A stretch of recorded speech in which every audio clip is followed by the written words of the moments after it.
It's 12:40 on Wall Street. We do check markets all day long here at Bloomberg. We have got the Dow Jones Industrial Average trading at a record up 156 points now, a gain of 0.4%. The Dow at 39,162.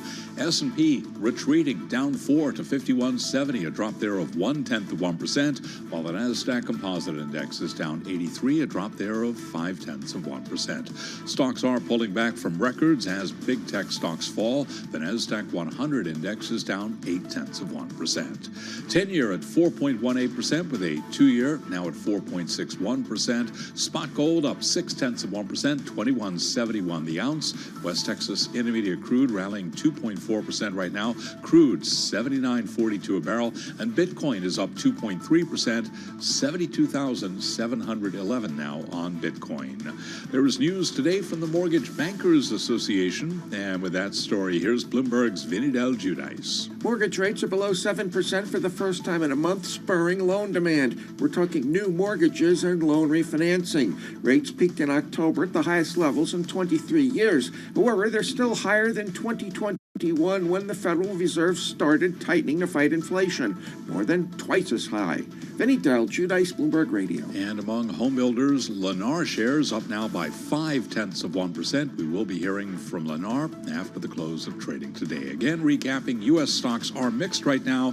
The S&P down 5, a drop of 0.1%. Balance of power continues. And once again, here's your host, Joe Matthew.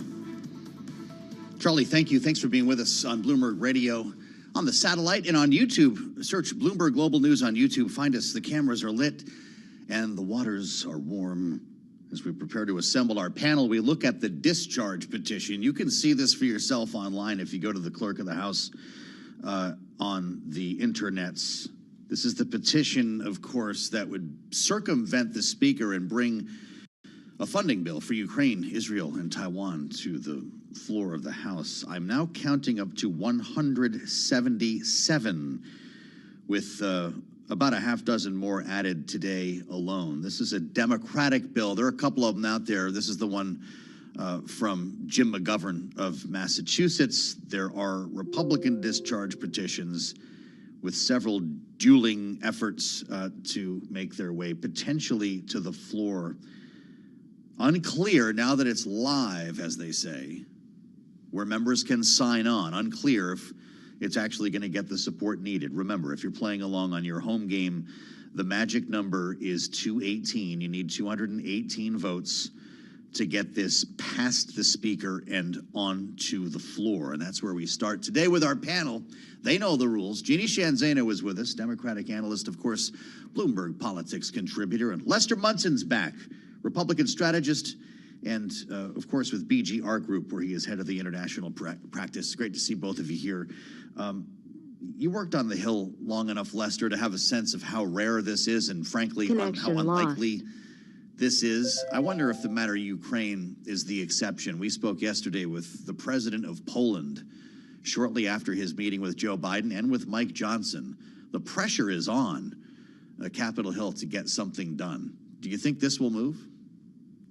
Yeah, Joe, I think it will. I don't think it's going to be specifically because of the discharge petition, but the discharge petition process is interesting because it's going to show who will support aid to Ukraine when it gets to the floor, and if these numbers get big enough, and there's another discharge petition from a Republican, Brian Fitzpatrick. If the two of those show some real strength, then Johnson will get some political cover to have a vote on the floor. And the other thing I'd just throw out there, the Heritage Foundation, which is, very much in the kind of populist nationalist camp, actually put out a paper supporting some kind of aid to Ukraine. So I think the ice is breaking a little bit here, and folks are going to be looking for an opportunity to do the right thing pretty soon. This is interesting, Jeannie. We could be, close to 200 by the end of the day. I don't know if we can get to 218, but Lester suggests an interesting scenario here. When we start getting close to the number, does that give Mike Johnson cover to say, hey, clearly there's a movement here, let's get a vote? Yeah, first of all, I don't know what it says about both you and Lester that you are following the way people follow football or March Madness, the votes on the discharge petition now. But Someone's got to, Jeannie. That's right. Thank you for doing that, Joe Matthew. I think I agree with Lester. The fact is there has always been, and the discharge petition, the number of signatures, the fact that there is more than one show there's a good deal of interest in this. There is a lot of, support behind it. If they could address some of the challenges, for instance, on the left, we are hearing from progressives and Democrats who do not support the unconditional $14 billion in aid to Israel. We are hearing some of that on both sides, but I think there is a will. I don't know that it's going to push Mike Johnson to put this on the floor. And as hard as a discharge petition is, I think it's like 2015, we saw the last one. Maybe they are able to recraft some of this so it does get moved. But desperately needed, by the way, as we listen to Vladimir Putin today, talking about potentially using nuclear weapons if sovereignty of Russia is challenged at all. Sure. So the need is real. Our viewers.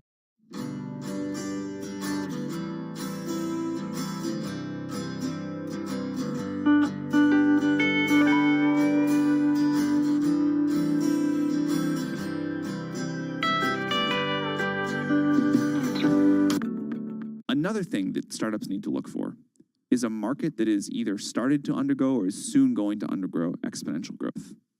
I think this is actually related to one of the biggest mistakes investors make when evaluating startups. Investors always say, well, what's your growth rate? We care about the growth rate. Investors will forgive smallish revenue today if it's growing quickly. For some reason, people don't think about markets this way. But if you think about the most important startups, they are the ones that I start in small markets that are growing very, very quickly. 11 years ago, the market for iPhone apps was $0. It's now huge. And I think if you only think about the TAM today, you'll make a big mistake.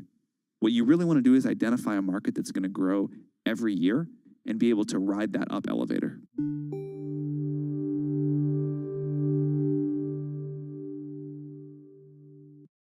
Welcome to the digital age. Are you struggling to stand out here? Don't worry. Meet Blue TV, who is your digital superhero. Blue TV is a multi-purpose online media network that also provides digital marketing services. We are based in Islamabad, Pakistan. We are expert in creative marketing, social media and digital marketing, search engine optimization, web design, page rank, and SERPs, video editing,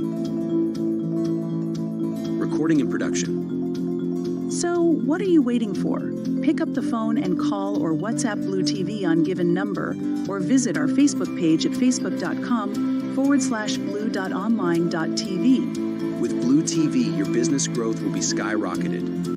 I want a bank that shows me what I spend instantly. We're Monzo. Give us a go. See? I want a bank that can help me budget for the things I need, like a new leather jacket for Bingo. We can do that. Bingo's my cockapoo. Hi, Bingo. It's a real faff to sign up. It takes less than 10 minutes. Race you. You're on. Time's up. How'd you get on? It's a draw. Is it? We hear you, Bingo. You make Monzo Monzo.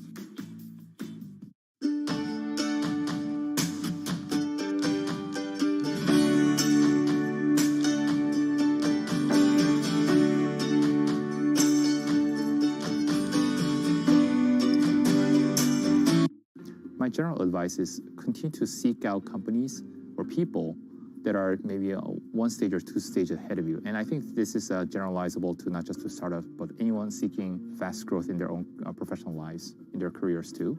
What does greatness look like? Try to seek out people who've been there, done that before, and then try to not connect with one, but try to interview 3, 5, 10 people to see what is a general pattern of greatness that look like that will get you to the next level of the company, next stage, maybe a year, 12 months from now, 24 months from now. Seek out people who kind of went down the path a few times. Then you'll start to find this pattern that start to emerge. What are things that you need to have 12 months from now, 24 months from now that you currently don't have? Then try to build a path towards that. It's almost like Amazon's or Jeff Bezos' mantra of working backwards. think about what your end game or next stage look like, and then figure out your steps to getting there, and who do you need to work with, upgrading or coaching your existing team or recruiting from somewhere else to really level your leadership. Because ultimately, the job of a CEO is to do three things, right? One is get the strategy right for your company, making sure it's executed, get the right teams onboarded, getting the resources, whether it be fundraising or allocating your resources. So it's strategy, people, or team, figuring out how you need to navigate those things to get to the next level.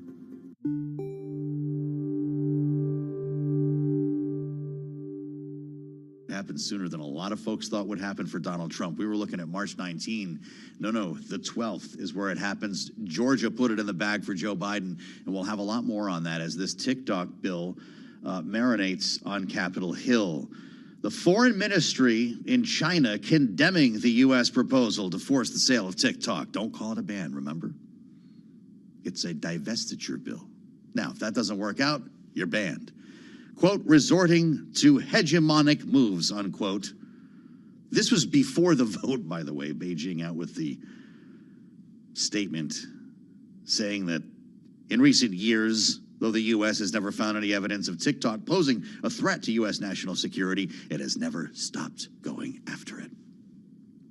Wait till the lawyers get involved now. Alex Barinka is here to tell us about that. Bloomberg tech reporter with the view from outside of Washington. Alex, thanks for joining us. This is going to be a massive legal effort to push back, I presume, on Washington. What are we in for?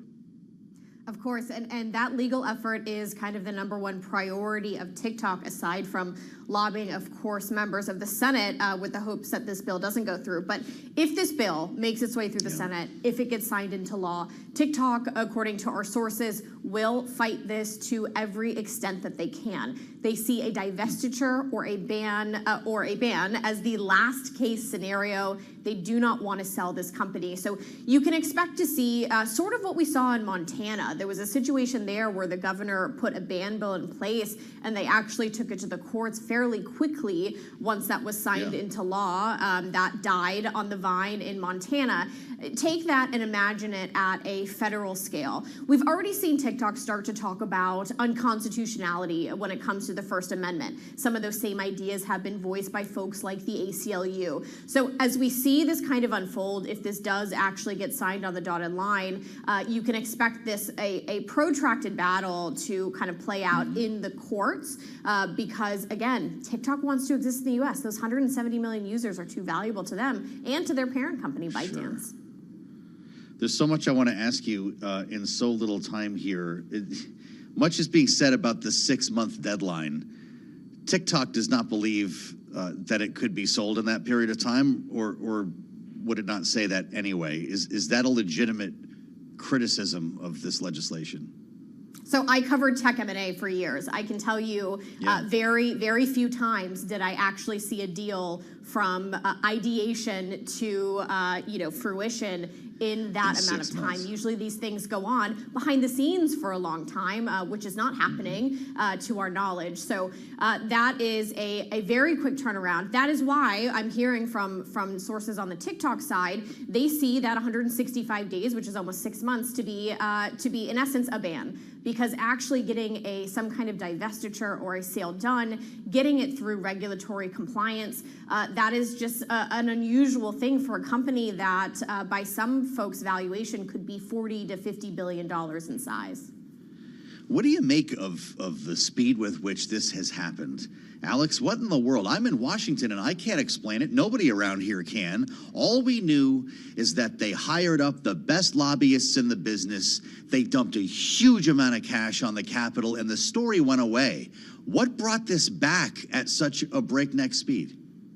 I think there's some questions whether this being an election season is part of that idea. But also, look, a year ago I was in D.C. for the CEO of TikTok show Choose testimony in March of 2023. Right. At the time, we broke the news that TikTok's executives had discussed a potential divestiture and considered it based on how things were going at the time. When that story came out, some of the folks on the Hill were a little bit infatuated with the idea of a divestiture. At the time, most of the talks were around a ban. So now we are seeing this kind of come to fruition, but it does seem like TikTok was surprised. And I think you do have to question their team there, who has been, in essence, spending a lot of their time making sure that they're on solid footing. In the background, behind the scenes, we still have a national security review going on under the Biden administration that we kind of haven't heard anything about. That is kind of related to CFIUS, which is a black box of a kind of multi-department group who looks into national security issues. So it's not like these problems completely went away. But I think maybe an election season, I think maybe some of the discourse around Israel and Palestine and fear of bias has brought this to the forefront of minds of folks on both sides of the aisle. Wow. That's the best answer I've heard yet, Alex. I've only got a minute left, actually less than that. I don't mean to set you up, but where's Oracle? Are we going to hear about a potential deal there? Oracle's been quite quiet behind the scenes. You'll remember they are a partner on the tech side. They're housing all those American users' data. We haven't seen them come out in support of TikTok from the outside. It looks a little bit like a straight business situation, even though they're one of the potential buyers in the past. So if this does go by the way of a deal and a sale is the thing that happens, they would be a name that I think folks would be thinking about at least. Love talking to an expert. Alex, thank you. Come back to Washington. Tell us what the heck is going to happen next. Alex Barinka, Bloomberg tech reporter, with us here on Balance of Power. You want the straight scoop? We bring you to the source. I'm Joe Matthew in the nation's capital. Kaylee Lines is on the way in next because we're almost there. Hour 2 of Balance of Power is on the way.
politics to the world of business.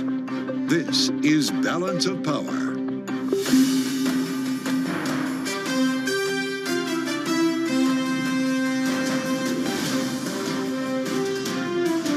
Live from Washington, D.C. Is the TikTok ban already dead?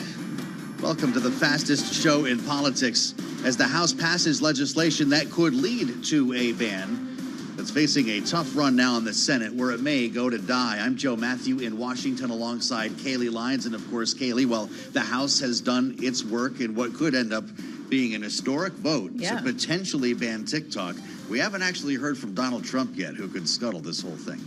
Although he certainly didn't scuttle it in terms of House Republicans. Only 16 of them did not vote to pass this bill, which is interesting to see the way the former president does or does not influence the Republican conference in that chamber. But as you say, it's really the other chamber that now is in question, the Senate. What will it do? We did get a statement from the majority leader, Chuck Schumer. I'm not sure it was incredibly telling. The majority leader says the Senate will review the legislation when it comes over from the House. I think that's very telling.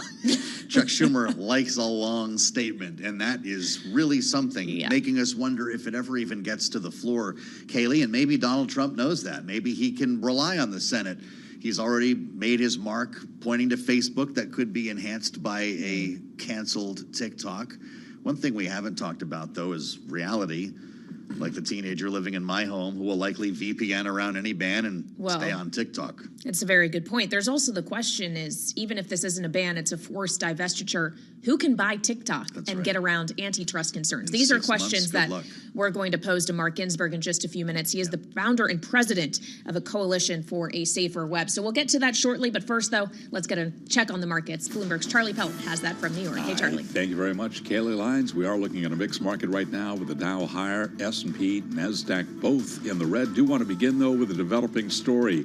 U.S. Steel tumbling after a report that President Biden plans to express, quote, serious concern over its proposed takeover by Nippon Steel. President Biden will issue a statement about the deal before Japanese Prime Minister Kishida arrives for a state visit in Washington on April 18th. This, according to the Financial Times, citing sources. U.S. Steel plunging now by 10.8%. We've got Nippon Steel. The ADR is up by 1%. S&P now down by half a point. Dow Industrials up 150, a gain there of 0.4%. NASDAQ down 55, a drop there of 0.3%. 10-year 4.16% with a 2-year 4.60%. Spot gold up 0.8%, 21.74 the ounce. And West Texas Intermediate crude now advancing 2.7%. WTI 79.64 a barrel. Bitcoin up 2.9%, 73,140. Goldman Sachs says the impressive run from cruise line operators over the past year does have more room to run. Goldman says there is a favorable setup where demand should outpace supply and result in improved prices. Analyst Lizzie Dove has initiated coverage on Carnival and Royal Caribbean. Right now, Carnival up by 3.8%, Royal Caribbean up 2.3%, rival Norwegian up by 1.9%. Recapping S&P, little change, now down by 2 points. I'm Charlie Pellet. Balance of Power continues. Back we go to Washington with Kaylee Lyons and Joe Matthew. We're in Washington indeed. Thank you so much, Charlie. And here in Washington, we often talk about how difficult it is to come by a bipartisan effort to get anything through both chambers of Congress, frankly, which of course are controlled by Democrats in the Senate, Republicans in the House. And there's usually not a lot of bipartisanship to be found. But this TikTok bill that passed the House today did so on pretty remarkable bipartisan grounds. 352 people, Joe, voted for the bill, only 65 against. Amazing. And it had to be a pretty overwhelming number. Under suspension, we needed 2/3. They crossed that bar, cleared it. Isn't it amazing, though, these two different universes? Because it's not clear that this could pass the Senate or that Chuck Schumer will even bring it to the floor. Yeah, because, of course, some senators have expressed concern about what this means in regard to First Amendment rights, potentially what precedent this could set for, say, U.S. companies that operate in other jurisdictions. And, of course, there's concern that the youth vote may get mad if you take their TikTok away. The thing is, though, lawmakers will tell you this is not a bill to ban TikTok. That would just be the consequence if TikTok is not divested from ByteDance, of course, the Chinese parent company. And that is the point that the House Democratic leader, Hakeem Jeffries, made earlier today. Take a listen. I don't support a ban on TikTok. The legislation did not ban TikTok. It's simply a divestiture of TikTok so that this social media platform can be owned by an American company that would protect the data and the privacy of the American consumer from malignant foreign interests like the Chinese Communist Party. Just don't call it a ban. As Seth Moulton schooled us the other day here around this time on this broadcast, the Democrat from Massachusetts, talking about the vote here. Turn to Maxwell Frost if you want to really know how progressives feel. The Democrat from Florida saying in a statement, this legislation is an infringement on our constitutional right to freedom of speech that also places a nearly impossible condition on the app to be sold within 6 months or less. It's unrealistic, unquote. That's where we start our conversation with the ambassador. Been looking forward to seeing Mark Ginsburg. We tend to speak about geopolitics, and we might get there. But Mark Ginsburg, the former ambassador to Morocco, is also the founder and president of the Coalition for a Safer Web and is deeply involved in this conversation. Mr. Ambassador, welcome back to Bloomberg. It's great to see you. Should TikTok be banned? I'm all on favor. I would have voted if I had a vote on this one. But let me, it's great to vote on these bills that actually will unfortunately die a long death in the courts when it's going to be challenged, and I'll explain to you why.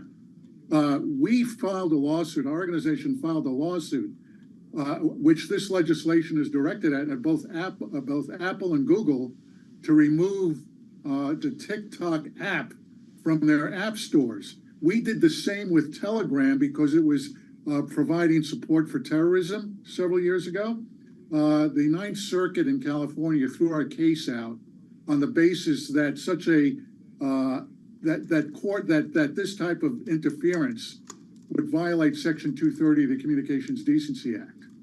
So I'm one of those folks who says, yeah, let's go, but I have long experience understanding how complicated this is, even though there is a legitimate reason to essentially divest TikTok from ByteDance and have it owned in the United States.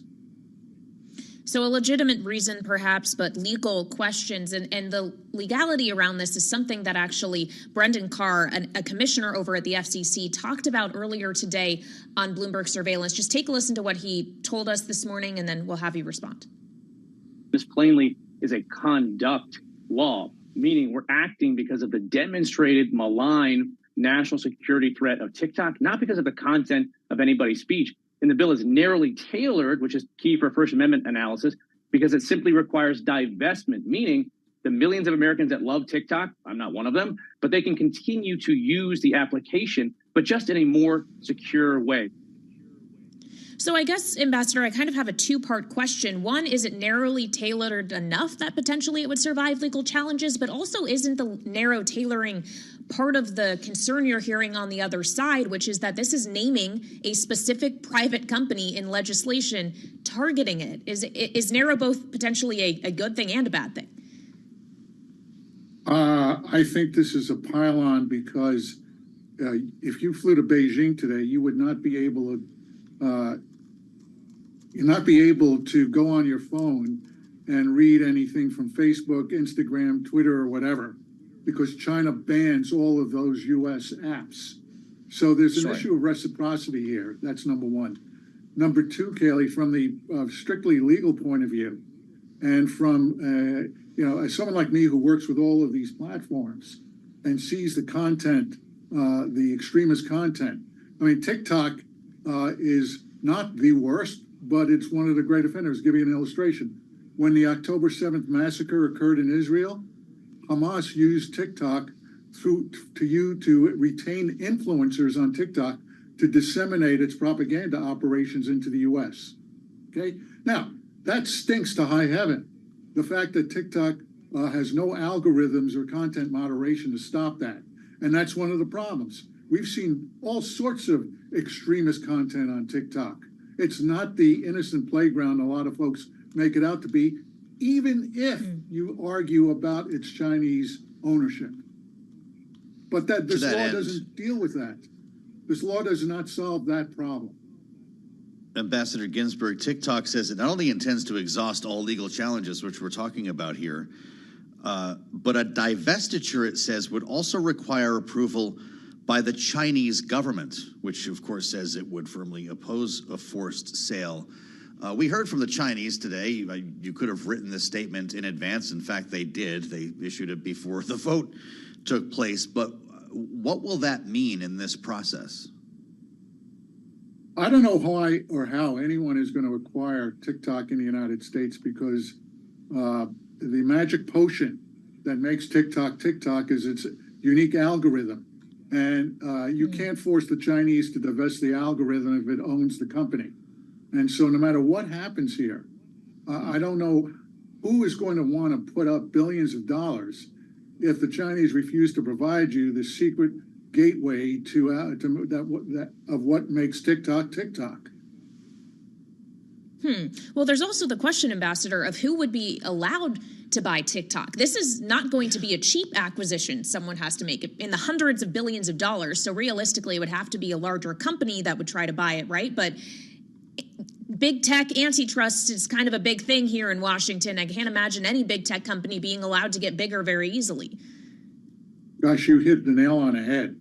I mean, is Mark Zuckerberg going to go off and buy it? Is it going to be someone else? Is Trump's Truth Social company going to go ahead and buy it? I mean, the problem here is that there is the antitrust issue, and most importantly, the anti-competitive issue that is going to be set up should anyone acquire it. That's what I'm saying. Anyone who's sitting here and worried about this becoming instantaneous law and bye-bye TikTok, let's put it, a lot more gray hair on my head before I see this happen. I'm surprised you didn't mention Larry Ellison. Oracle is already hosting TikTok's U.S. data. Ambassador, wouldn't that be an obvious buyer? Yeah, it's possible, but that again depends on whether Larry Ellison is going to be able to convince China to let him buy the algorithm. And I just don't know. You have to break this down, guys. You have the customer base, okay? And you have the dissemination through the servers, but you got to have the algorithm that permits the videos to be curated the way they are. And if someone can develop the AI here in the United States and substitute it for the algorithm that is owned by ByteDance, that's going to be an important accomplishment to justify the sale. All right, Ambassador Mark Ginsburg, always great to have you on the program. Of course, he is the founder and president of Coalition for a Safer Web. We appreciate your time today, sir. And now we want to turn to our political panel. Jeannie Shanzano is with us, Bloomberg Politics contributor, alongside Lester Munson, BGR Group co-head of the International Practice and a Republican strategist. Thank you both so much for joining us. Lester, first to you, considering overwhelmingly House Republicans supported this measure, despite perhaps the feelings of former President Donald Trump. Do you think Republicans in the Senate will do the same? Is this going to be able to pass the other chamber? I think, it's a great question, Kayleigh. I think if this comes to a vote, and that's a decision for Democrats, to be clear, if it comes to a vote, I think Republicans are going to be hard-pressed to not vote for it. In other words, I think Republicans will do much in the Senate, will be much like House Republicans, and will vote for this.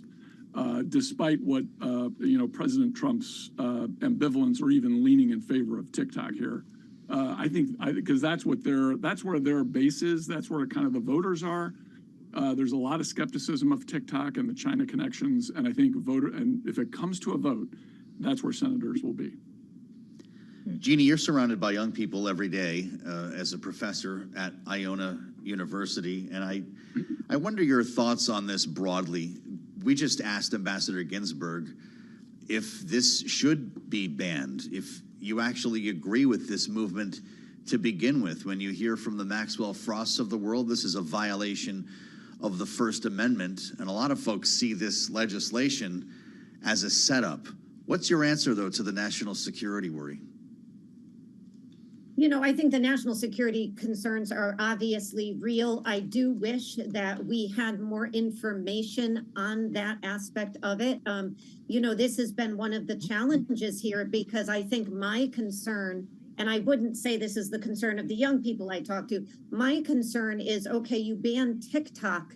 Is there truly no other way for China or the Communist Party to get our private information? The reality is we are living in a country with no real privacy concerns, controls, or regulation. And, you know, there's just been some really good research out showing how easy it is, and I put easy in quotes, to gather this information for somebody with the means, with the money, and with the interest. And so I worry that, like so much else in Washington, D.C., what we're getting here is a slight nip at something that is very popular right now, going against the Communist Party. But I'm not convinced yet how effective it will actually be in, really securing us as a nation and securing our privacy as individuals. And of course, I do have First Amendment concerns, but, national security has got to be, the most important concern.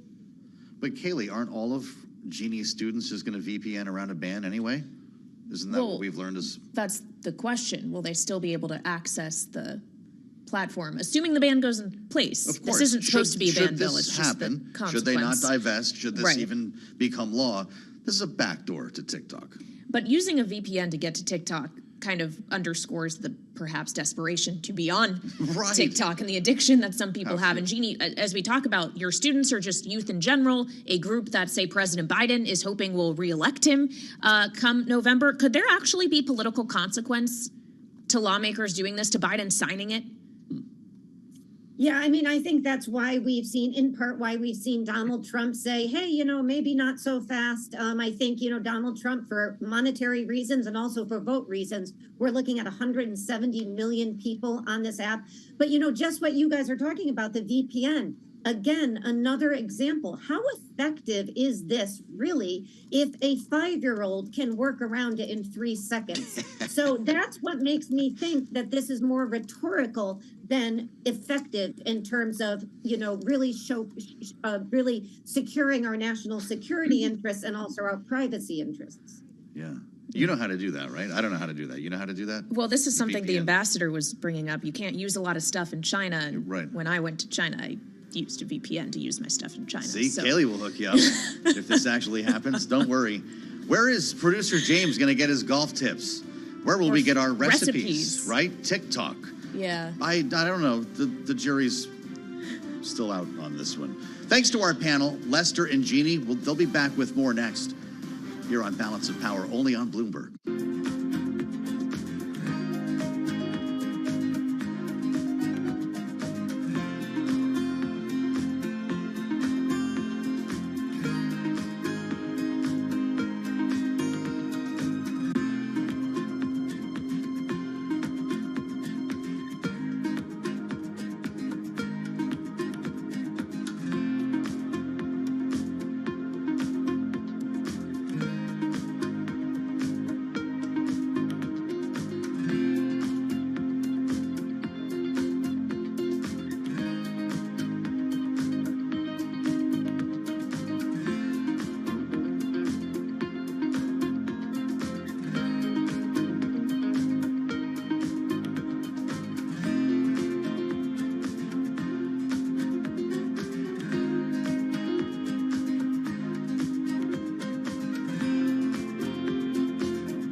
It's 121 on Wall Street. We do check markets all day long here at Bloomberg. S&P 500 index, little change right now. The Dow at a record up 177 points, up by about 0.5%. S&P down 1 point, flat on the day. Little change there. We've got NASDAQ down 61, a drop there of 0.4%. We do have equities trading mixed, with a 10-year right now at 4.17% and the 2-year at 4.60%. Spot gold up $18 the ounce, up by 0.9%, $21.76 the ounce on gold, while West Texas Intermediate crude is up 2.6%, $79.57 a barrel. Bitcoin just about at $73,000, now higher by 2.7%. Bitcoin 72,960.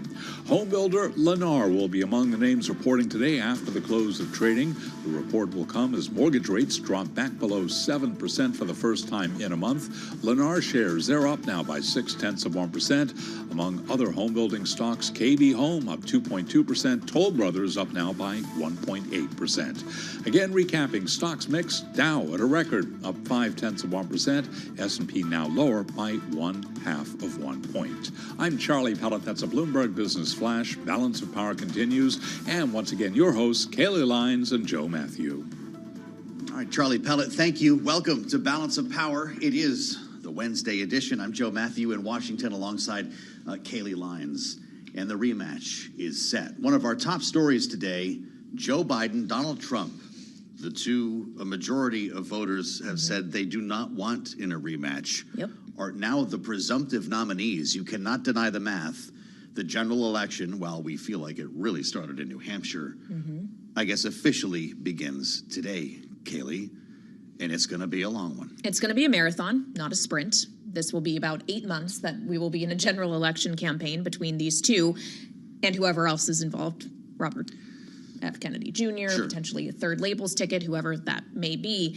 But the question I have is, we are talking about a former president and a current president. The name ID, the name recognition has to be as close to perfect as you could possibly get.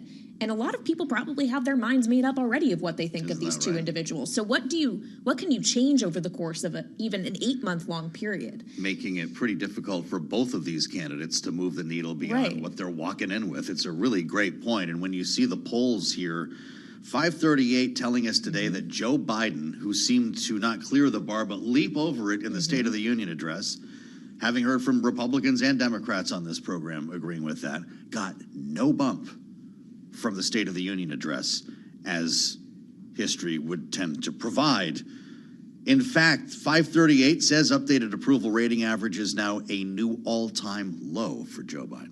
Pretty incredible. So on this note, we want to turn to one of our politics gurus here at Bloomberg. Gregory Corti is with us, who covers national politics for us, here with us in the Washington, D.C. studio. So, Gregory, the matchup is set. It's the matchup we all knew was coming as it was, and pretty much the entire American voting populace knew that they were ultimately going to have to choose to decide for one of these two, or maybe not show up at all. So what realistically can change now that the general election cycle has begun between now and November?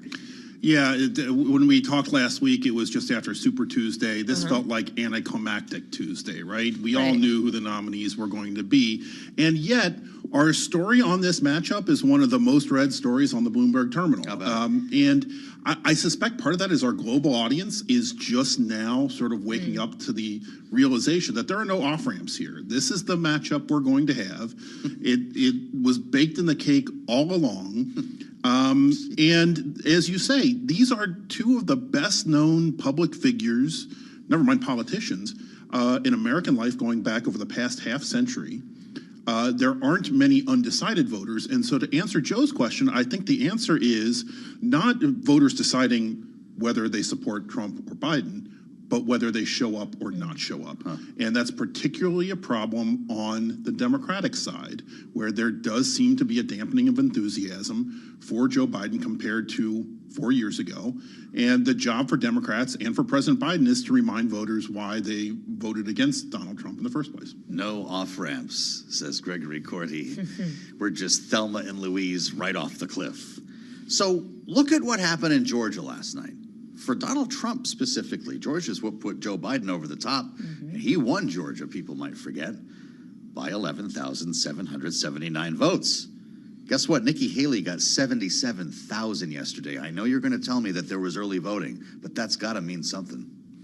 Yeah, it's absolutely a large part of that is early voting, people who voted before she dropped out. And she remained on the ballot even after she dropped out. And so there were a number of those. By the way, Chris Christie got something like 1%. So there are candidates who remain on and continue to get votes, if not delegates. And yes, to answer your question, there is a question on the Republican side. We just talked about the enthusiasm problem that Democrats have. But for Republicans, one of the questions is, do these traditional Republicans come home to Trump? Or do they do what a lot of them did 4 years ago, and that is say, look, we need a change. We need to sort of reset here, and hopefully then we can get a Republican we like better in 2024. Now that hasn't happened, do they vote for Trump again and hope maybe 2028 brings a more traditional style Republican candidate? Gregory, thank you. It's great to have you with us. Anticlimactic Tuesday, are we going with that? No off-ramps. Just not super, I guess. Not super at all. Just any other Tuesday. I didn't think Super Tuesday was either. The bumper sticker, 2024, no off-ramps. Let's reassemble the panel with that uplifting thought. Jeannie Shanzano is back, Democratic analyst, Bloomberg Politics contributor, joined by Republican strategist Lester Munson at BGR Group. Trying to lift you up here, Jeannie, but this is what we have. How does Joe Biden try to leverage the moment here if he can't get a bump out of the State of the Union? Yeah, no bump. You and Kaylee make me very depressed. This is going to be a hard 8 months, I think. I think what we're going to see on both sides, because they are both as wildly unpopular as Gregory just was talking about, is they are going to be talking about, hey, wait a minute, you may not love me, but look at the other guy. He's dangerous. He's, incompetent. He's stupid, all of the things. So I think it's going to be an incredibly negative campaign. I think we're already seeing that, and it's just going to get worse from here. So I guess we do have to buckle up, to use your Thelma and Louise reference. Sorry, yeah, I take that back. And I'm sure, Lester, you're buckled up as well. To the point, Joe was asking Gregory about the 77,000 Nikki Haley voters in Georgia. And sure, take some of that off for early voting before she actually left the race. But even when she was in the race, we were seeing that there was, 20 to even 40% of Republican primary voters who were specifically making the choice not to pick Donald Trump. How worried should he be about trying to draw those voters back into his camp over the next 8 months? Well, that's clearly his biggest challenge. And in addition to, kind of driving out his base voters, he's got to appeal to those Nikki Haley voters.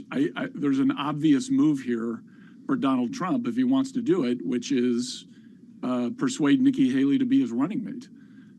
This is, effectively what Joe Biden did 4 years ago. He went and found his toughest critic in the primary, Kamala Harris, and brought her inside the tent.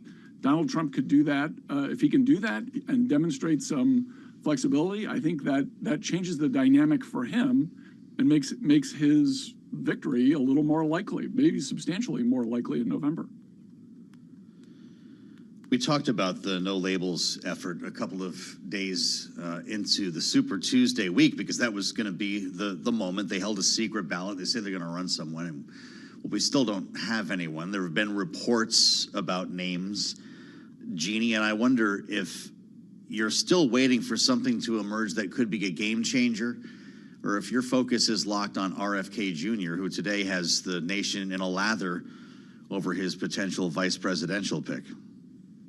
Bring it on, Aaron Rodgers, Jesse Ventura. It's going to be a fun one. I can't help but again say that for no labels, or quite frankly, any other third party, non-party, they don't like to describe themselves as a party. The idea that they are going to be able to get electoral votes is really difficult to imagine. And so what they will be doing is spoiling, and that remains a big problem. So, I would love to see where the sponsorship, the money for no labels is coming from, what the rules are going to be, and all those kinds of things that they say they're going to tell us. So hopefully we get that information.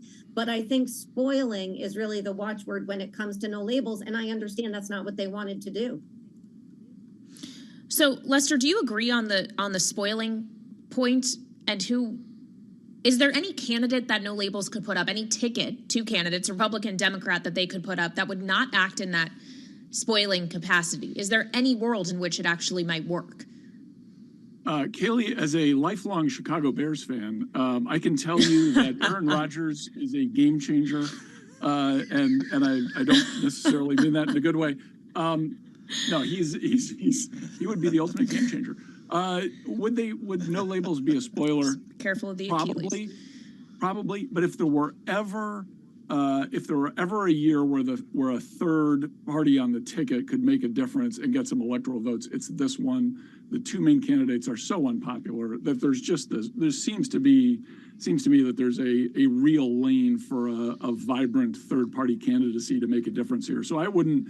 While I suspect Jeannie's correct, it'll end up spoiling. I would not rule out that if they get the right people on that ticket, that it could be something different this time. Interesting. I don't know, Jeannie. Maybe Aaron Rodgers could redefine the role and be like a working vice president.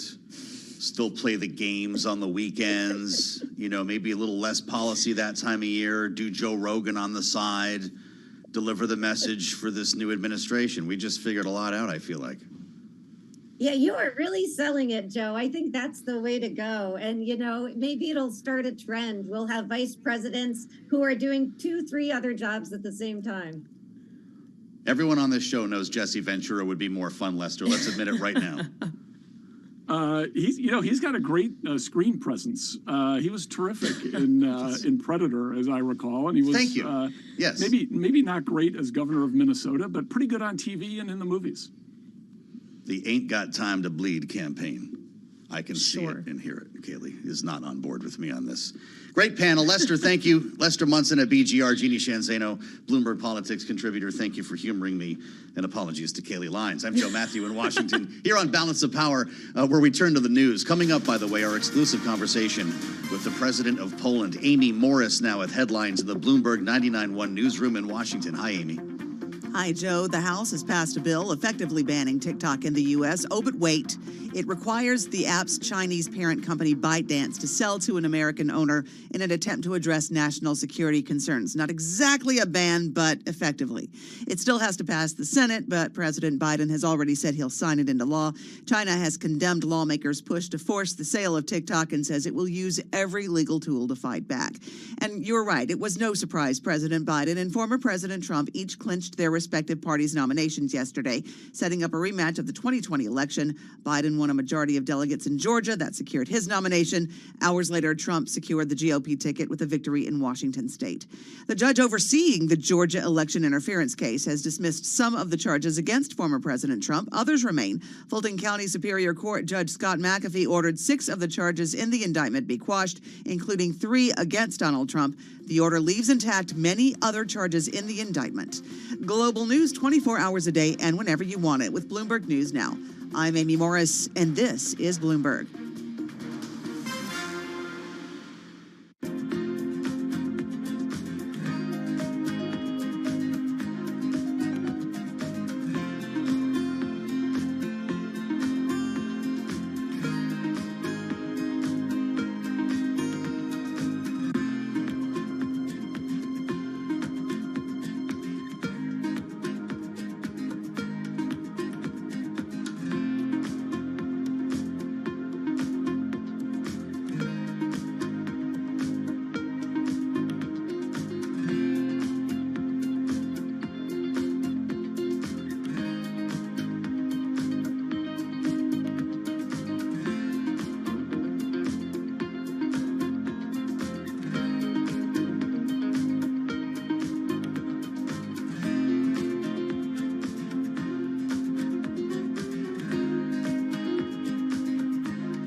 It's 1:40 on Wall Street. We do check markets all day long here at Bloomberg. We have got the S&P 500 index now trading unchanged on the day, just about flat. The Dow at a record up 128, up 0.3%. S&P down 49. Tech selling off with the right now we've got Nasdaq, I should say, down 49, drop there of 0.3%. S&P just turning positive on the day, up by about half a point. We've got the 10-year now yielding 4.17% with a 2-year 4.60%. Spot gold trading higher by 0.9%. The precious metal now at $21.77 the ounce.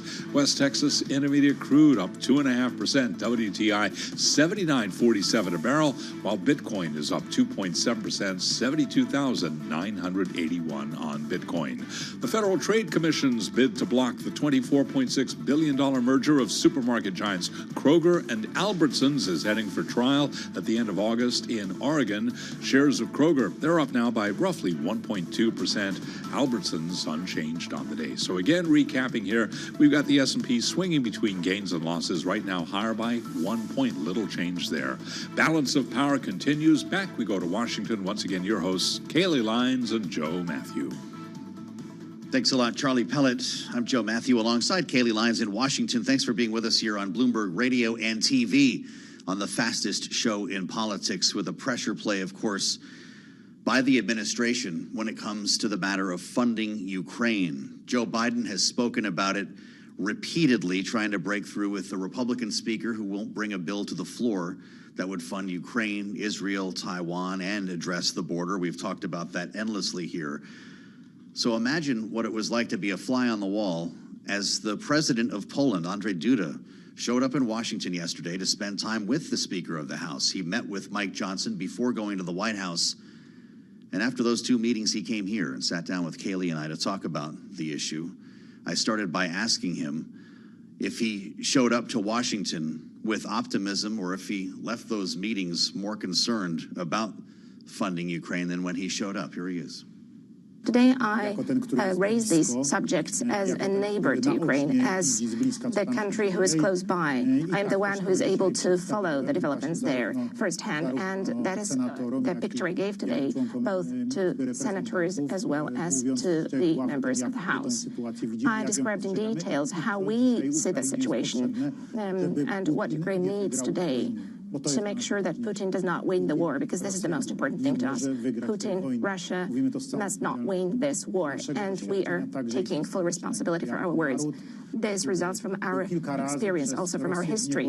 We are the nation who was enslaved by Russia several times. If Russia wins the war in Ukraine, if Putin wins the war in Ukraine, he will attack one more time. He will attack other states, because this is Russian imperialism reborn, and it is greedy. It will be willing to attack further. That is why it has to be stopped. It has to be blocked, and it has to be punished. And this is the most important task that is facing the community of the West today. And this community is led by the United States of America. So, Mr. President, essentially was your message that if the U.S. Congress fails to provide additional support to Ukraine, not only could they be harming Ukraine's war effort, but potentially harming Ukraine's neighbors, such as Poland? Powtarzam jeszcze raz. Let me repeat once again. It is necessary to make sure that Russia, that Putin, does not win this war. He has to be stopped. And the only way that we can see today to do that, without getting involved directly in the war, without the need to send soldiers to fight, is support with equipment, with state-of-the-art possible armaments given to Ukraine, financial support to Ukraine. And that is today I really made an appeal to look at that, because that is the only precondition today. And I said very clearly, both to the Speaker of the Senate and to the Speaker of the House of Representatives, also to the leaders of the minorities attending the meetings.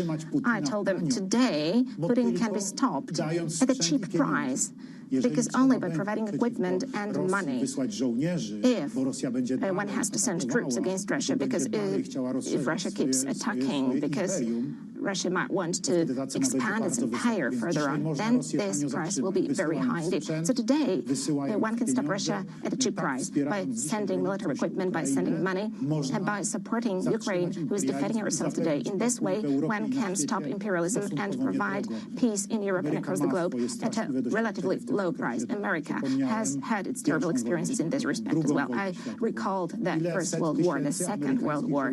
How many hundred thousands of American soldiers, of young boys, fathers and sons perished, and their graves are there in Western European countries. The fact that Western Europe was free and was able to develop itself for so many decades, that was a big support from America. That support came when Europe was crashing under the burden of war. Then Americans drew lessons, drew conclusions from that. And then they started the Cold War. But the Cold War meant precisely not to fight. Nobody was dying. Money was spent. American soldiers were deployed, but not to fight, but to guard their security. Americans kept investing in weapons. They transferred weapons to Europe to make sure that there is strength so that Russia would not dare attack. And today, exactly the same thing has to be done. In order to stop the war, weapon has to be sent. Money has to be spent, only money. We do not have to put people's lives at risk today. This is fundamentally important because there is no price tag on human life. So any financial amount pays off if compared to the situation where soldiers would have to be engaged in fight. And that is what I appealed, what I urged today to do, to help Ukraine. Ukrainians are fighting today. We don't have to fight. They are defending their state, which was attacked. If we support them, they can resist. And they're waiting for our help, for the help of the West. You believe you cannot win this effort. Ukraine cannot win this war without NATO. And you were proposing that NATO members increase their contributions to 3% of their gross domestic product. We're a long way from getting every member to pay 2%, Mr. President. How do you make that happen?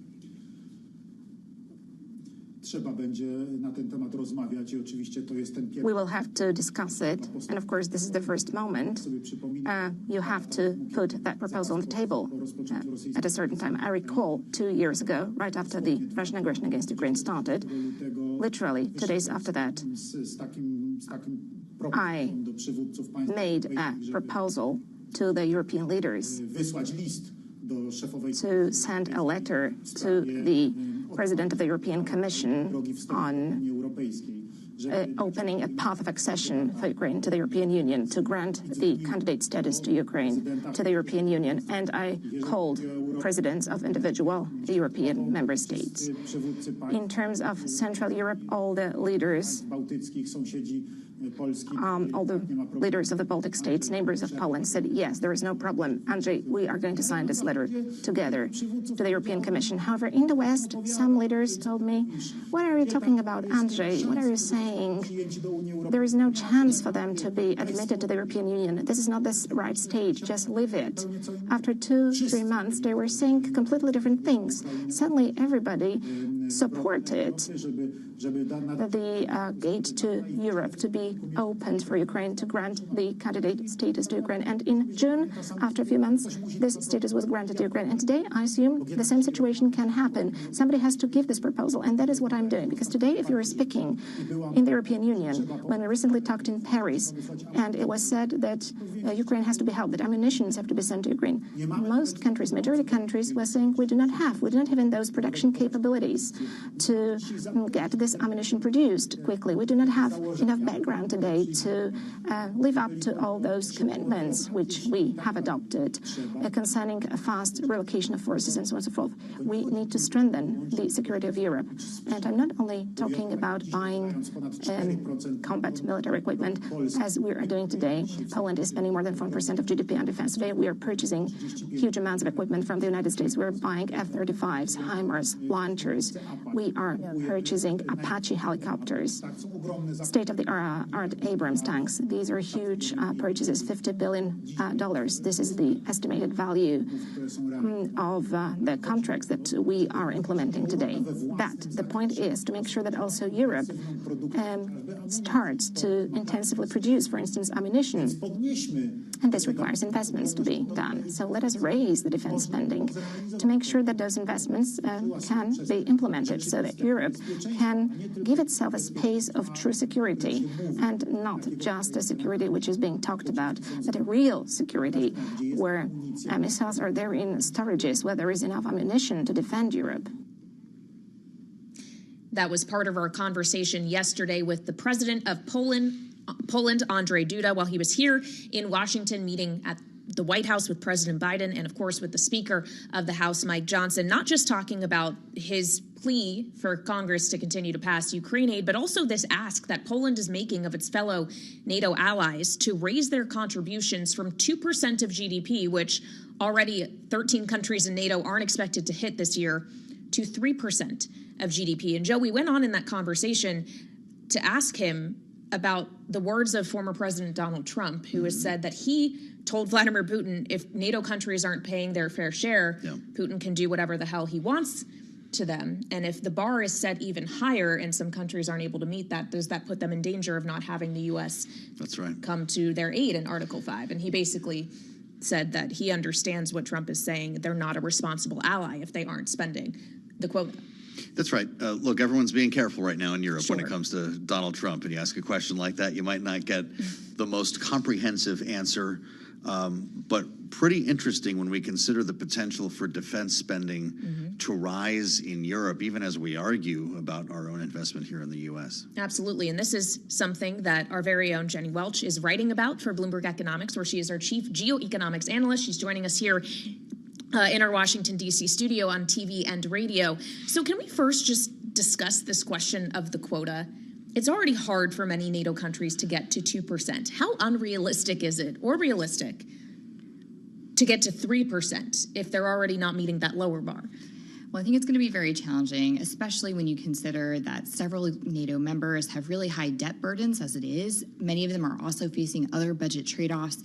You know, there's a peace dividend that much of Europe enjoyed after the end of the Cold War, where they were able to devote more of their government budgets away from defense spending and towards social spending. And when you have an aging society, when you have immigration, when you have all of these other social services that you need to account for, that takes up room in your budget. And there are trade-offs that they're facing right now to even get to the 2% for the 18 members that are likely to get there this year.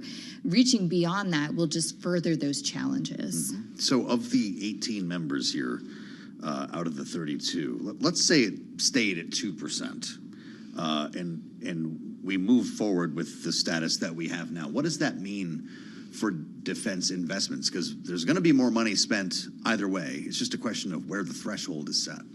So most of that money will be spent probably on personnel based on where countries are spending most of their defense expenditures right now, and on weapons. NATO has another target to spend about 20% of overall defense expenditures on weapons, on new major equipment. And so we're likely to see a lot of that money go into the defense industrial base in NATO countries, including the United States. But recently, we've also seen that Europe is interested in building up its own defense industrial base. They have this plan to purchase as much as half of their weapons from EU-based defense companies. They've also recently announced a fund that they're looking to use to help build up their defense industry. So this is money that's going to be going into the defense industrial base. But part of the question is, will the U.S. DIB be the one receiving that? Or do they even have the capacity to meet that demand? Well, and this is the conversation we frequently have, including with you here at Bloomberg, about the defense industrial base in the U.S., because the Ukraine funding money that is very much a question in Congress right now, a lot of those tens of billions of dollars is going to be spent at home. It's not just cash going to Ukraine. It's so that weapons manufacturers in the U.S. can do the work of manufacturing those weapons, and it's really unclear at this time whether or not the money's actually going to come, and that has broader ramifications for our defense complex, even beyond just the Ukraine question. Absolutely. The $95 billion bill, I think about $40 billion is meant for some version of procurement or investment in the U.S. defense industrial base, not just for Ukraine, but also for the Middle East, for the Indo-Pacific, which is an entire other question that's being debated right now, is how much should the DIB still be focused on the wars of the present versus preparing for potential conflicts in the future, because those are two very different need sets. And then the rest of the money, about $26 billion or so, is in the form of grants. That is largely going to be grants to buy U.S. weapons. So is, again, probably coming back to the U.S. economy in one way or another. That's fascinating. When you consider the Raytheons, the Lockheeds, the General Dynamics, how much competition do they have on the level that they are playing when we talk about European defense contractors? I'm assuming you're not talking about multinational U.S.-based contractors. So the U.S. defense companies are by far and away the largest defense companies in the world, with some exceptions. The Chinese also have rather large defense companies, but they're really only selling within China. The challenge is the congressional appropriations issue, where these companies really depend a lot on what the U.S. military is procuring. That is by far their largest customer. And so if Congress isn't appropriating money to the Department of Defense, there's questions that directly impact those companies' revenues. And it's been interesting to watch a lot of European defense stocks take off in recent years as European countries are spending more on defense, whereas U.S. defense stocks have actually not performed as well as you think they would, given all the defense spending and given all the demand for U.S. weapons, because of this lingering question that's still very much present about congressional appropriations. All right, Jennifer Welch, Chief Geoeconomics Analyst for us at Bloomberg Economics. Thank you so much for joining us. Thank you, Jenny. It's such an important conversation to have, and especially when we're talking about the defense industrial base and the ability of the U.S. to keep producing these things. It is worth noting the Pentagon found $300 million worth of stuff to get to Ukraine in excess savings, I guess, left over from the Army, but maybe there's only so far that scrounging can go. That's right. Find Jenny's story. It's a great piece of work. There are a couple of salvos here. This latest Global Insight, Europe defense budget boom, arms industry boom. Jenny Welch, great reporting, and thank you from Bloomberg Economics. Kaylee, I'll meet you back here at 5 o'clock on Balance of Power. Sounds good. In the meantime, Bloomberg Business Week is coming up right here on Bloomberg TV and radio.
This is Bloomberg Business Week.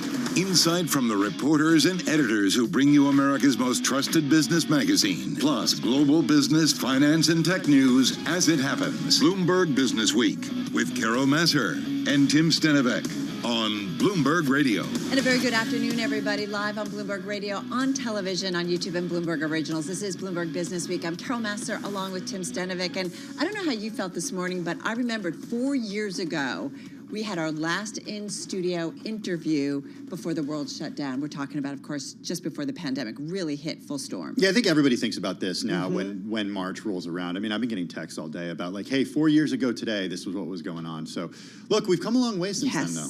Yeah, we're definitely up and running. There's a lot going on. In terms of the trade, folks, we're up on the equity side of things, although a little bit lower on the NASDAQ 100. We did see bonds pair losses after a solid $22 billion sale of 30-year treasuries. We mentioned we have auctions all week long.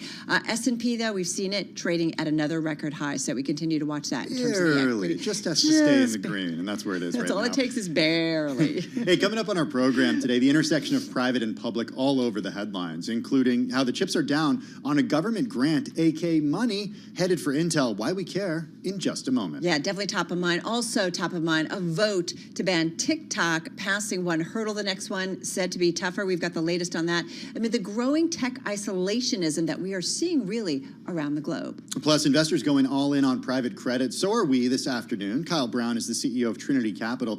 He's going to be joining us to talk about the space in just a bit. And what do you think about a software brain for robots? What do you think? Again, I'll go back to the, what I always say. Can it be programmed to love, Carol?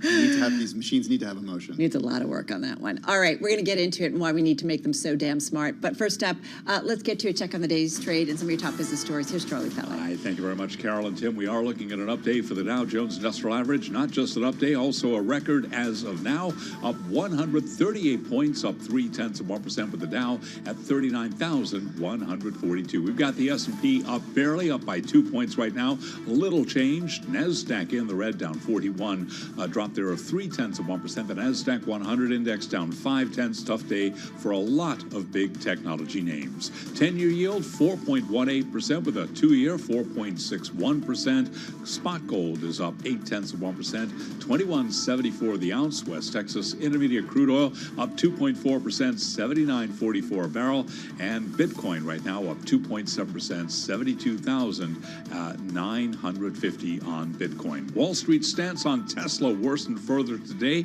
as yet another analyst warned about risks to sales and said its strategy of cutting prices to boost demand was losing its effectiveness. Wells Fargo analyst Colin Langan called Tesla a growth company with no growth. Tesla down 3.7%. Recapping stocks trading mixed. S&P right now up by about 0.9, up by just about 1 point. Little change there, up by less than 0.1%. I'm Charlie Pelleton. That is a Bloomberg Business Flash. Which, of course, begs the question, can you be a growth company without growth? But I'll leave that up to smarter people than me. That's for investors to decide. I'll leave that to AI to figure out. All right, first up, we've got two stories, both with the U.S. policy aspect. We've been talking about it all day long here at Bloomberg, both involving companies in the tech space. We're talking about TikTok and Intel. Let's get to Intel first. Intel, along with the overall semiconductor space, trading lower. You've got Intel down about 3.7%. The SOX, the Philadelphia Stock Exchange Semiconductor Index, down about 2.25%. News in the space, Tim, as we know, coming after the close yesterday. Yeah, look at this. The Pentagon pulling out of a plan to spend as much as $2.5 billion on a chip grant to Intel. That's according to people familiar with the situation. That puts the onus on another federal agency, the Commerce Department, to make up for the shortfall. All right, with us to explain and get to the impact, Bloomberg News U.S. semiconductor and networking reporter Ian King joining us from our San Francisco bureau. Also with us, Mackenzie Hawkins, who follows U.S. industrial policy, in particular the semi space at Bloomberg News. She is joining us from Washington, D.C. at our Bloomberg News bureau there. Hey guys, thanks so much for being with Tim and me. Mackenzie, first up, I just want to start with you. TikTok news, the money for Intel. What can you tell us about the general mood among U.S. lawmakers when it comes to U.S. industrial policy and moving these things along? Because they seem to be moving at a fairly rapid pace. Well, we're actually about 18 months out from when Biden first signed the CHIPS Act into law. That's this landmark semiconductor subsidy program that's meant to bring back production of semiconductors from Asia to America. And lawmakers and companies are saying, where's the money? You know, we've seen a couple of grants go out the door so far. Those are for companies that make older generation semiconductors, but we're still waiting for announcements for firms at the cutting edge, including Intel. Intel's announcement was actually supposed to be a couple weeks ago before this whole Pentagon thing went down that we're about to chat about. But there is a lot of stress and anxiety in Washington about when is this actually going to start happening, especially as other countries plow ahead with their own programs. Okay, Mackenzie, so let's talk about that grant for Intel, the news. What do we know, in terms of where this money is going, where this money came from, and where the money's not going to go at this point? I mean, is this just moving money around on the balance sheet at this point? What are the details? So we've got a couple of different pools of money here. The CHIPS Act, which is this big semiconductor subsidy program, has $39 billion to split up between 600 firms that have expressed interest in the money, and a large chunk of that is going to Intel. There's also a separate loans piece that Intel is interested in, and we've reported that their combined total package from the CHIPS Act will be north of $10 billion. Separately, the Pentagon had initially committed to spend around $2.5 billion to set up sort of a secure facility within an Intel facility to create chips specifically for the military. And Commerce, which runs the CHIPS Act program, was also going to share a portion of that cost. Now, what we reported yesterday is the Pentagon has pulled out from their portion. Lawmakers said to Commerce, you have to cover the entire thing. And forgive the pun, but it's not really clear where the chips will fall on this one. The Commerce Department is actively hashing it out with all of the companies to figure out where they're going to come up with several $1 billion that they didn't realize until a couple weeks ago they were on the hook for. All right, so Ian, come on in on this. What's your read on what this means for Intel and more broadly about kind of the semiconductor industry here in the United States? Yeah, I mean, my guys are of the opinion that Mackenzie probably knows more about when this is actually all going to come together and when they're going to get a check in the post than they do right now, and that's, I think, the source of some frustration. For Intel, this is either an excess of what they were going to, in excess of what they were going to get, and a good thing, or it's not. And if it's in excess of Intel will get, then that hurts everybody else because the pool shrinks, and that's bad for some of these other projects, and that's making other companies unhappy or worried. And we get other companies comment in the story, or it's bad for Intel in that a big chunk of what they were going to get and what they wanted to put to general use is going to come with handcuffs. So either way, there's quite a lot to be lost here, and we really need to keep an eye on how this plays out. Talk to us a little bit more about those handcuffs, what that means specifically. Yeah, I mean, some of the politicians in Washington are saying, look, this money is all about national security. That should be the focus. Therefore, this CHIPS Act money should be used in this particular way, that these chips that we need made for our military should be made by a U.S. company with this money only in the U.S. in a very restrictive way.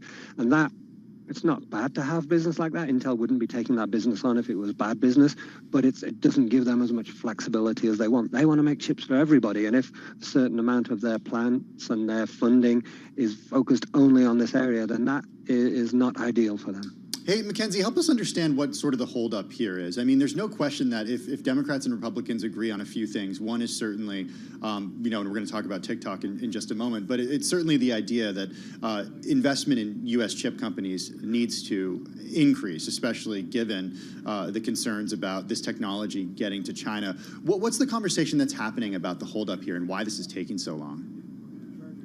So, I mean, one thing to keep in perspective is this is a decades-long investment from Washington. And so when you ask the Commerce Department about what their timing looks like, they say, we're moving quickly, but we're going to take as long as it requires to get it right. A couple of weeks don't make that much of a difference in the grand scheme of, is Intel going to become this American champion chip company? It does make a little bit more of a difference if you're running for re-election. So there are some competing factors here. But at the end of the day, the Commerce Department's been engaged in these really intense negotiations with, there are 4 sort of really advanced chip companies that are vying for $28 billion out of $39 billion that's available for grants. So we're really talking about a couple players. It's Intel, it's TSMC in Taiwan, it's Samsung in South Korea, and it's Micron, which is an American memory chip maker. And they're engaged in intense negotiations with those 4. They don't want to give them a penny more than they need. The companies have asked for twice the funding that's available. So it's not surprising that it would take some time. But this whole Pentagon situation really threw a wrench in an announcement that, could have happened a bit ago. Mackenzie, just to follow on that, I do wonder how much of this is politics, how much of this is policy. And so just to play a little bit off of that, because we are in a presidential election year, and I'm thinking the lay person is hearing this and being like, well, why do I care about this? How does this impact me specifically, Mackenzie? I think that the CHIPS Act combined with the Inflation Reduction Act, which is Biden's signature climate legislation, combined with the bipartisan infrastructure law, these are 3 massive pieces of economic policy that have sort of formed the trifecta of what the White House has dubbed Bidenomics. And so while we're to lawmakers or to allies, the Biden administration is making a strict national security argument saying it's dangerous to have these chips over-concentrated with production in Asia. China is rising in this space. To the American people, they say, look at this $20 billion factory that's the largest investment ever made in Ohio. Look at the thousands of jobs that are going to be coming to upstate New York, to Arizona. So it's really this is American manufacturing. This is the revitalization of American manufacturing, and especially in some key swing states, Arizona in particular, where we have Intel and TSMC building, you should expect this to be a big part of Biden's reelection pitch. Hey, Ian, last question to you, just 30 seconds here. Help us understand, we talked about different constituencies here. We talked about Washington. We talked about the political base. But for investors, what do they need to understand about this trickle of money that's looking like it's pretty slow here? Best way to look at it is through the Intel lens. Intel does not have the money to do all that it wants to do. Government subsidies, government grants, government loan guarantees are a big part of its ability to go big or go home here. And they've made that clear to investors. And so if you want to put money to work in Intel, you want as much as they can get, as quickly as they can get, in order to help this turnaround. Right, as included in that story that the two of you wrote together, Intel CEO has told investors that the government money will help fund the chip makers' ambitious turnaround effort. So important. Ian King, thank you so much. U.S. Semiconductor and Networking reporter there in our San Francisco bureau. Mackenzie Hawkins, U.S. Economic and Industrial Policy reporter, joining us from our D.C. bureau. So Tim, from one national security argument involving tech to another we go. We've got to talk about the U.S. vote on TikTok. Yeah, TikTok facing its most serious challenge yet. This after the U.S. House of Representatives overwhelmingly passed a bill to ban the app. That is, unless its Chinese owner sells the video sharing app. Representative Buddy Carter is a Republican from the state of Georgia who co-sponsored the bill to ban TikTok. On Bloomberg Tech earlier today, right after the vote, he said the law is an important national security measure and not a ban. Check out what he had to say. 2 questions here. First of all, this is a question about, is it going to be banned? No.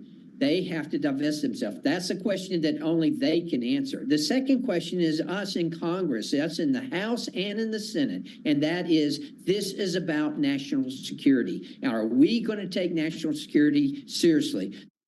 That's Representative Buddy Carter, Republican from the state of Georgia, who co-sponsored the bill to ban TikTok earlier today. All right, so Tim, let's get more on this. Let's turn to Bloomberg News national security reporter Dan Flatley. He's with us from Washington, D.C. Hey, Dan, first up, the vote in the House, 352 to 65. Before we move on to the Senate vote, which is a whole other story, what do we need to know about the lead up to today's vote and today's overwhelming, I should say, vote in favor of banning TikTok, or at least telling them they've got to do something?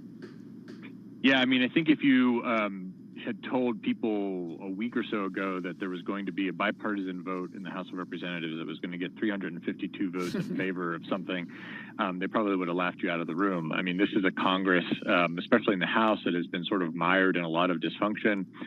There's been fights over who's going to be Speaker, all of this stuff. But TikTok has been one of those things. Every once in a while, the stars sort of align in Washington, and this is a case where this sort of happened. TikTok has been a long-standing national security concern for a lot of folks on the Hill, and two individuals in particular, Chairman Mike Gallagher, who's the chairman of this committee that's focused on competition with China, and his Democratic counterpart, Raja Krishnamurthy, sort of worked behind the scenes very quietly over the last several months, building consensus, building support for this carefully crafted, as they say, bill, and working with the administration to kind of line everything up. And it's an election year. There's a lot of different things, a lot of different strains to follow, and they got it done. And they got it done without anybody really finding out about it, including TikTok's lobbyists, apparently. So that's a pretty impressive feat in Washington these days. Yeah. So. Danny, I just want to know about the security concern here, because this is an app that, as you write in the piece, 170 million Americans use. Critics do call it a national security threat. What can you tell us about whether or not it is a national security threat? What do critics say? Right. So, there's a couple of things that critics of TikTok sort of focus on. Obviously, there's the data issue, which is probably where a lot of experts sort of say they're on their firmest ground. If you recall, several years ago now, the Chinese Communist Party, the Chinese government passed a law that any tech company or any company really could be required to turn over data to the government if asked for it. And so, the TikTok folks have said and been clear about, the fact that they are not sharing data with the Chinese government, but they can't give lawmakers on Capitol Hill or folks here in the Biden administration enough comfort with that sort of guarantee to basically counteract what people are seeing Chinese government do. So that's kind of part one. Part two is this question of propaganda, influence. There's a big thing, I'm sure you both will remember all the Russia disinformation around the 2016 election that happened. There was iterations of that in 2020. This is a very sensitive area for a lot of different reasons. And in a way, what happened last week, where you had a lot of folks from TikTok sort of prompted by the app to call their representatives, is on the one hand, sort of American democracy in action, right? And that's what TikTok's proponents say it is.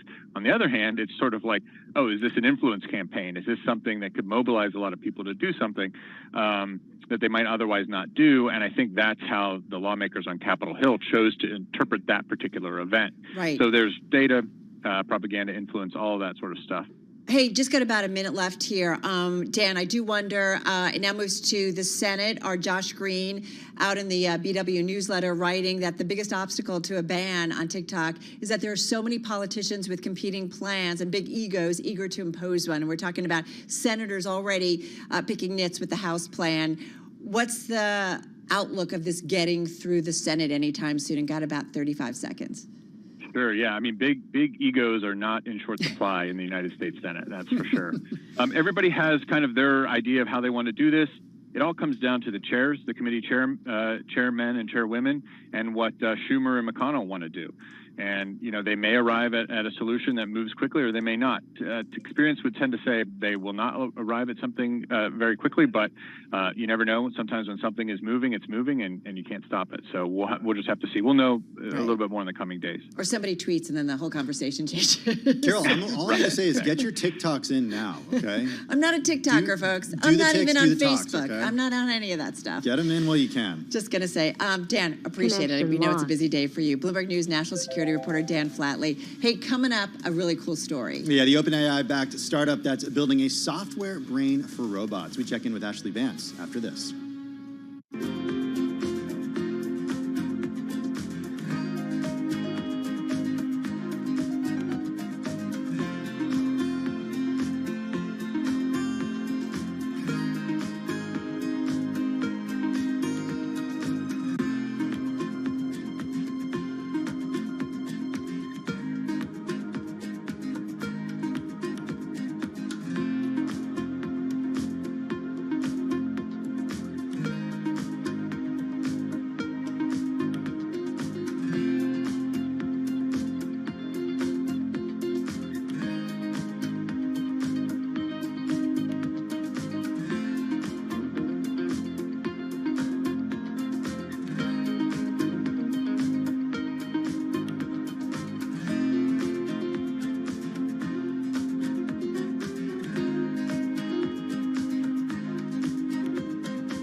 It's 2:21 on Wall Street. We do check check markets all day long. We have got a record right now for the Dow Jones Industrial Average up 107, a gain there of 0.3%. Stocks are fluctuating near record levels, with the S&P right now little changed, higher by half a point.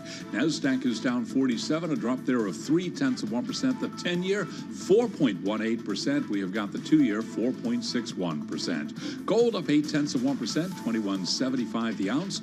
West Texas Intermediate crude up 2.7%, 79.63 a barrel, while Bitcoin is up 2.6%, 72,891 on Bitcoin. Eli Lilly is teaming up with Amazon to expand its nascent business of selling weight loss drugs directly to patients. Shares of Lilly up 0.2%, Amazon up 1.1%. I'm Charlie Pelleton. That is a Bloomberg Business Flash. Appreciate that update, Charlie Pellet. Well, I got to say, it's a story that we knew we so wanted to do as soon as it crossed the Bloomberg late yesterday. First of all, it's because it's from Ashley Vance. And secondly, because it does have an element, a big-time element when it comes to the AI craze, Tim, but with a little bit of a twist. Yeah, it turns out making robots smart, not so easy. Enter Physical Intelligence. It's a new company. It's giving its first public interview since founding the company. That interview, of course, to Ashley Vance, Bloomberg Businessweek features writer. Ashley, also the author of Elon Musk, Tesla, SpaceX, and the quest for a fantastic future. And when the heavens went on sale, the misfits and geniuses racing to put space within reach. Listen, we're just going to say it. He's our go-to for a peek into the world's future. Ashley Vance, of course, joining us from California, Palo Alto. Ashley, really good to have you here with us. I love how the story starts. We both do.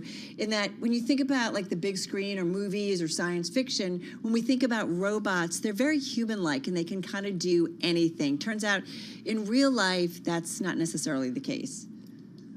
Yeah, you know, every science fiction world I think we've ever encountered usually has very smart computers and very smart androids and other robots walking around, but our world has been different. These large language models that have become so famous from OpenAI and Google and others, you know, they're stuck on our computers, and our robots in factories and even in the home have lagged behind this new more general purpose form of intelligence. All right, so then take us to Physical Intelligence, the company that you write about and the CEO that you got to talk to. The first interview since these guys were founded.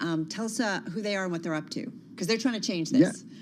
Yeah, I mean, it's a collection of robotics and AI experts. A bunch of them come from Google. Google's had this robotics team for a long time, and then there's some professors and some entrepreneurs in this group. And you know, the big problem here is that the AI that we're used to, these chatbots, they get fed with all of the billions and trillions of words on the internet and books we've written. And so the quest is, how do you feed robots enough data to train them on these AI models? And this group of researchers, they just think this time has come where we can gather enough data in the right way to make a general purpose robotics brain. So not software for one robot, but a type of operating system that you could apply to any machine, and it would have this base level of intelligence to perform tasks. How do you teach, Ashley, a robot to tie a shoe, for example, to do a basic task? Yeah, this part's cool. So, you know, the way this has been done for the last like 5 or 10 years is you buy a bunch of robotic arms, or you build them, and you have them tie a shoe about 1 million or 10 million times until that, and you tell it when it's doing a bad job and when it's doing a good job, and eventually this little robot hand can tie a shoe. What these guys are talking about is this new era where you do actually take the language AI models and infuse it into these physical models. And so now, already today, this is happening where you can tell one of these robots, tie a shoe, and because of these language models, it probably, and you know, all of our image and video models, it has a pretty good idea of what the concept of a shoe is, what the shoelaces are. There's probably a lot of videos on the internet of people teaching kids to tie shoes, and so it sort of comes in with this knowledge. Same sort of thing. If you said, you know, pick the Coke can off the table, it will know what a Coke can is and be able to separate that object from other objects. So they're trying to piggyback on this base level of general intelligence and then build the mechanical parts into it. Ashley, when this processing is happening in real time, is it happening separate from the cloud, that is the actual brain of something with physical intelligence, like is the vision for that actual brain to be physically inside the robot versus that processing happening offsite in the cloud, independent from, the physical thing? Yeah, like to a degree, all these models have to get trained in the cloud because they require tens of thousands of these graphics chips to do the training. But we're seeing more and more, even with like a language model, you can ask ChatGPT questions on your cell phone and have them answered. So the part where you've trained the model happens off in the cloud in these huge data centers, but the robots will have this kind of local intelligence, just like we do on our devices. And that stuff, I have another story coming soon on how all this processing on the devices themselves is going to get faster as well. Love this. Having said that, talking to ChatGPT to create a poem or something, is that easier than actually, getting the next generation AI to teach someone to physically do something? And I guess, what's the data sets on that? Are there less data sets on that to actually teach these physical capabilities?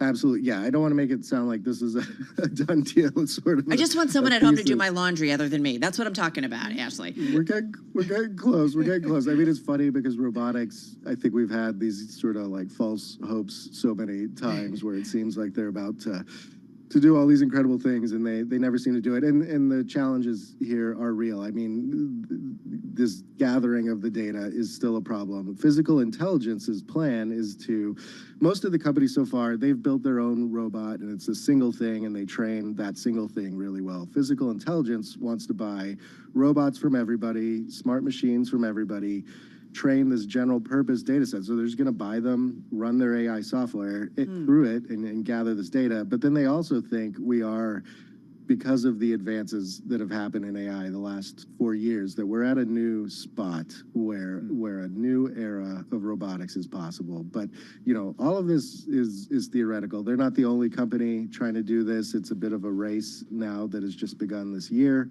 And we'll see if somebody can actually solve this problem. Well, Ashley, what does the end of that race look like? And you've spent a lot of time in Silicon Valley. You've spent the past couple of years immersed in this type of technology. How close are we to that finish line? It's interesting. There's a prominent company called Figure AI. It's just raised more than $600 million to build an Android. Tesla has this Optimus Android. There's other companies doing that. So, in terms of the actual machines over the past 18 months, I've seen this huge leap forward. I've been to Figure's factory. I mean, the androids are cool, and they can move and all over the place. They've got these cameras. They can see forward, backward, all around. And I've seen them carrying boxes in like a makeshift warehouse. So that part is okay. It's still this software layer. I mean, you can teach a robot to do a repetitive task today. You just cannot send it out into the world, almost like a self-driving car where it has to deal with these variables of the world. We're just not to that point yet. That's exactly what I thought about when I read your story. Is it akin to Tesla and the other companies that are creating the autonomous vehicle technology, right? So that they can they could essentially then sell it to whatever car or whatever vehicle, but fine-tuning it so it really gets it right every time. That's kind of what this is about, right? It is, and like with those cars, I mean, we forget, it's like a decade-long effort. So they've been gathering data for this decade of all the streets and roads and signs and what people and bikes look like. In this case, same thing. I mean, maybe you have enough money to build 20 prototype robots. Is that enough to gather the amount of data that we're talking about here? I think the stakes are very high out on a road with a car. Maybe, if we're just talking about sort of like a factory robot doing a bunch of different jobs, that's probably a less dangerous and sort of easier thing to get to. If you start putting it in the home, obviously you want that to be safe. So there's this, but this is the question. It's this race. these people think they have figured out a new way to gather this data, but we're still just not totally sure. Like C3PO, Yeah. and R2D2. Sorry, it's been a while since I watched it, but that's what we think about. Like these guys could do a lot of stuff. They can. Okay, so Ashley, you spent time at Figure AI. As I said, you've been doing this for years. What scares you about this tech, if anything? Well, I think we're like a long way off from this getting to some robot that's barging around your house, taking it over. I think, it's similar to so many of these questions. Already, Figure doesn't like to talk about this. They talk about the robots being complements, but clearly they're trying to do jobs that humans do today in warehouses. They're probably not the most pleasant jobs, but they are. There's a lot of jobs and they pay and so there's a challenge coming with that. I think in general, and then also you're talking about all these huge fears we have about AI. I mean, you're giving it a body and it seems a little less scary sometimes when it's stuck on a computer instead of acting out in the world. And so this would be a new era in our AI conundrum. Yeah, just another one. Really great stuff, and so much stuff, and some history in terms of other companies that have tried to do it before, and all of those that are out there also pursuing something similar to this company. Ashley, thank you so much. Like we said, we saw this company last night when it crossed the Bloomberg and knew we wanted to chat with you about it, so thank you. Really appreciate it. That is, of course, Bloomberg Business Week feature writer, Ashley Vance. The real Ashley Vance, not an AI version of Ashley Vance. No AI there. No, it's just intelligence. The real human Ashley Vance. We think. Do we know? That would be a feature. That would be a feature. Speaking of features, his story is featured in the forthcoming issue of Bloomberg Business Week. You can read it now, though, on the Bloomberg terminal, of course, at Bloomberg.com. All right, well, the S&P 500 is in the green, so that means it's at a record. The Dow Jones Industrial Average higher by 0.3%. And pulling up the NASDAQ 100 right now, it is, down by 0.5%. All right, straight ahead, we're going to talk about the world of private credit, but right now, we're going to talk about world and national news, courtesy of Amy Morris. She's in D.C. Hey, Amy. Hey, Carol. Congress voted to pass that bill that could lead to a ban on TikTok in the U.S. The legislation would prohibit the app unless its Chinese parent company ByteDance divests within 6 months. Democratic Representative Robert Garcia of California argued against the bill. I'm a strong supporter of ensuring that TikTok remains an open marketplace, and there's no guarantee in this bill that there won't be an interruption of service that could lead to an end of this app. China condemned lawmakers' push to force the sale of TikTok and says it would use every legal tool to fight back. The judge overseeing the Georgia election interference case has dismissed some of the charges against former President Trump, but others remain. The judge ordered 6 of those charges be quashed, including 3 against Trump. The order leaves intact many other charges in the indictment. U.S. accident investigators say they still don't know who performed the work on the panel of that Boeing jet that failed in January. National Transportation Safety Board Chair Jennifer Homendy told senators in a letter that they asked for those names and other information days after the accident, and they still don't have the information. They say it is, quote, absurd that Boeing still has not provided the documents nor the information. Boeing had no immediate comment on the situation. Global news 24 hours a day, and whenever you want it with Bloomberg News Now. I'm Amy Morris, and this is Bloomberg.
It's 2:40 on Wall Street. We do check markets all day long here at Bloomberg. We have got U.S. stocks fluctuating right now. The S&P 500 index lower by half a point, little change, perhaps the key takeaway as of now. Again, we have been swinging between gains and losses. We have got the Dow Industrials up 110 now, up by about 0.3%. The NASDAQ Composite Index down 41, drop now of 0.3%, has been lower for much of the session. 10-year 4.18% with a 2-year right now 4.61%.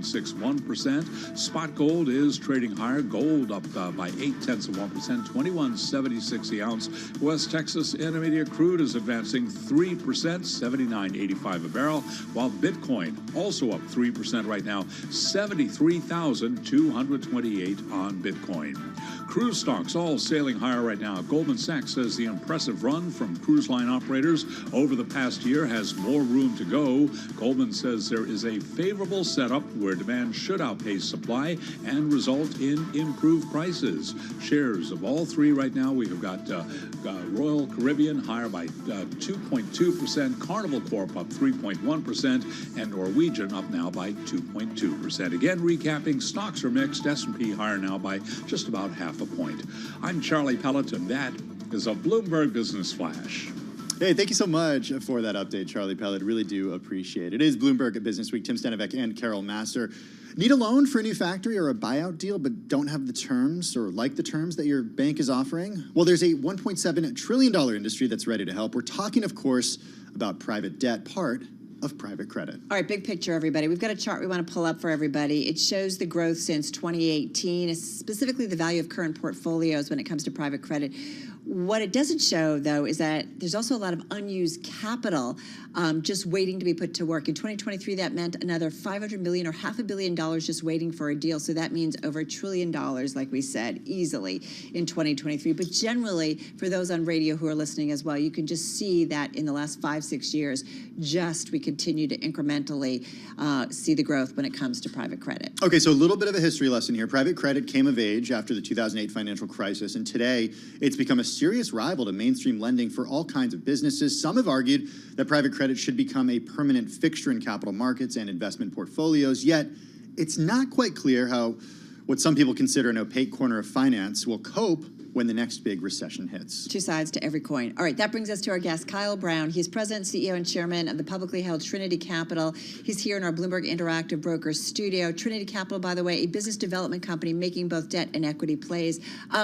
Kyle, great to have you here with us. Thanks How are for having you? me, guys. I appreciate it. Well, great to have you here. Private credit, we talk about it so much. It feels like every investment advisor has some thoughts or wanting to be involved in the private credit space. Tell us about the trends that we are seeing and how it compares to the last 6 months to the last 12 months. Sure. And maybe just a little background. So we've been doing this since 2008, focused on growth stage companies, mostly private companies.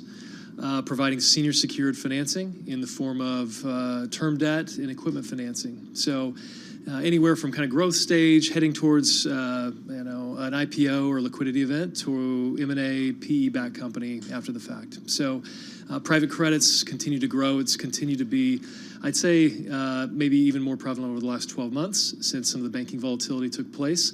I think what we're seeing is banks lending less and companies looking for alternative sources of capital. And so pipeline-wise, it's been significant growth over the last 12 months specifically, although it's been steadily growing, over the last 5 years. What can you tell us about, speaking generally here, because every deal is different, but what are typical terms on a deal, and how might they be different from the type of deal that someone were able to get from financing from a quote-unquote traditional means?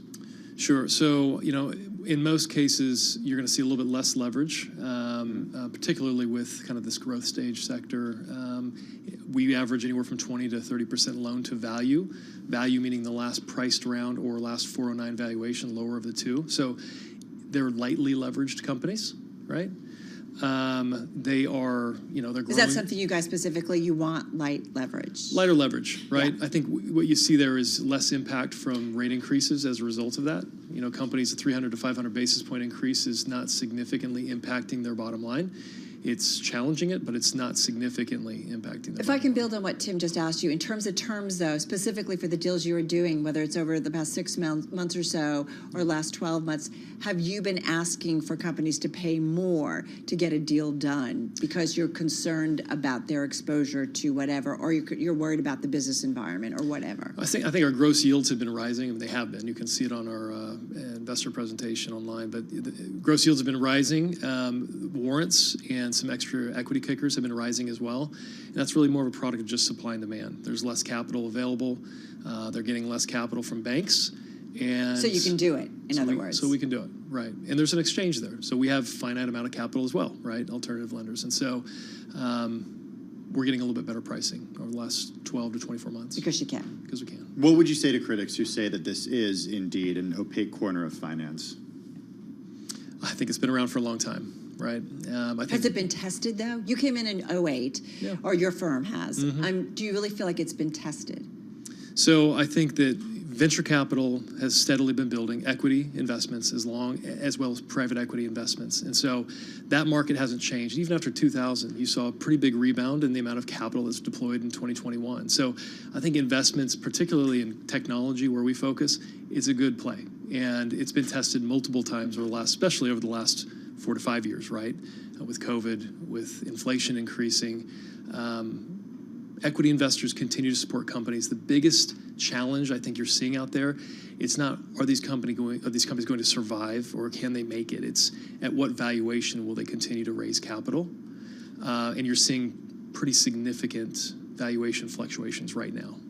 I am also curious about the exit strategy. How quickly do you guys normally exit an investment? So a third of our deals we are repaid through an IPO or M&A. A third is through just regular payoffs. So our deals end up amortizing. You talk about terms. They're interest only for 12 to 36 months payments, and then they're fully amortizing over 24 to 36 months. And so 3 years and you're out? We're typically out in less than 3 years. And that's been consistent even over coming off the pandemic. Has that stayed consistent? It's been very, very consistent. Huh. The other corner is just refinances. We'll get refinanced out if it's a strong company that continues to grow. What do approvals denials look like in terms of companies coming to you? Like, what is the success rate for incoming versus, you guys saying, okay, hey, this is not quite a fit for us providing financing? Yeah, I think historically we've averaged maybe 3% of the deals we look at, right? That's companies where we've seen multiple years of financial statements, pitch deck, cap table. So we're getting a good look, and we're only funding about 3% of those. Wow. That has actually narrowed over the last 12 to 18 months. Top of funnels increased because deal flows increased since the banking volatility. And then we're just getting a little bit pickier on what makes it to the bottom. Why are you getting pickier? We want to make sure that companies have the adequate runway to get through the next couple of years of volatility. Well, you talked about refinancing or refinances in terms of some of your firms. How much do you typically do that for a company that's been in your portfolio? How much more have you done it coming off of maybe the last couple of years when there's been some concerns about some strain and stresses, especially as the environment has gotten a little bit questionable? So I think we're probably a little bit unique. Our internally managed BDC, and there's only a couple internally managed BDCs, our company, and Trinity's not just a pool of assets. It's actually owns the management company. So when you buy the stock, you get the management company. We also have third-party valuations on all of our assets, and there's transparency there for investors, so they can see from us and a third party where these assets are valued at. So there's really no hiding the 8 ball from evaluations or from the portfolio standpoint. So you're not having to do some kind of an increasing number of refinancing, maybe with tougher terms for the borrower in the last 6 to 12 months? The majority of our investments right now are new investments. Okay. 80+% of our capital is being deployed into new opportunities. You mentioned IPO market, though. Is some of that more difficult in the last 12 months? It's been not a great IPO market. Yeah. No, so do you have to shift gears and rather, you said about a third are IPOs or M&A? Are you doing more M&A and less IPO because that's the market? There's been more M&A, and honestly, there's going to be a lot more M&A coming up, I think. There's this fine dance happening right now between companies who need capital and private equity. You mentioned at the beginning of the segment, ton of dry powder right now. And there's a dance because this equity is going to be really judged on the investments they make in this time period right now. And then you have companies that were raising at a significant increase in valuation over 2020 to 2022, and they're dancing. They're trying to figure out where to land. And you're seeing significant down rounds, whether it's priced or hidden in the form of a convertible note with preference, et cetera. But it's happening right now, and it'll play out over this year. We talk about that a lot for those who've got dry powder, and depending on how their exits have been, whether or not it's going to go well in the future. Great stopping by. Next time you're in town, come by. Thank you very much. Kyle Brown, Chief Executive Officer at Trinity Capital, joining us here in studio. NASDAQ 100 down by 0.5 percentage point. The S&P 500 in the red as well. This is Bloomberg.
Your company news headlines on Bloomberg Radio. From Bloomberg World Headquarters, I'm Charlie Pettit. Home builder Lennar will be among the names reporting today after the close of trading. The report comes as mortgage rates drop back below 7% for the first time in a month, spurring an increase in applications for home purchases. Among those home building names, we've got Lennar up now by 0.3%. Rival KB Home up 1.6%. Toll Brothers up by 1.3%. As we have been reporting, Dollar Tree plans to close about 1,000 stores in a bid to improve profitability as the discount retailer battles a spate of litigation and other headwinds. The company expects to shutter about 600 Family Dollar stores in the first half of fiscal 2024 and shut down an additional 370 Family Dollar and 30 Dollar Tree locations as their leases expire. Dollar Tree up by about 0.1%. Dollar General up by 0.2%. Sources tell Bloomberg UBS Group has started cutting jobs at its Asia private banking division this week as a slump in profits weighs on the region's largest wealth manager. Wealth generation in China has stalled as the nation's economy struggles to gain momentum amid a property crisis and a sell-off in equities. Right now we've got that, UBS shares trading little changed. Wall Street's stance on Tesla worsened further today as yet another analyst warned about risks to sales and said its strategy of cutting prices to boost demand was losing its effectiveness. Wells Fargo analyst Colin Langan calls Tesla, quote, a growth company with no growth. And Tesla shares, they are down now by 3.9%. And those are our top company stories at this hour. I'm Charlie Pellet, and this is Bloomberg. You're listening to Bloomberg Business Week with Carol Messer and Tim Stenevec on Bloomberg Radio and Television. It is Bloomberg Business Week. Let's get a check on the latest world and national news. We got Amy Morris in the Bloomberg 99.1 Newsroom in Washington, D.C. Hey, Amy. Hey, Tim, House lawmakers passed that bill that could lead to a ban on TikTok in the U.S. The legislation would prohibit the app unless its Chinese parent company ByteDance divests within 6 months.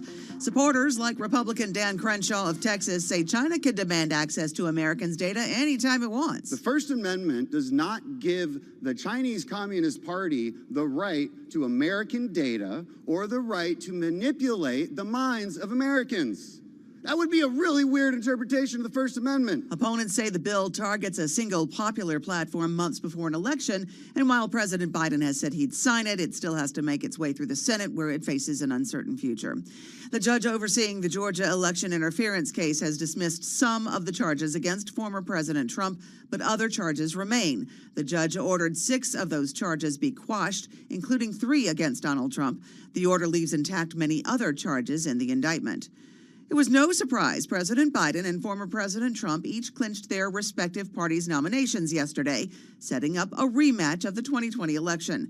And this will be the first presidential rematch since 1956, the earliest start to a general election campaign since Bush v. Gore in 2000.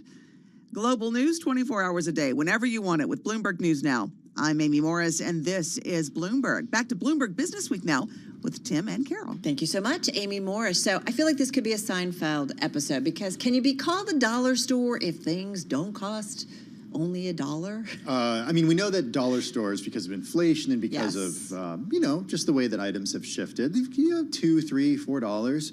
Well, it turns out Dollar Tree, it plans to extend its range to include products that cost as much as $7 each. Sorry, I just dropped my pen. All right, well, in our one more That's how surprised you are. That's 7 times $1. All right, in our one more thing, Dollar Tree implementing a multi-price strategy in which it will sell a greater variety of products with the aim of winning over new customers. So over the past year, we know that they have sold groceries that cost from $3 to $5. Those goods will be complemented this year by 300 items that cost up to $7 across 3,000 stores. Okay, so the company CEO saying that the expanded assortment will offer Dollar Tree shoppers a wider range of choices across a variety of categories. We're talking food, pet care, personal care. Also, the company is getting higher income consumers. So it's going upscale? It's I don't know. Yeah, I guess you could argue that it's going upscale, or it's just attracting people who make more money now because they're offering these different products. So in 2023, its new customers, according to executives on the earnings call today, were mostly households, new customers, mostly households earning more than $125,000 a year. So basically, bottom line, what they're looking to do is put more offerings out there that cater to a wider variety of shoppers, including those earning more money who maybe want to buy other things, right? Whether it's, I don't know what, pet care, personal care, like all of these things. We know personal care items tend to cost a lot more money. You can't just get them for a couple of dollars. So it's kind of interesting. Yeah. Not the only news out of Dollar Tree today. The No. stock is actually down more than 14%. It does plan to shutter about 1,000 stores, this in an effort to improve profitability. The retailer does face some headwinds, including a spate of litigation. Yeah. So, all right, certainly on our radar, and I bet one of your decliners. All right, guys. How'd you know? It is one of my decliners. Just a fair guess. All right, for those of you watching on television, coming up next is The Close. For those of you staying with us on Bloomberg Business Week, Tim and I got a couple of things coming up in the next couple of hours, including we're going to get into the physics whiz who made a fortune betting on nature's catastrophes. We're talking about cat bonds. Cat bonds, not meow cat bonds. No, not meow. Not meow. Tyson is hiring New York immigrants for jobs that no one else wants. We're going to check in with Tyson and the person who, the Bloomberg reporter who wrote that story, and then we've got the former owner and chairman of the LA Dodgers. He is out to upend the internet as we know it. Frank McCourt will be joining us. That's coming up on Bloomberg Business Week. This is Bloomberg.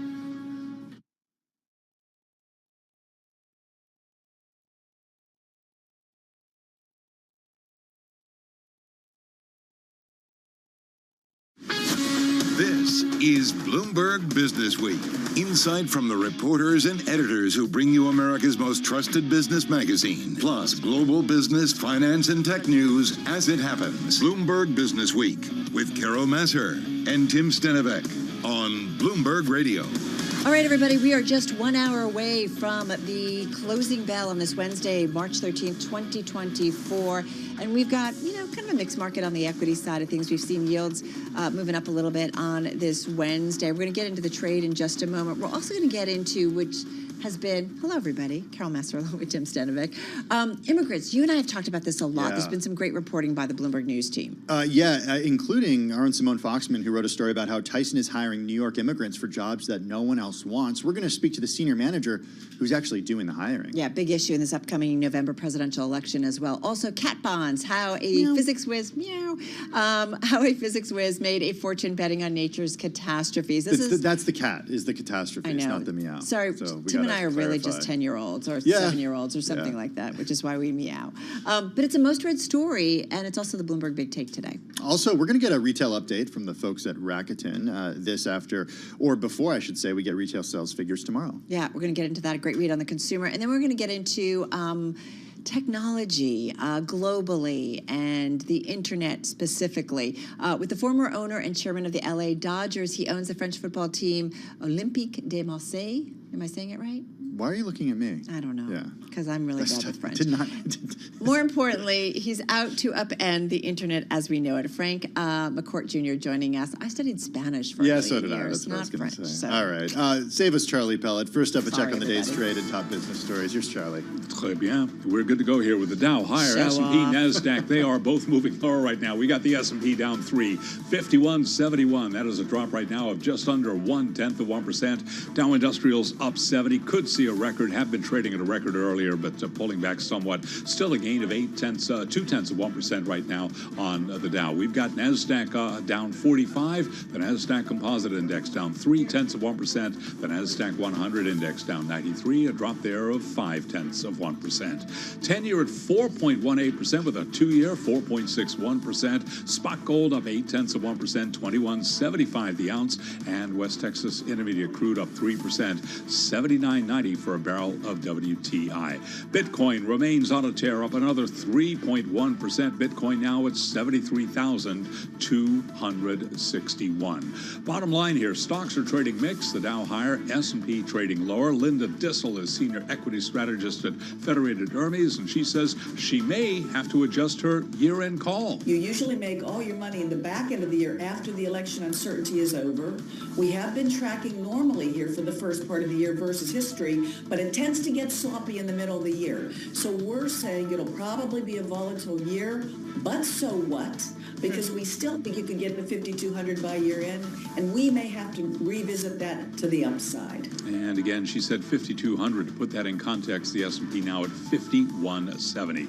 Goldman Sachs says the impressive run from cruise line operators over the past year has more room to run.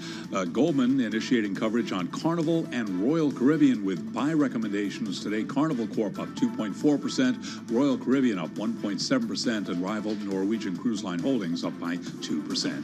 Recapping, S&P down 4, drop there of 0.1%. I'm Charlie Pellet, and that is a Bloomberg Business Flash. Is there any language you can't speak, Charlie Pellet? A little bit of Arabic. Well, no, I know a couple of words in Arabic, but no. Yeah. A man of this world. He's a our world true traveler. Renaissance man. Truly is. All right, let's not go around the world, but let's just look at the U.S. markets and see what's going on here. Kind of bouncing around here, mixed trade here, a little bit lower, call it unchanged on the S&P 500. NASDAQ 100 also a little bit lower here, Tim. Yeah, a handful of mega caps. We got NVIDIA, Apple, Tesla moving lower, pulling down the S&P 500 ever so slightly. Let's bring in Abigail Doolittle. She's Bloomberg News Markets reporter. She joins us here in the Bloomberg Interactive Broker Studio. Abigail, I was struck by this superlative earlier today. The S&P 500 notching its longest stretch since 2018 without a drop of at least 2%. This is according to data compiled by Bloomberg. Wow. Yeah, wow. I mean, it speaks to the rally that we've had out of the October 2023 lows, because there's also, of course, the October 2022 lows. Basically, the same rally. That period of between the end of July and the lows of October was a period of consolidation, although a pretty serious one that almost put the Russell 2000 in a bear market. Every time I look at the line, it's just like this, straight higher. Right? Now, the one thing I would say, and this is kind of wonky, but if you look at it, it converges, which tells you that the buyers are gaining a little bit less confidence, or I should say losing a little more confidence as they go higher, creating the opportunity at some point for the sellers when the piece of information comes out. We don't know what it will be. Or it could be just a sentiment shift. One thought that comes to mind for me is NVIDIA, the technicals there. Guess how much that stock was extended just a couple days ago from its 200-day moving average? I don't know. 95%. It's the most I've ever seen. Yes. So that's crazy. And how I think I was saying yesterday that I could make, or maybe I was saying recently, I could make the case very easily that this year's rally would basically fold, and that the stock would go from about 900 to below 500, and that's what it is. It just was too far, too fast. Right. A little bit more straight up. So if that were to happen, I think that could really weigh on sentiment and be a trigger for that convergence on the S&P 500. I feel like, in years past, when there was quite a rally up, we would talk about, rallies running out of steam or just getting tired, like the moves up.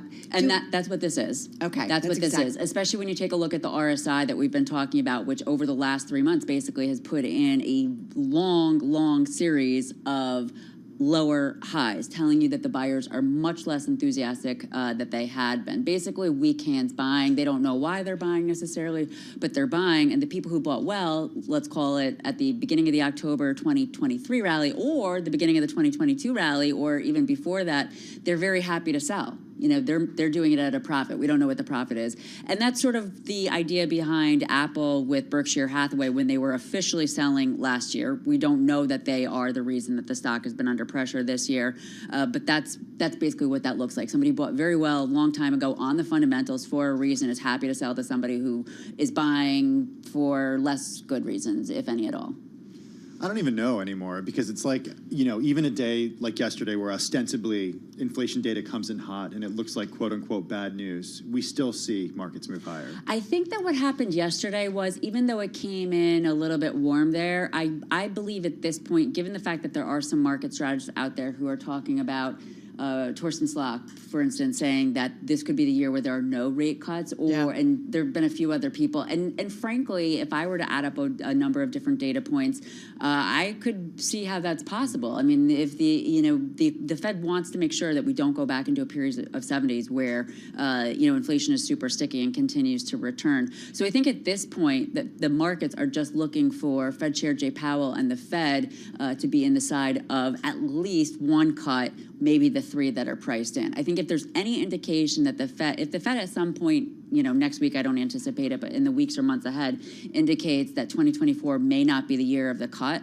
I think there's going to be a major repricing of risk. I agree with you. I agree, which is why some people are looking wait, are the moves now versus second half, or kind of rethinking? Maybe we see something in the SEP next week. Exactly. Hey, one last question. Yeah. Are we in, after just getting through the earnings season, we're now waiting for another Fed meeting next week? It makes sense. You're someone who technically looks at the market, but also thinks about the fundamentals. It makes sense to maybe just have a moment in time where we're just going to kind of slow down here. So I would say right now is maybe that time, but it's going to depend on what PPI is on tomorrow. Yeah. And then Friday is options expiration, and then SMCI is being added to the S&P 500. The NVIDIA expiration, Steve Sosnick of Interactive Brokers was just telling me, could go nuts. We're actually going to be talking about that on Options Insight on Friday, which will be perfect because the trading could be wild.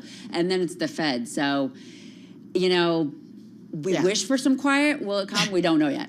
Yeah, and we also get retail sales tomorrow, too, which will give us some read on consumers.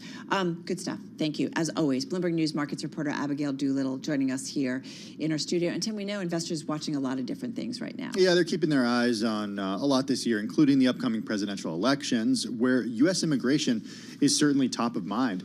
On that, for politicians in Washington and New York City, an unprecedented stream of asylum seekers presents an intractable problem with no easy answers. For companies such as Tyson Foods that are struggling to fill unpleasant jobs with a U.S. unemployment rate of 3.9%, this new population presents an alluring opportunity. Right, and Tyson joining the nonprofit Tent Partnership for Refugees. It was founded by Chobani yogurt magnate Hamdi Ulukaya. He, with a plan to hire some of the more than 181,000 migrants that have come through New York City's intake system over the past couple of years. As for Tyson, it already employs about 42,000 immigrants among its 120,000 strong U.S. workforce. We've got a great roundtable to get into all of this. Yeah, Bloomberg News equality team reporter Simone Foxman writes about how Tyson and other companies are hiring immigrants. And Garrett Dolan is Senior Manager of Human Resources for Tyson Foods. Simone here in our Bloomberg Interactive Brokers studio. Garrett joining us from Arkansas. We should note Bloomberg LP Carroll, the parent company of Bloomberg Radio, has partnered with Tent to support refugee populations. All right, so let's get into it. Simone, I want to start with you. First of all, both of you, welcome. Simone, the migrant crisis, as we know, has been definitely front and center no matter where you live in the U.S. because it's, well, political and it gets a lot of attention. The nonprofit Tent Partnership for Refugees is trying to help. I've talked to Hamdi about this. What are they doing? Just share with us, remind us what they're up to. Well, so what we wrote about this week and what Tyson is involved in is it's an early program to try and get some of these migrants who've come to New York City employed by big companies.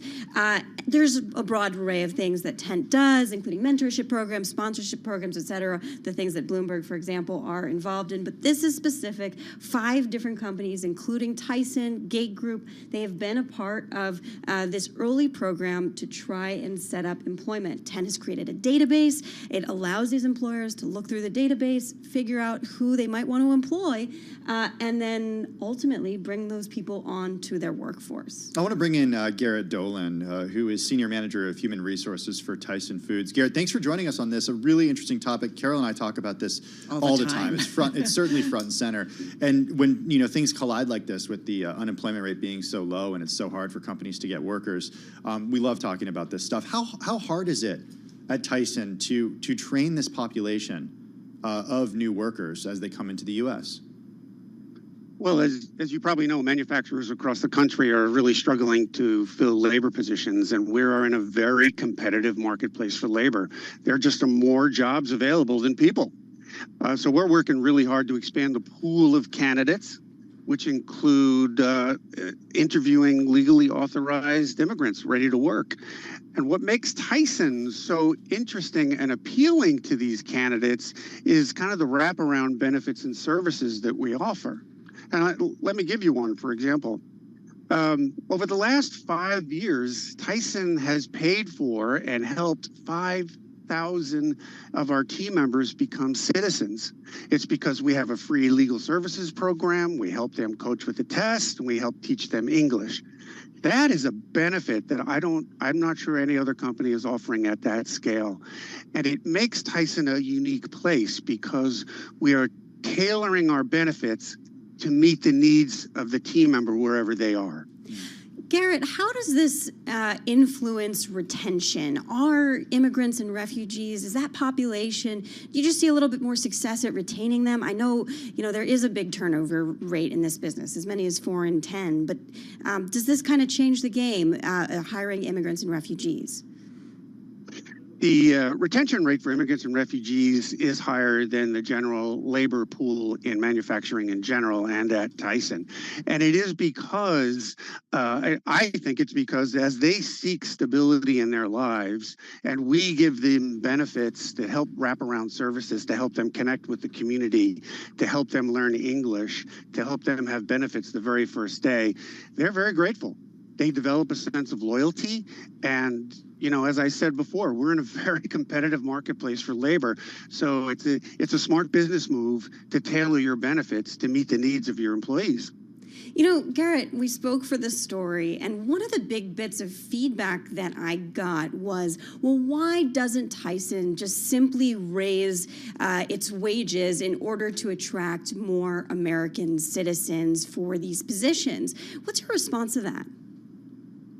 It's not just an issue of raising wages. So you can't just raise wages in a business because then you have to raise prices on your products. And so there's that dynamic that exists all the time. So for our business, we're like we pay the average manufacturing wage of what's paid across America. When you look at labor jobs from the Department of Labor, it's around $37,000 a year. We pay that. But again, what makes us really competitive and really interesting to candidates is the wraparound services, the legal services, the benefits on day one, and so on. And so when people come looking for a job, they're looking for a good wage, but they're also looking for those intangibles that other employers are not offering. I want to ask you, Garrett, you guys obviously have access to lawmakers. I'm sure there's a dialogue that goes back and forth between Washington and your company and corporate structure.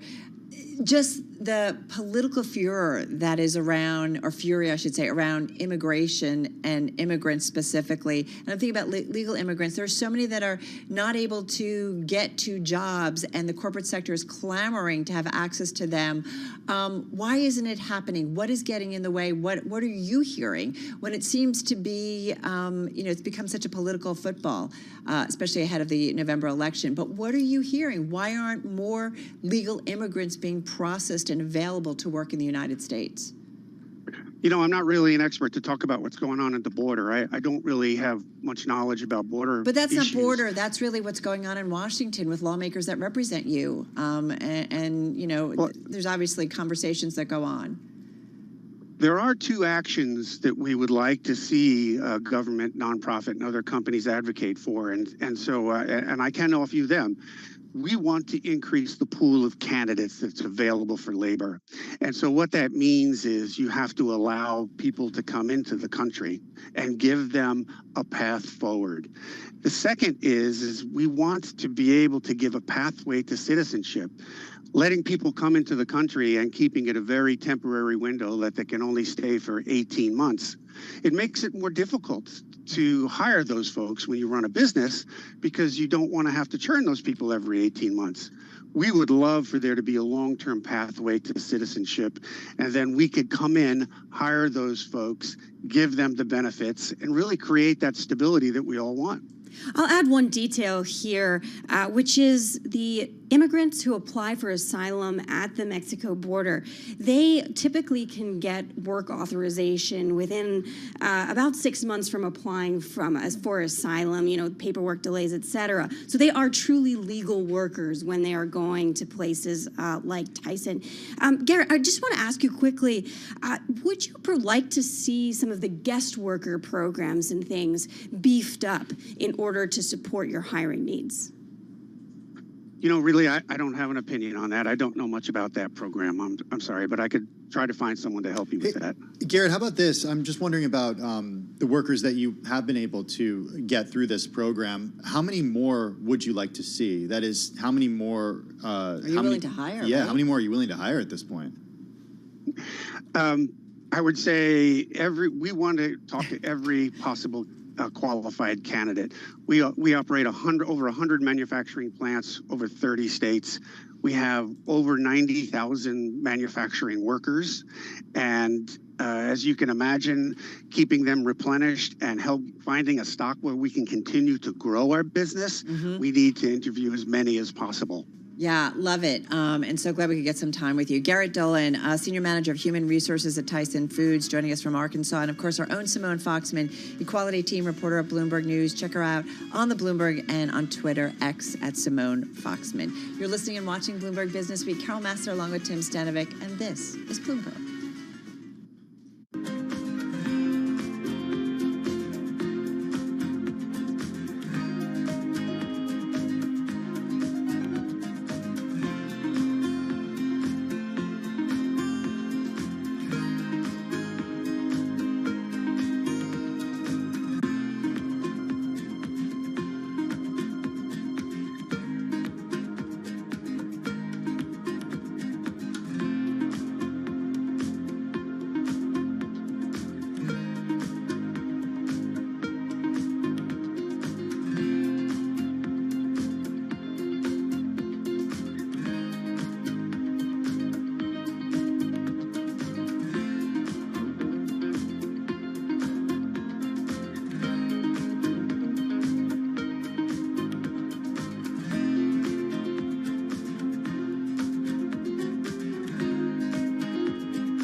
It's 3:21 on Wall Street. We do check markets all day long here at Bloomberg. We have got stocks holding near records with the S&P 500 index down 3 right now to 5171, a drop of just under 1/10%. The Dow up 56, up 1/10%. We've got NASDAQ down 47, a decline there of 0.3%, as a handful of big techs are falling. 10-year at 4.19%, the 2-year 4.62%. Gold is up 0.7%, 21.73 the ounce. West Texas Intermediate crude up 2.9%, 79.81 for a barrel of WTI. Bitcoin up 2.8%, 73,063 on Bitcoin. We are looking at a mixed market right now with the Dow Jones Industrial Average higher, S&P NASDAQ lower. Katie Kaminsky is Chief Research Strategist at Alpha Simplex Group. She told us she is long equities and short fixed income. What's always been very interesting to me this year is there's been a big disconnect in terms of the equity move and how fixed income has been reacting to recent moves, thinking about cuts. And so equity just keeps soaring higher, so I guess it's not concerned yet. More of that conversation on the Surveillance podcast. You can download it wherever you get your podcasts. Dollar Tree plans to close about 1,000 stores in a bid to improve profitability as the discount retailer battles a spate of litigation and other headwinds. Dollar Tree shares today, they are down 14%. Dollar General, which reports earnings tomorrow, Dollar General down by 2.5%. Again, recapping, stocks are mixed. The Dow pushes higher, up 0.1%. The S&P is down 0.1%. I'm Charlie Pelleton. That is a Bloomberg Business Flash. All right, Charlie, thank you so much. Well, it's one of the most read stories on the Bloomberg terminal today. It's easy to see why. It brings together climate catastrophe and Wall Street, an exclusive profile of the man behind the world's biggest collection of so-called catastrophe bonds, or cat bonds, which are complex financial instruments that insurers issue to cover risks they cannot handle. Okay, for example, millions of people from New Zealand to Chile have financial protection against natural disasters thanks to a 57-year-old hedge fund manager in southern Connecticut. And that's because his firm, Fermat Capital Management, owns the world's biggest collection of cat bonds. It's a niche corner of the financial market, and it's one that Bloomberg News senior ESG editor Gautam Naik dug into for this profile. Gautam joins us from London. Gautam, how did this individual, this hedge fund manager, get on your radar? Well, I've been writing about cat bonds for a while, mainly because in 2023, you had a very unusual year where the returns in this market were stellar. I think they were the best ever seen in the 30 years that cat bonds have been around, something like 20% returns. And people might say, well, the S&P returned maybe 25, so what's so great about that? The thing is that in a portfolio, stocks and bonds are buffeted by, daily market conditions, and they sort of are related to each other. If you have cat bonds in your portfolio, you're essentially taking a bet on Mother Nature, whether hurricanes or earthquakes or floods or wildfires will or won't happen and cause a certain amount of damage. So that's a massively useful diversifier in a cat bond portfolio.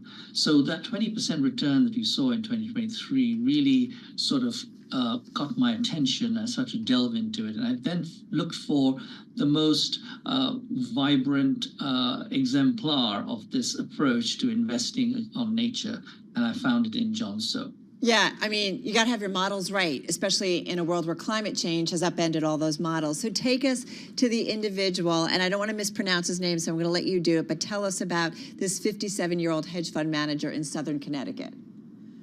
Yeah, so John So has an intensive training in physics, both from Harvard University and MIT. And he realized that it is possible to try and use the scientific and mathematical expertise he has to try and calculate the risk-return calculus when it comes to really horrific, catastrophic events like a Hurricane Katrina. And if you can sort of get a handle on what the potential of this kind of event occurring is, what kind of destruction might cause, what kind of insurance losses, and if you have the sense of that risk-return calculus, you could perhaps benefit from it by taking the smart bets. And that's essentially what he's done. He has a portfolio of about 10 billion cat bonds. He owns vast majority of all the cat bonds that are out there in the market. Did you say like And he was- 25%? Right, it's a lot. Okay. Yeah, he's 0.25% of the entire market. Yeah. Wow. Okay, so there's always another side to the bet here. So who's taking on the bet that these catastrophes do happen? How does that side of the business work? Yeah, so these bonds were invented by, about 30 years ago, and insurance companies essentially issue them for really unusual once in a 50, once a 100-year event like a Hurricane Katrina. So if the hurricane, and John Soe and other cat bond investors buy these cat bonds, if the disaster happens, then the investor, John Soe, loses some or perhaps all their capital, all their money, because that money that they have invested then goes to pay the insurance claims. If, however, over a 2 to 3 to 4 year period, however long the cat bond is around for, if that disaster doesn't occur, they pocket not just the current existing treasury rate, but on top of that, they get a very handsome risk premium for taking on this bet. And that's what gives them the high returns. I mean, but go to as I kind of kidded at the beginning, like you've got to make sure your models are really on it in a world where increasingly it's hard to maybe make some predictions, or maybe it's even better because I do feel like there's a lot of technology out there that can kind of track various patterns. How do they do it? How much of the special sauce that he is using were you able to get access to or kind of understand? So just about every cat bond investor will buy a model that allows you to sort of get an estimated loss estimate for some kind of event. So there are companies like Karen Clark in Boston. There is a company that Moody's owns that sort of has scientists and weather experts and mathematicians who create these models. What makes John so different from most of his peers is that he takes these models and he doesn't trust them entirely. He goes and does his own mathematical calculation on them, and that's where his physics background comes in. And he sort of massages the model and he comes up with his own figure, this one number that tells you what the expected loss might be, and he decides whether it's worth investing or not in a particular cat bond based on that calculation. So he really uses physics. So one example is he uses the physics of an airplane wing, how it generates lift, to help him make these buy-sell decisions. So he also used, the forces between stars, because he has a background in this, how those forces add up to evolution of a universe in a millisecond. He's able to use this kind of, these techniques that he's learned in physics to apply it to the financial markets and to bet on catastrophes. I mean, I love his backstory and what you can share with us, right? It goes back to 2001 in a garage. And the name of his firm is actually after a French mathematician. I mean, this is really his core that he's so steeped in, and maybe explains in a large way his success in terms of investing. It goes back even before that. I should tell you this little story. When he was 10 years old, his father presented him a mathematical problem. His father was an economist. And he basically asked, which of these two investment choices is the better one? One was a typical bell curve, fairly standard. The other one was this really bumpy Batman-like curve. And his father essentially said, you can't make a decision about these two. It's mathematically unknowable which one you could invest in. Well, John Soe said actually, instinctively, he felt the bumpy one, the Batman curve, was the one that probably gave you better returns if you could figure it out. And, many, many years later, he found this kind of data in cat bonds. He realized that the cat bond market had already been, doing this to come to a conclusion.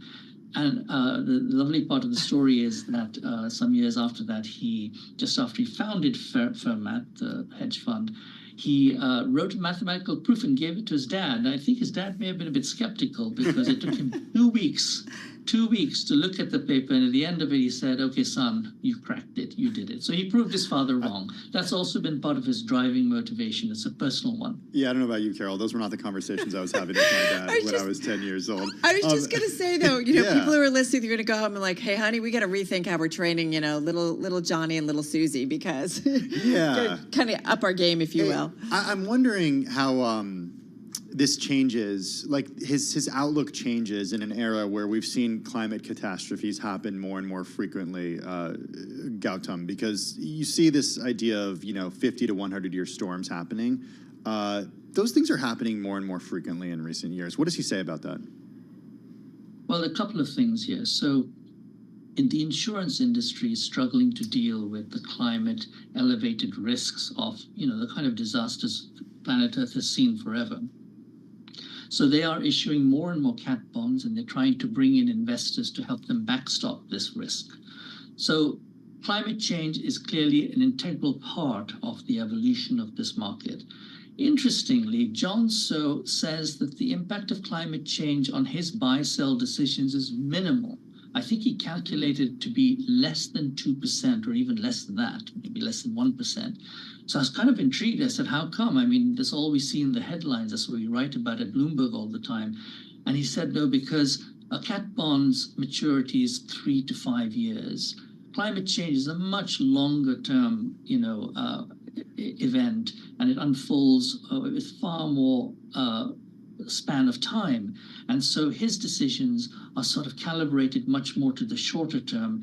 He does take it into account. He does follow, what, the Hurricane Center in the U.S. says, but it doesn't seem to factor hugely, he says, in his buy-sell decisions. Yeah. It's an incredible story. We so appreciate you staying up. I know it's a little bit later out there in the UK, so thank you so much. An incredible story. Bloomberg News senior ESG editor Gautam Naik joining us for this profile, joining us, as we said, from London. Hey, let's get a check on the latest world and national news. We got Amy Morris in the Bloomberg 99.1 newsroom in D.C. Hey, Amy.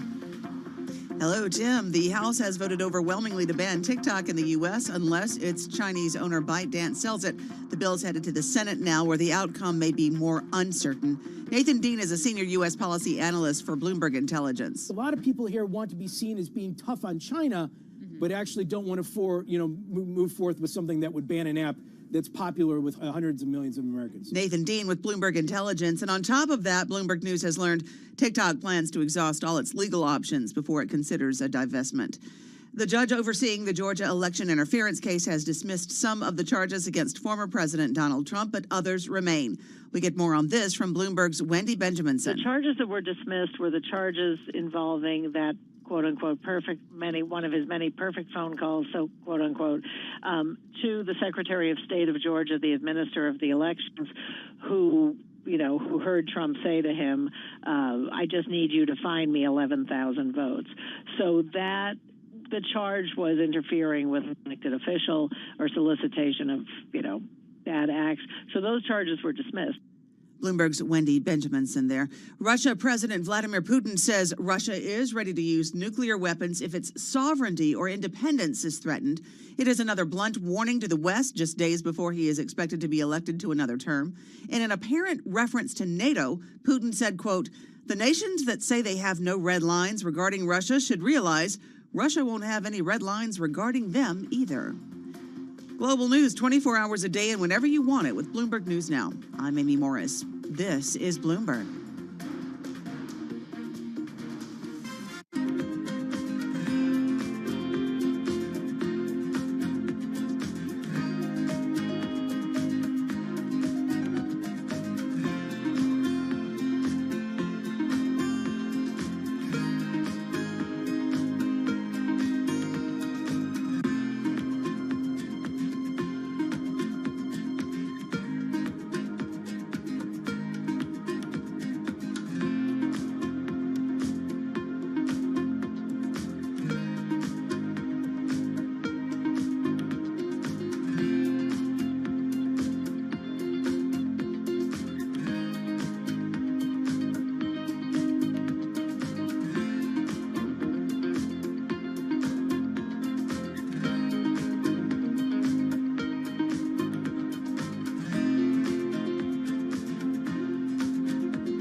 3:40 on Wall Street. We do check markets all day long here at Bloomberg. We have got stocks trading mixed with the Dow Jones Industrial Average holding on to a gain of just about 0.1%.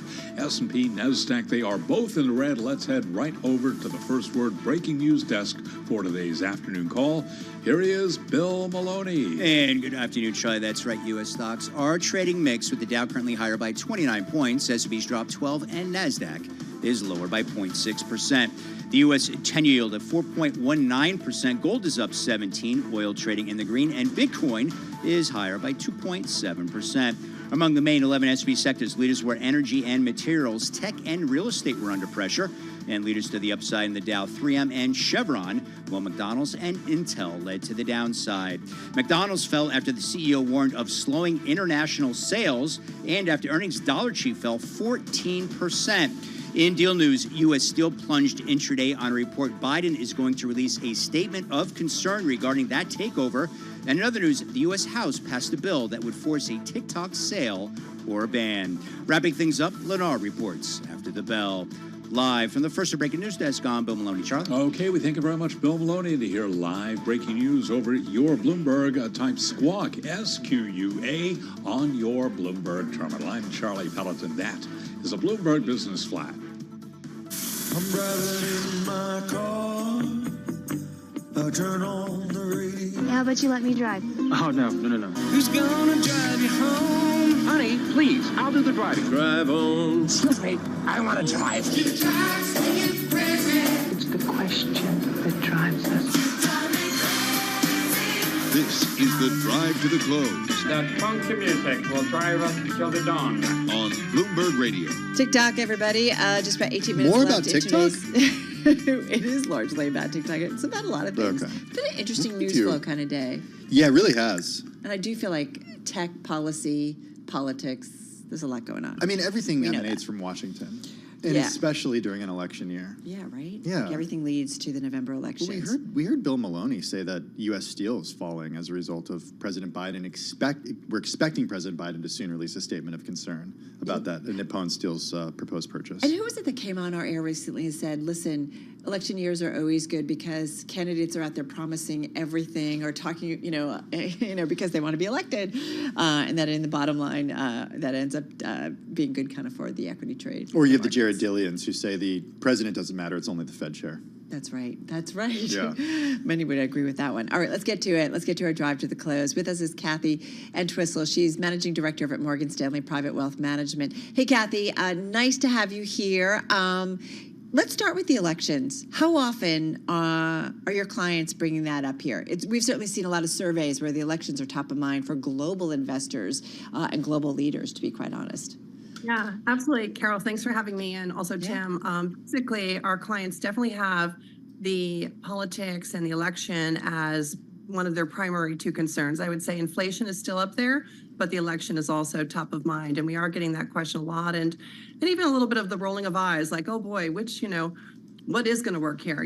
They're just a little frustrated with where we're going with the elections and what kind of promises are being made and maybe not being fulfilled. Well, how do you set up portfolios for an election where you have an incumbent win or you have a former president whose policies we think we understand because he was president from 2016 to 2020?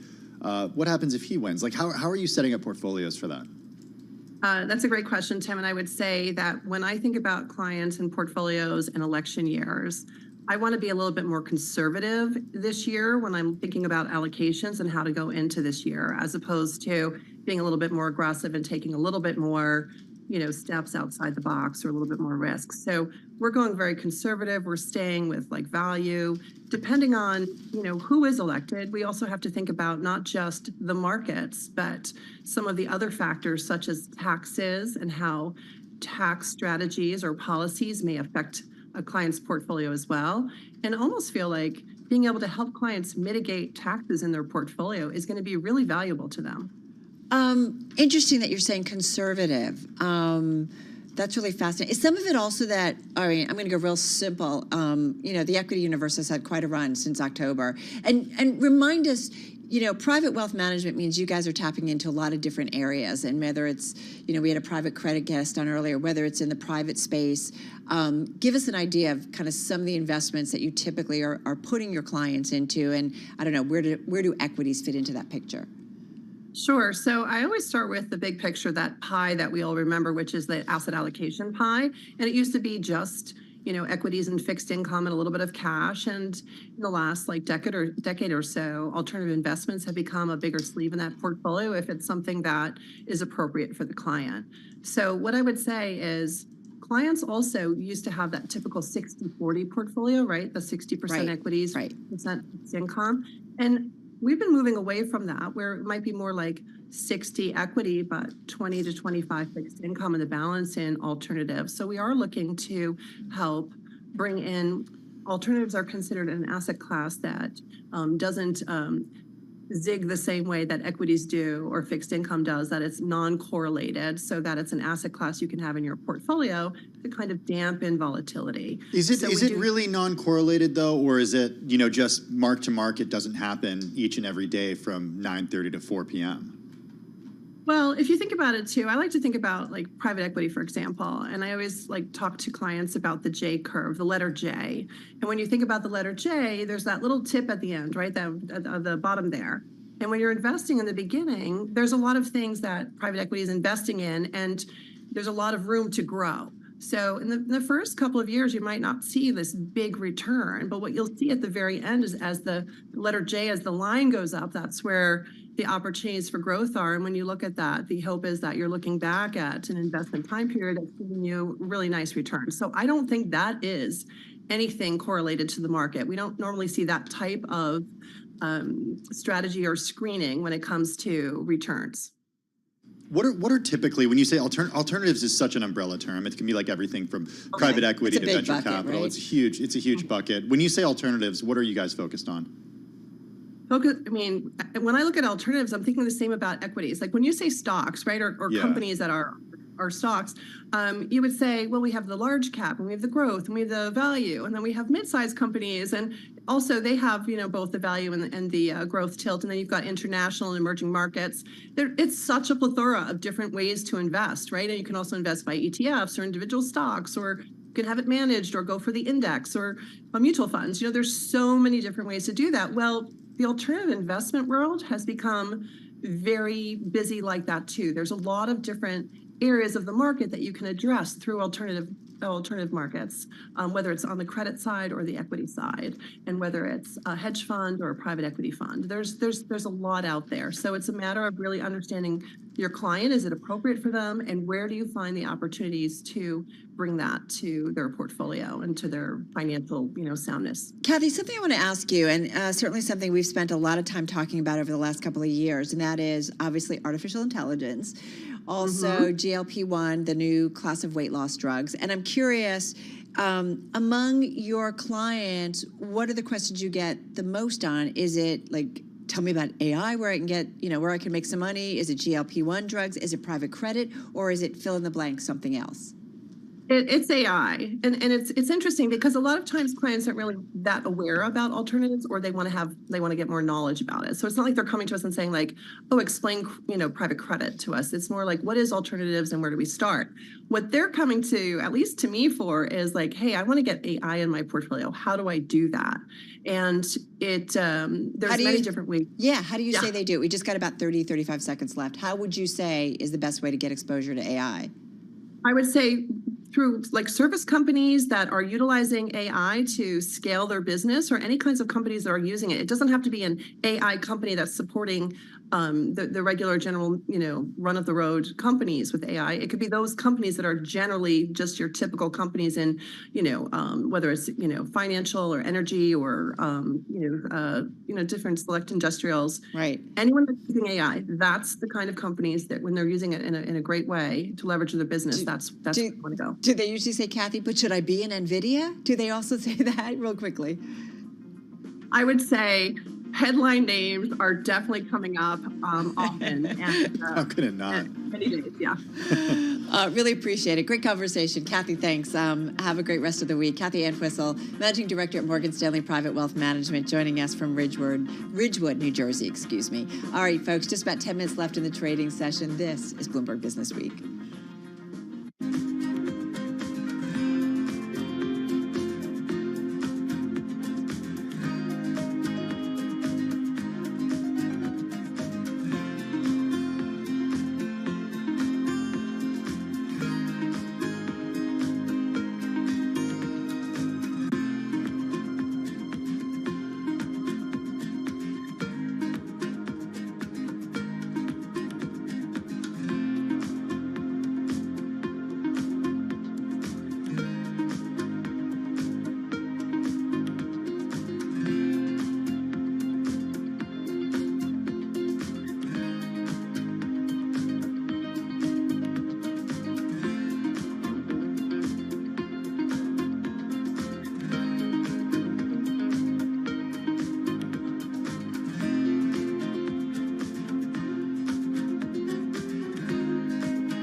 Your company news headlines on Bloomberg Radio.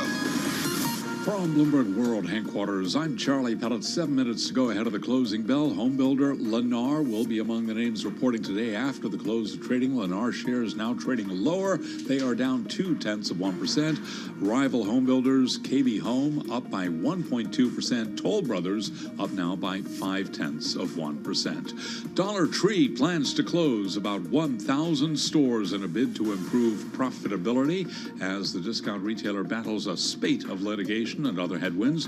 And with more on the Dollar Tree story, here's Bloomberg's Kimberly Adams. Charlie, the company expects to shutter about 600 Family Dollar stores in the first half of fiscal 2024 and shut down an additional 370 Family Dollar and 30 Dollar Tree locations as their leases expire. Dollar Tree said it expects a benefit of 15 cents a share to 2024 earnings from the store closures. Dollar Tree operated more than 16,770 stores across 48 states and Canada. The chain has been beset by complaints of miserable working conditions, and fourth quarter adjusted earnings of $2.55 a share included an impact of 17 cents a share from general liability insurance claims. Charlie? And that's Kimberly Adams reporting. We've got Dollar Tree down now by 14.2%. Rival Dollar General, which reports earnings tomorrow, That stock down now by 1.8%. Wall Street's stance on Tesla worsened further today as yet another analyst warned about risks to sales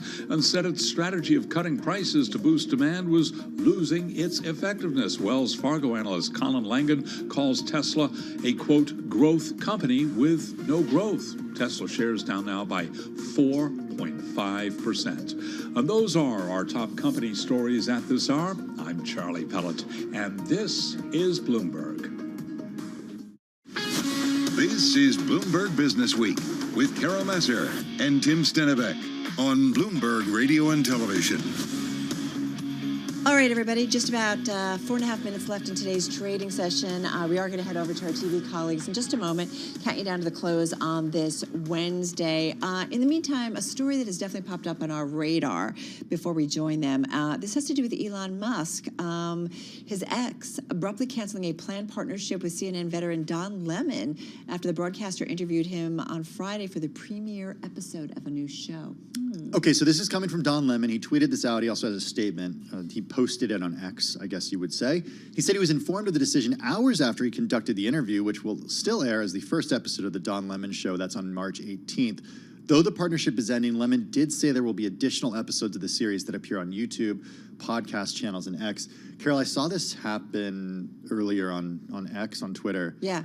And what is interesting is, like, Elon Musk had just tweeted out the logo of X with free speech written many, many times, so many times that it created the logo of X. So he's all about making this a free speech platform. I know the plot probably thickens here, and we'll find out more when we see the interview. What? No.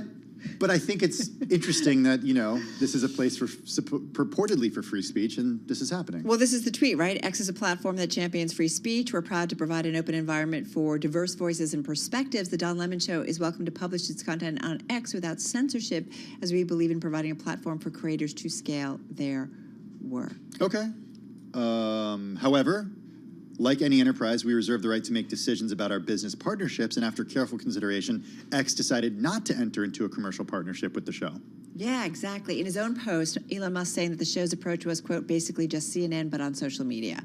That doesn't work, he said, as evidenced by the fact that CNN is dying. Not my words, Elon Musk's words. This is the battle that's going back on. Not battle, right? Here's what Elon said.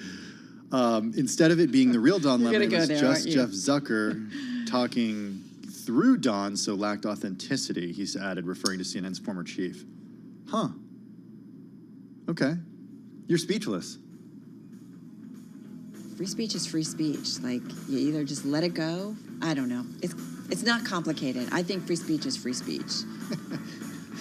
Unless it's not right? Hey. Okay. The plot thickens. To be continued. We're going to just make it easy on ourselves. We're going to head over to TV, and we're going to talk about the trade, wrap up the trading day. Beyond the Bell starts right now.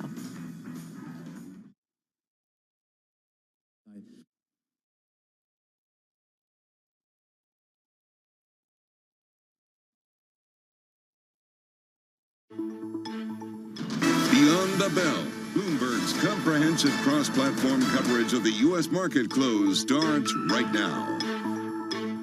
And right now, we are 2 minutes away from the end of the trading day. Romaine Bostic alongside Alex Steele. We're counting you down to the closing bell. Here to help take us beyond the bell, it's a global simulcast. Scarlett Fu in the TV studio, Carol Massar and Tim Stenivek in the radio booth, as we welcome all of our audiences across all of our Bloomberg.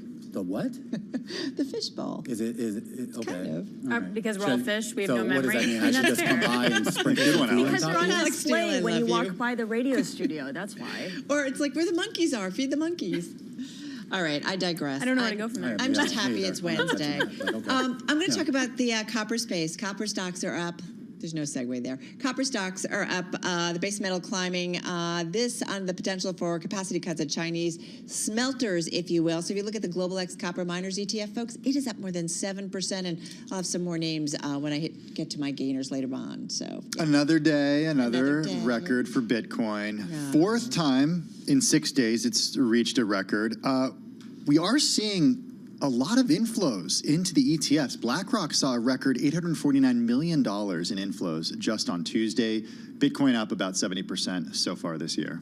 I'm looking at the re-rating, or what seems to be a re-rating of Tesla. It's the worst performer among the Magnificent Seven, and for that group over the past year, it's the only member to decline. Everyone else has gained, but Tesla's down 3%. Wells Fargo is saying it's a growth stock without growth. It sees zero growth in sales volume this year. I asked earlier, can it be a growth stock if there is no growth?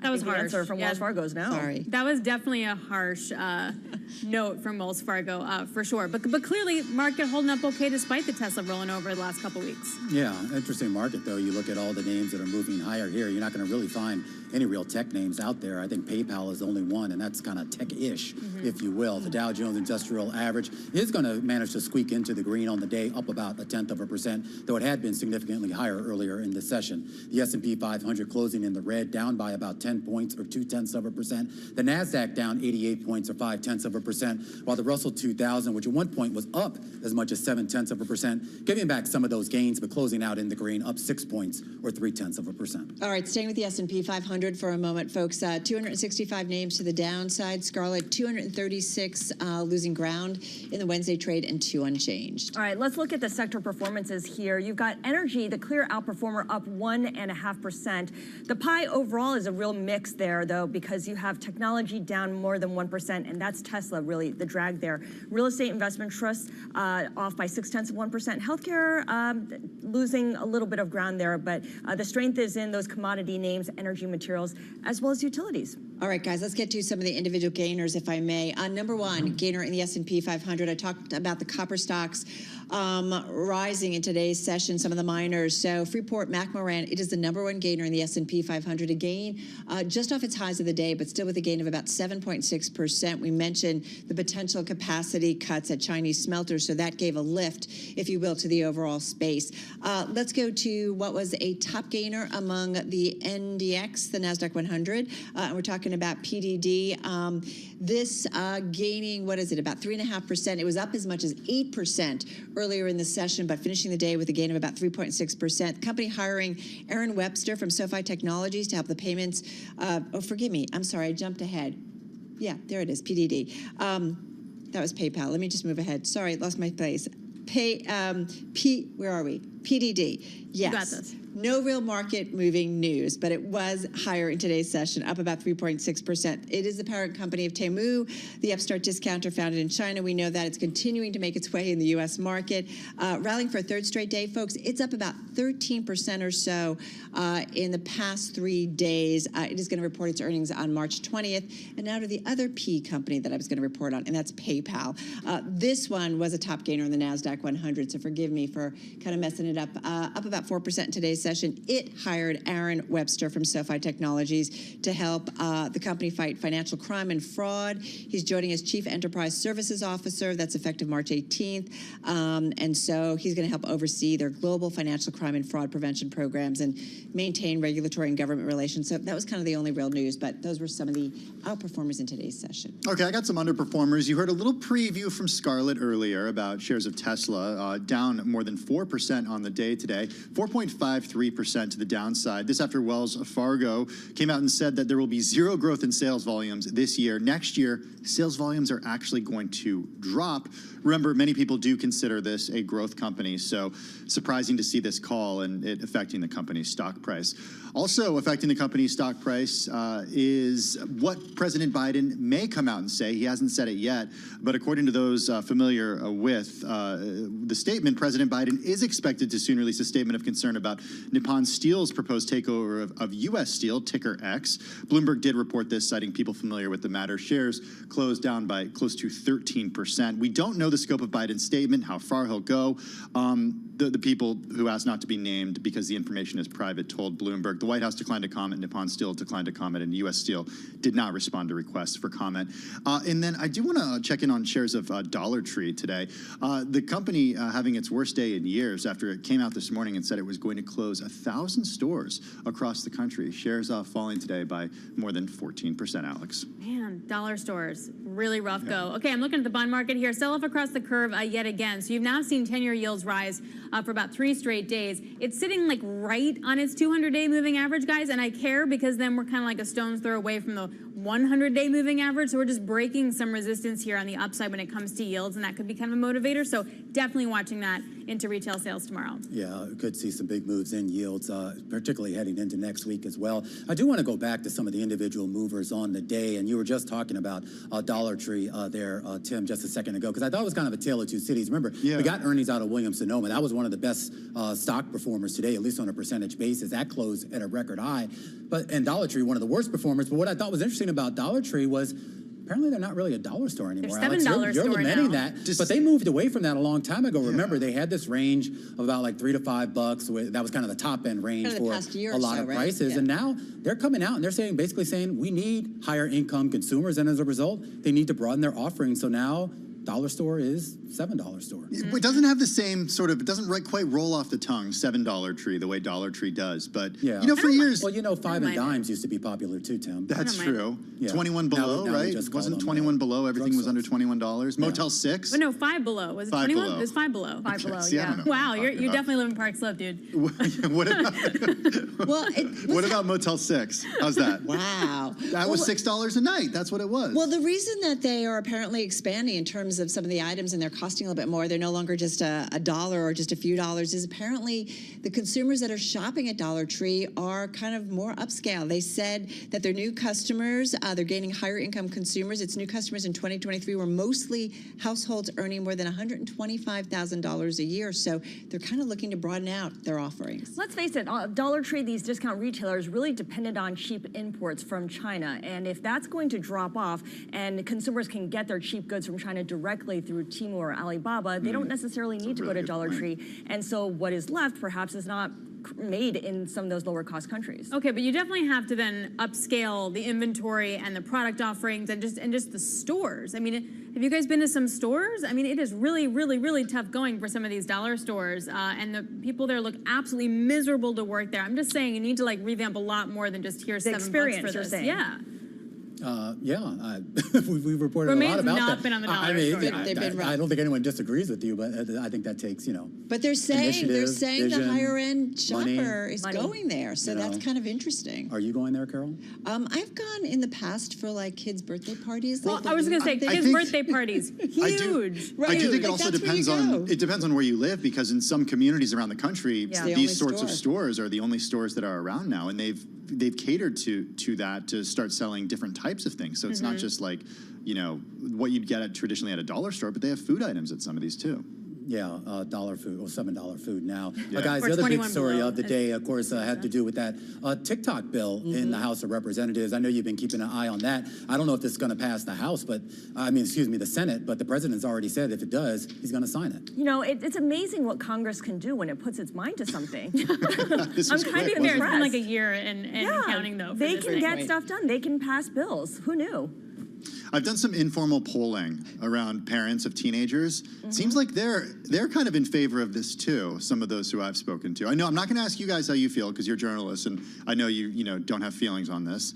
But yeah, I've talked to some parents who say, can you get this thing off my kid's phone? I will say, our Josh Green reporting that it might be tricky once it gets to the Senate, because already senators are tinkering with it in terms of their own version of what should be done. So we'll see whether or not it gets ultimately across the finish line and whether or not a ban ultimately happens. But politics or policy, that's another thing I think we should debate at some point in the future.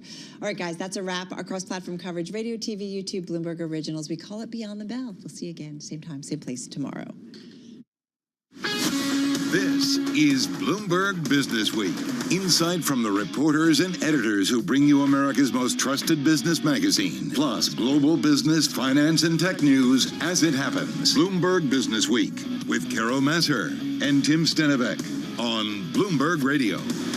It is Bloomberg Business Week. That's Carol Masser. I'm Tim Stenevec. Carol, I'm getting some news that it's Forever 21 and Five Below. That's what I got confused about on TV. Oh, that's okay. I got confused. I said PayPal, 21, PDD. 21 below. 21 Yeah, below. Motel 6. It's cold. All of these companies that, have numbers in them to signify how much they used to charge. Right. But then there's inflation. They've definitely changed. Speaking of retail, we talked Yeah. about what's happening at Dollar Tree just now. We talked about it gaining higher income consumers. It plans to include products that cost up to $7. The stock fell today because they're closing about 1,000 stores. Also, Carol, retail sales for February. We're going to get those tomorrow. They're likely to rebound after adverse weather and unfavorable seasonal adjustment factors weighed on January figures. That comes from analysts over at Bloomberg Economics. Listen, we've got a great guest to talk about the retail environment and how the consumer is doing. Julie Van Allen is Chief Revenue Officer over at Rakuten. It's a technology conglomerate. You know them well. They offer cash back to consumers for shopping. ADRs of the company, by the way, that trade in the U.S. are up more than 20% year to date. Julie, great to have you here with Tim and myself. Let's start. We like size and scope. We like going broad to begin here. And let's do that. How are consumers doing, and what specifically are you seeing in terms of spending activities that in your purview and on your site? Well, first, thanks for having me, Carol and Tim. Always love being with you guys. I mean, the trend continues where we got to wake up every day and see what's going on. It is still, our moment is still that of pivoting and understanding what is the consumer doing today. And what I can say is that inflation continues to increase, as we all know, particularly in areas that impact the consumer, gas, energy, rent prices. And that really highlights a potentially negative impact on retailers as these consumers effectively look to save money. Now, saving money can come in all sorts of different forms. As we know, Rakuten offers a really valuable offering to our retailers and brands by way of giving value to consumers as cash back, right? So we're very well positioned for a moment like this that we're calling, cautiously out shopping last year is what we're seeing on our platform, largely driven by the fact that consumers do still seem to be interested in spending, and from what we see, actually outspending last year, but very much associated with categories and brands who are offering them the value that they're looking for. What are some of those categories? What are some of those brands? If you can dig a little deeper into the data here.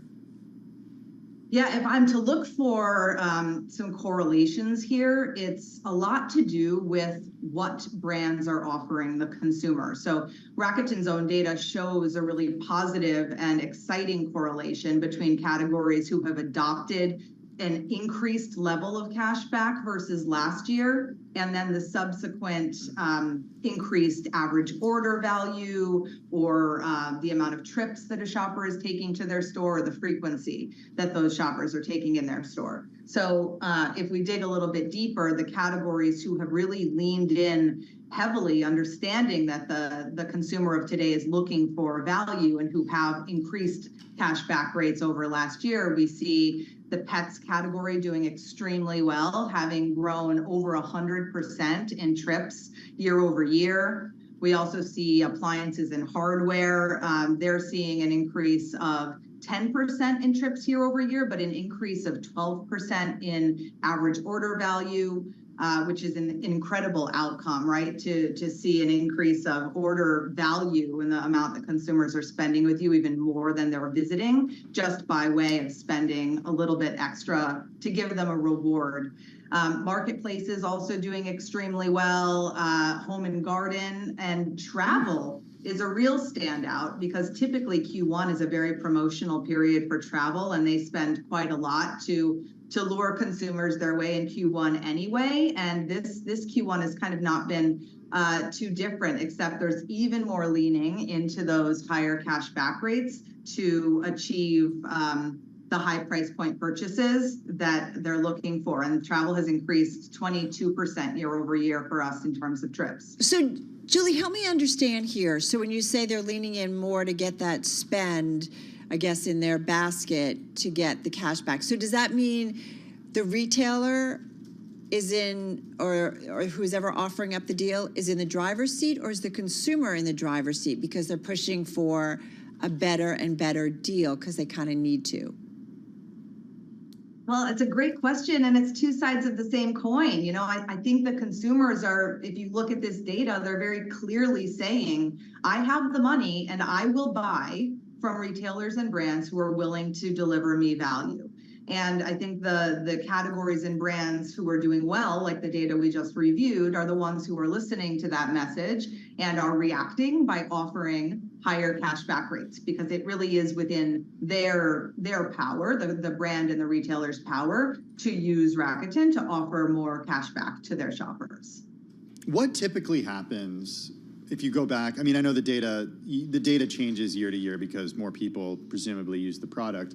But what typically precedes a slowdown in consumer spending? Like, what are the signals that you could be looking for right now in the data that you have that would say, okay, well, the economy is indeed slowing down?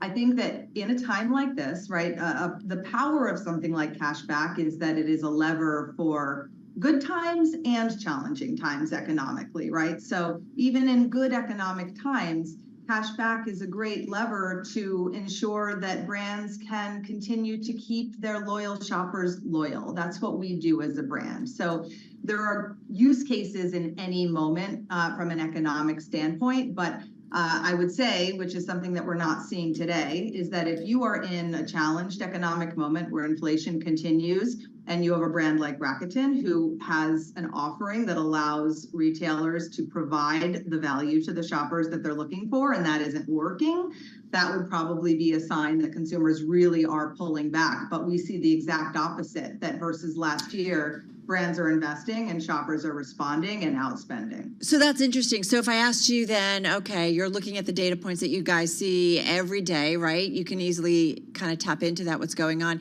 Your outlook then, though, if we can kind of pull it out on discretionary spending, especially as we do see, it feels like increasingly shoppers trading for value. And I've got to say, just walking around in my world, I'm seeing like deals and promotions that I feel like I wasn't seeing before. So what's your outlook on the discretionary spend?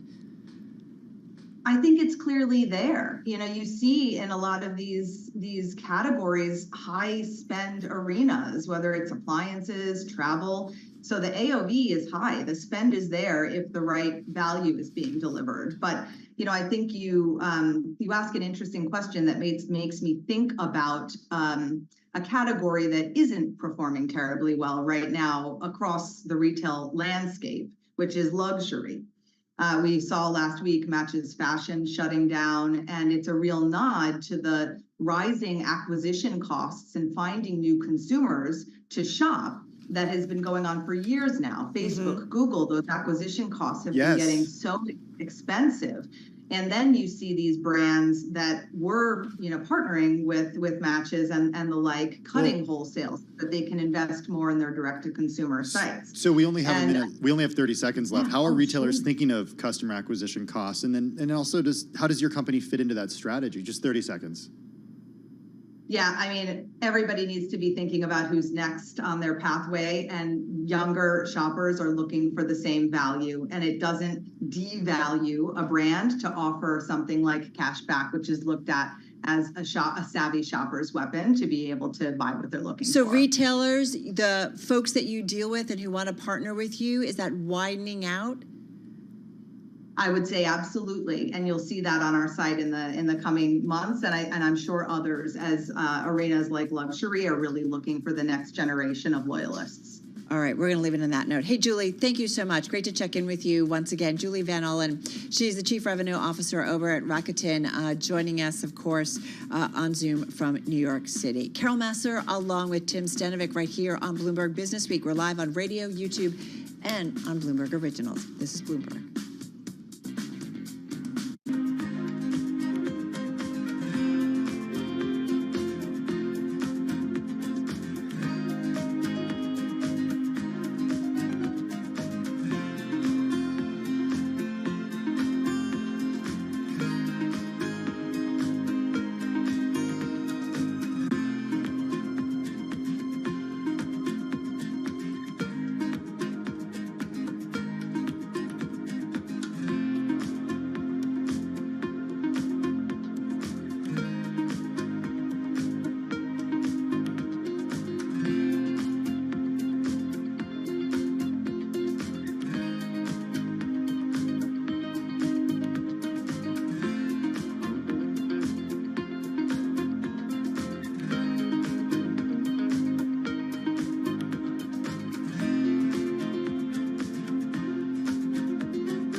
It's 4:21 on Wall Street. We do check markets all day long here at Bloomberg. I'm Charlie Pelletan. We are awaiting the latest numbers out of home builder Lennar. We will pass some on to you as soon as they become available.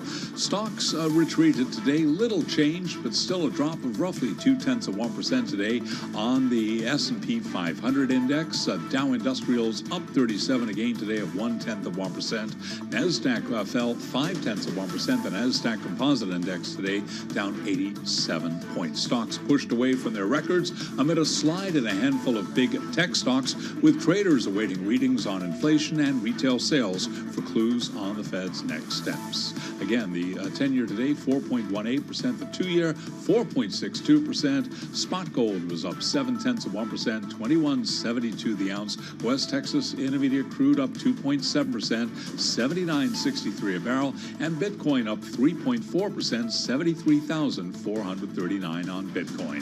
So again, as we await the latest numbers out of Lennar, stocks lower today, a retreat with the S&P down 9 to 51.65, a drop today of 0.2%. I'm Charlie Pelletan. That is a Bloomberg Business Flash. Hey, thank you so much for that update, Charlie Pellet. Well, so Carol, I've been doing this thought experiment lately. I've been asking parents. It's very informal. It's anecdotal. Asking parents of teens about a proposed TikTok ban. I've heard from all of them the same thing. Literally all of them. I hope they ban it. That's what these parents No standard deviation No, needed. there's no. And this is, again, not scientific. It's just like, okay, you have a kid, you have a teenager, they have a phone, they're on TikTok all the time. Well, we know that option could be on the table after the U.S. House of Representatives today passed a bill to ban TikTok in the U.S. unless its Chinese owner sells the video sharing app. But Tim, we know it's not just TikTok that has its critics. Yeah, people really have this fraught relationship with all different kinds of tech, hardware, software, you name it. They're digital detox retreats. I try to delete certain apps on weekends so I don't pick up my phone and scroll when I'm with my family. The question is, how did we get here to a place where our relationship with technology has become like this? Our next guest has been thinking a lot about that and says he has a solution. Frank McCourt Jr. is chairman of McCourt Global. It's a company with interest in real estate, sports, tech, media, and more. Frank also the founder and executive chairman of Project Liberty, which is, in its own words, advancing the responsible development of the Internet of Tomorrow, designed and governed for the common good. He's also the author of the brand new book, Our Biggest Fight, Reclaiming Liberty, Humanity, and Dignity in the Digital Age. Frank, welcome to Bloomberg Business Week. How are you? I'm doing good. How are you both doing? We're doing well. Good. I'm interested because you're known for a lot of things. You're the former owner and chair of the LA Dodgers. You own a French football club. You've worked in construction and real estate for years. What happened that prompted you to spend so much money and so much time fighting the internet as we know it? Yeah, so I wrote Our Biggest Fight to really shine light on Project Liberty, which is a $500 million initiative to reimagine how the internet works, and and really take back control of our data, which I would say is really our personhood in this digital era, from the kind of the machines of big tech, right? Who are the machines? Well, the machines, look, we are connected to the internet by an IP address. Mm-hmm. So let's start right there, okay? The internet is not you and I connected, it's our device connected. It was built to connect devices, machines, and that's how the internet came into being. And then 35 years ago, yesterday, Tim Berners-Lee created the World Wide Web. That was to connect data. We have never been connected as people on the internet. So what I put forward in the book is now knowing how powerful the internet is and how dependent we are on it and how everything we do virtually is digitized, we need to reclaim ownership of our digital, our social graph, our digital information, our relationships and so forth, because it's who we are.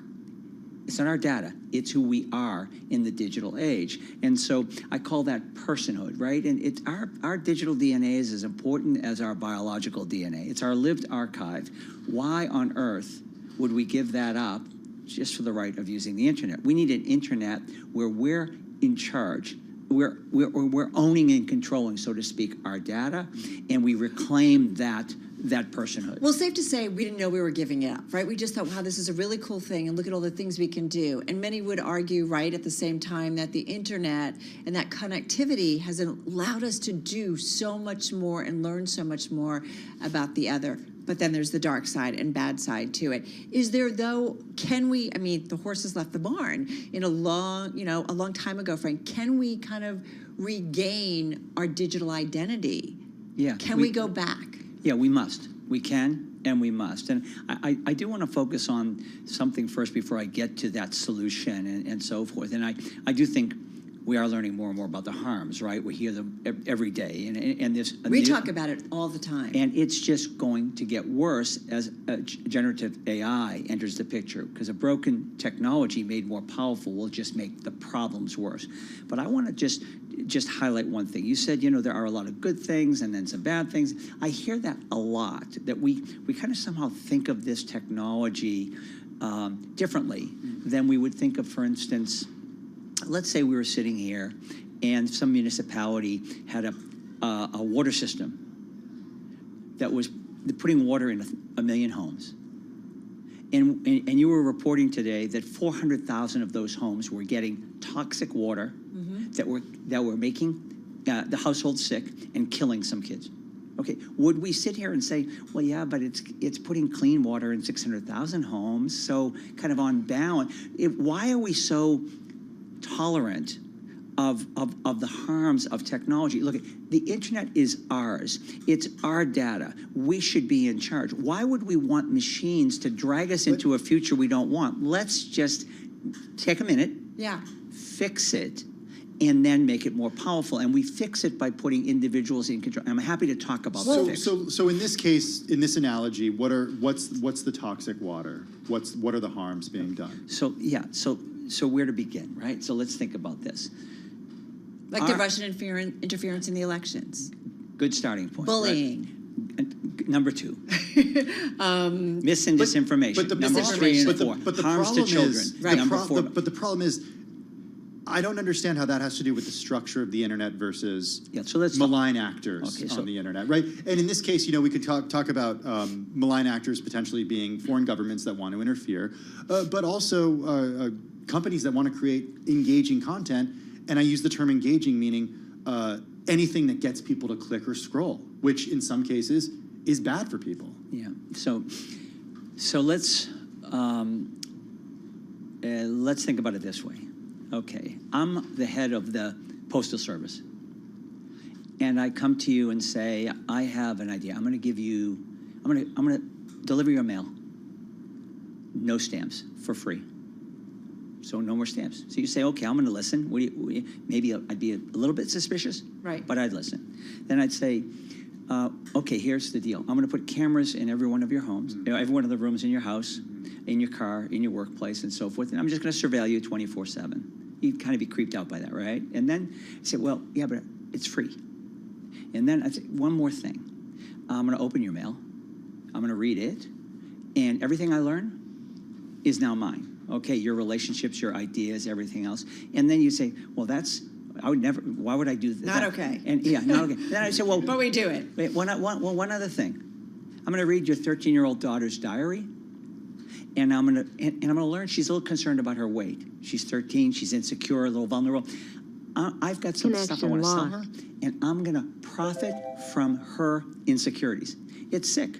It's not something we should be putting up with. And so my point is that we have a decentralized internet, something that Tim Berners-Lee wrote a letter publicly. He issued it yesterday. He said, I created something that was decentralized, that was intended to empower human beings, the proverbial tide that lifts all boats, and it became something very centralized. And these big apps are scraping our data, and they're applying algorithms, and they're doing things with it that are not good for society. No, for individuals. You make a good point. I think Tim and I have talked about this. Like, I've done panels with top, tech execs over the last decade where they're like, yeah, my kid doesn't have a phone, doesn't have they limited their use, their access, because they understood.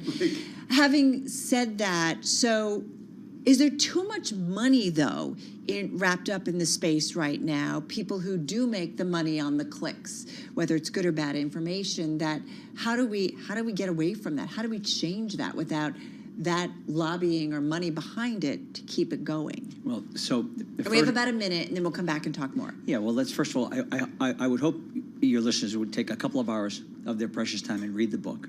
or go to ourbiggestfight.com and learn about how they can get involved and learn in a little bit more detail how this works. But I'm happy to get into more detail after the break.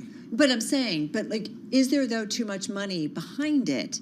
The existing structure, these tech companies that are so dominant in our world, and definitely, have the ear of policymakers. We definitely need to create an ecosystem, a commercial ecosystem that will be bigger and better than what we have. We know the data is valuable, right? The biggest 5 of these companies are worth $11 trillion.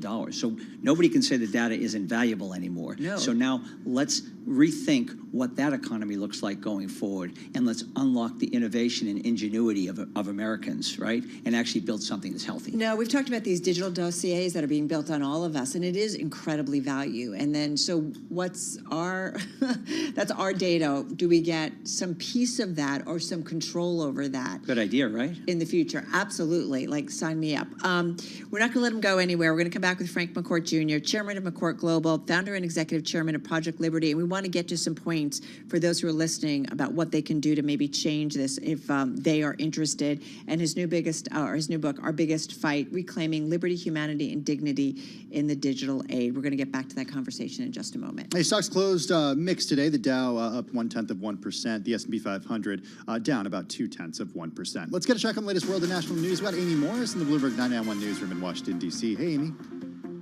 Hey, Tim. Congress voted to pass that bill that could lead to a ban on TikTok in the U.S.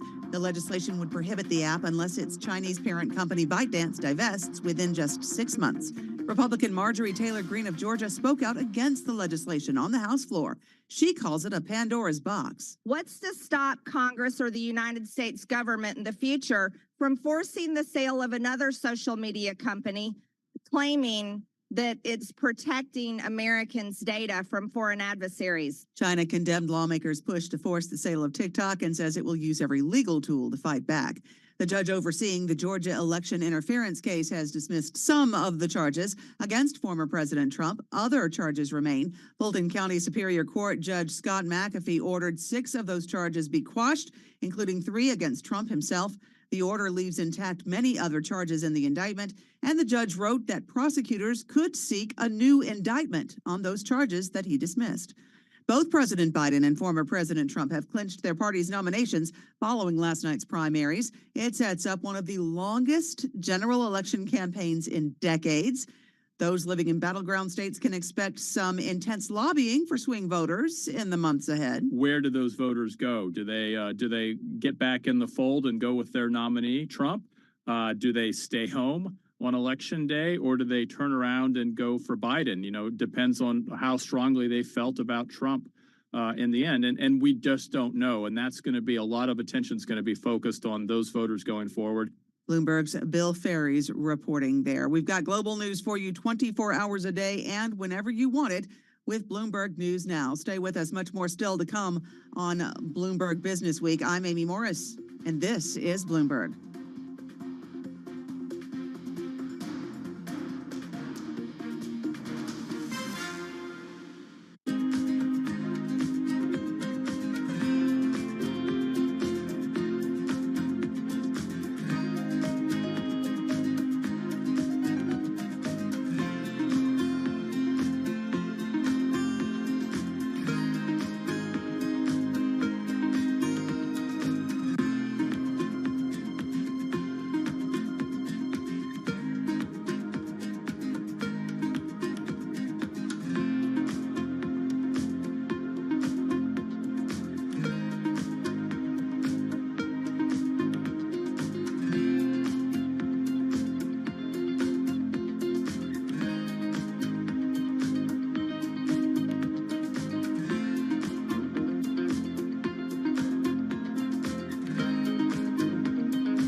It's 4:40 on Wall Street. We do check markets all day long here at Bloomberg. We've got Lennar shares bouncing around after ours. They are lower right now. Lennar is trading lower, down now by about 0.3%. The home builder forecasts new orders for the second quarter, and that guidance did beat the average analyst estimate. Also, it said first quarter revenue came in at $7.31 billion. Estimates were for $7.42 billion. Again, shares lower after ours. Lennar now down by about 0.7%. Turned out to be a mixed day on Wall Street. We had the S&P 500 index falling 10 points, so retreating from record levels at 5165 right now. The S&P down 0.2%. The Dow up 37, up 0.1%. The Nasdaq Composite Index was down 87 points today, a drop of 0.5%. 10-year at 4.18% with a 2-year 4.63%. Spot gold up 0.8%. 21.74 the ounce. West Texas Intermediate crude up 2.6%, 79.60 a barrel, and Bitcoin today up 2.8%, 73,081 on Bitcoin. It is a presidential year, so how does one prepare a portfolio for whatever the outcome? That question for Kathy Entwistle, the managing director at Morgan Stanley Private Wealth Management, who was a guest right here on Bloomberg Business Week. We're going very conservative. We're staying with value. Depending on, who is elected, we also have to think about not just the markets, but some of the other factors such as taxes and how tax strategies or policies may affect a client's portfolio as well. And almost feel like being able to help clients mitigate taxes in their portfolio is going to be really valuable to them. And you can hear more of that conversation on the Bloomberg Business Week podcast. Again, recapping, mixed day on Wall Street. Dow higher, up 0.1%. S&P down 0.2%. I'm Charlie Pelleton. That is a Bloomberg Business Flash. Hey, thank you so much for that update, Charlie. We're still here with Frank McCourt Jr., chairman of McCourt Global. He's also the executive chairman and founder of Project Liberty. New book, Our Biggest Fight, Reclaiming Liberty, Humanity, and Dignity in the Digital Age. Frank, you're obviously so passionate about this, and I've got to ask, do you have any sort of dog in the fight here? Do you have any sort of financial interest in creating a more open internet? I hope that our tech people will eventually build things in this new world, like with millions of other people. But our focus right now has been to put forward a piece of infrastructure, public digital infrastructure, we'll call it a protocol level piece called DSNP, which we've gifted to the world. It's basically like Tim Berners-Lee gifted HTTP. No one should own the internet or own our relationships. That's the point we're trying to make here, and then we can all build on it. I would also add that we need to be creating a commercial ecosystem here that people will build on, or all this just is a nice idea that will never happen, because these are huge, huge platforms. So I think we're sitting back, and I'm seeing and feeling the same things that you all are about something's wrong. Mm-hmm. We're seeing the harms to kids. We're seeing our information ecosystem is completely contaminated. We're seeing democracy struggle. So we need to fix this. And so normally you go to these big tech CEOs and say, the problems are obvious. We've had hearings after hearing, and fix it. They haven't. And they're not incentivized to fix it. In the pre-digital world, then you go to your elected officials. You go to Congress and say, look at the harms. You need to regulate this or have some new policies. We've seen now for several years, it's theater, right? People show up, there's these big hearings, and Zuckerberg and the rest show up, and then nothing happens. Why? Our politics is impacted by this very same technology that just polarizes everybody and causes that paralysis. Well, that's what it feels like that. I mean, it feels like every opportunity for a lawmaker to do something outrageous is an opportunity for them to create a clique and raise money. That's the whole thing that's going on with TikTok. I keep asking the question, is it politics or policy that people are concerned about? And it just feels like people are more concerned about politically what they can say and how it looks. TikTok, ban? Should we ban it? Well, TikTok for sure is a problem for two reasons. One is, again, this surveillance aspect of it, where it's collecting all of our information, and in TikTok's case, exporting it, right? This is now the Chinese Communist Party has all this information on all these, all of us, American citizens.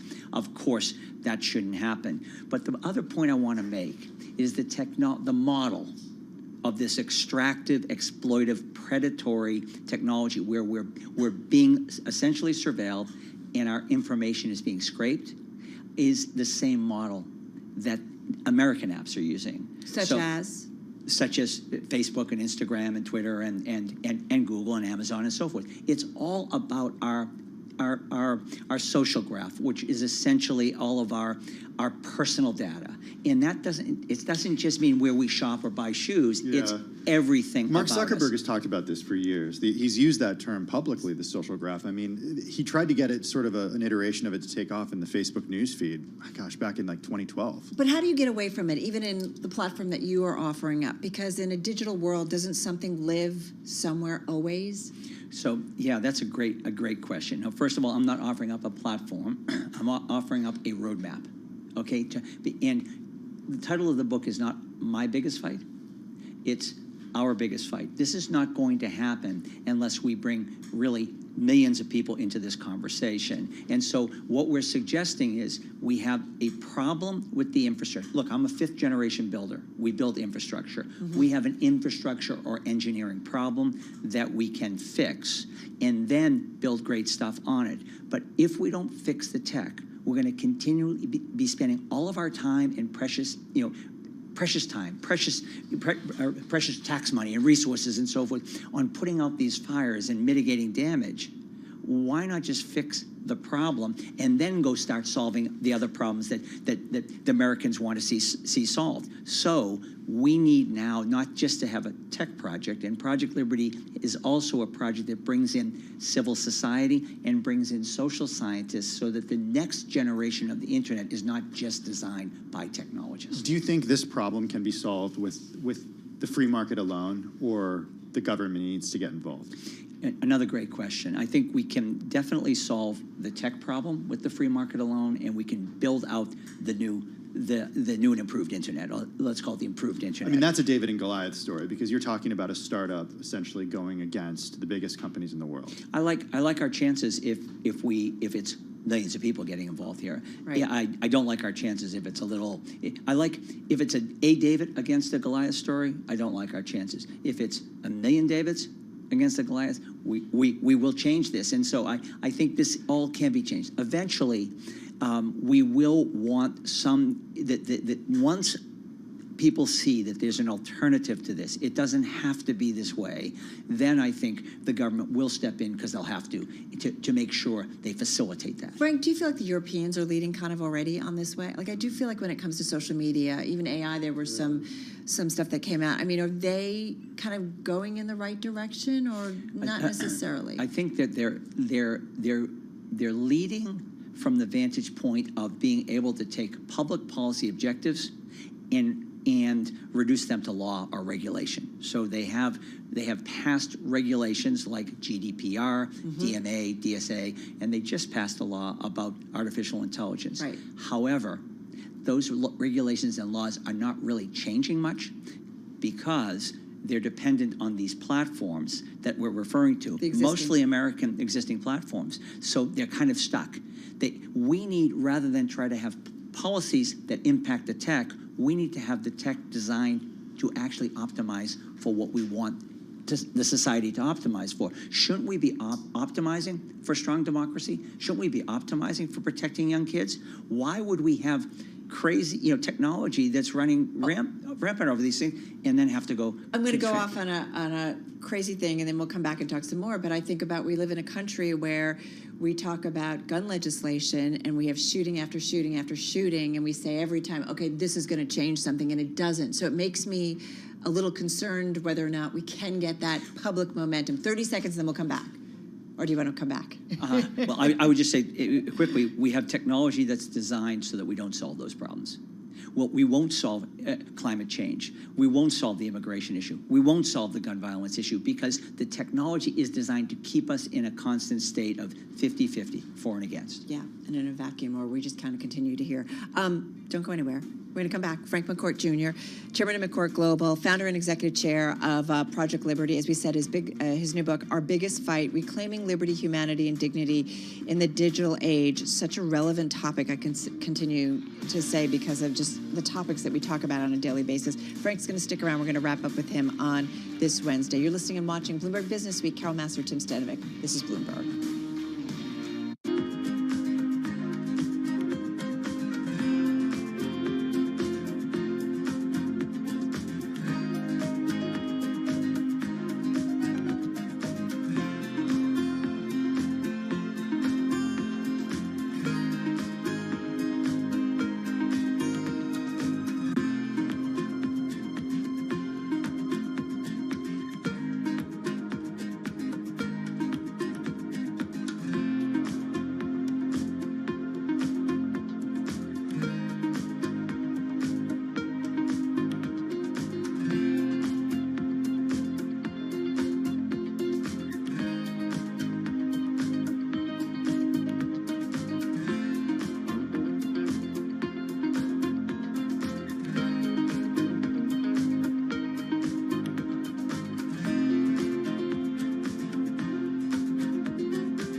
Now, your company news headlines on Bloomberg Radio.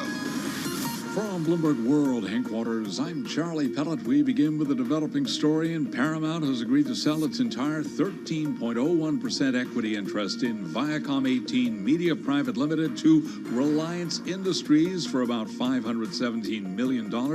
Paramount will continue to license its content to Viacom 18 after this deal closes. Again, the headlines right now on the Bloomberg Professional Service. After hours, we do have Paramount Global trading higher right now by about 0.7%. Dollar Tree plans to close about 1,000 stores in a bid to improve profitability as the discount retailer battles a spate of litigation and other headwinds. Eli Lilly is teaming up with Amazon to expand its business of selling weight loss drugs directly to patients. It comes as Lilly works to develop an oral version of its weight loss drug. And Bloomberg's Caroline Hyde sat down with Lilly CEO Dave Ricks, who spoke with us about efforts to expand beyond injectables. One project we're working on could change that, which is an oral solid. So it's not a protein, it's chemistry, and it's not in that injectable device, which is so difficult to make. It's a pressed tablet. There's a lot of, the world is awash in those capacities. And so should the drug be successful, I think we'll be able to tap into quite a bit more supply, which will be good for the U.S., but even better for places like Brazil or Mexico or China, where actually most of the obese people on the planet live and where the biggest health difference can be made. And again, Lilly shares up today by about 0.4%. So again, repeating our top story, Paramount has agreed to sell its entire 13.01% equity interest in Viacom 18 Media Private Limited to Reliance Industries for about $517 million. Those were our top business stories, and this is Bloomberg. You're listening to Bloomberg Business Week with Carol Messer and Tim Stenevec on Bloomberg Radio and Television. It's Bloomberg Business Week. Let's get a check on the latest world and national news. We got Amy Morris in the Bloomberg 99.1 Newsroom in Washington, D.C. Hey, Amy. Hello, Tim. U.S. health authorities investigating whether the cyber attack on United Health Group's Change Healthcare unit involved a breach of personal health information. A United Health spokesman said the company will cooperate with that investigation and that they're working with authorities to learn the extent of the breach. That breach has, by the way, halted the flow of billions of dollars in medical payments, and that is now entering its fourth week. House lawmakers voted to pass a bill that could lead to a ban on TikTok in the U.S. The legislation would prohibit the app unless its Chinese parent company ByteDance divests in 6 months. Supporters like Republican Dan Crenshaw of Texas say China can demand access to Americans' data anytime it wants. The First Amendment does not give the Chinese Communist Party the right to American data or the right to manipulate the minds of Americans. That would be a really weird interpretation of the First Amendment. Opponents say the bill targets a single popular platform months before an election. It still has to pass the Senate. The judge overseeing the Georgia election interference case has dismissed some of the charges against former President Donald Trump. Other charges remain, though. Bloomberg's Wendy Benjaminson. The charges that were dismissed were the charges involving that quote unquote one of his many perfect phone calls, so quote unquote, to the Secretary of State of Georgia, the administrator of the elections, who heard Trump say to him, I just need you to find me 11,000 votes. So that the charge was interfering with an elected official or solicitation of, bad acts. So those charges were dismissed.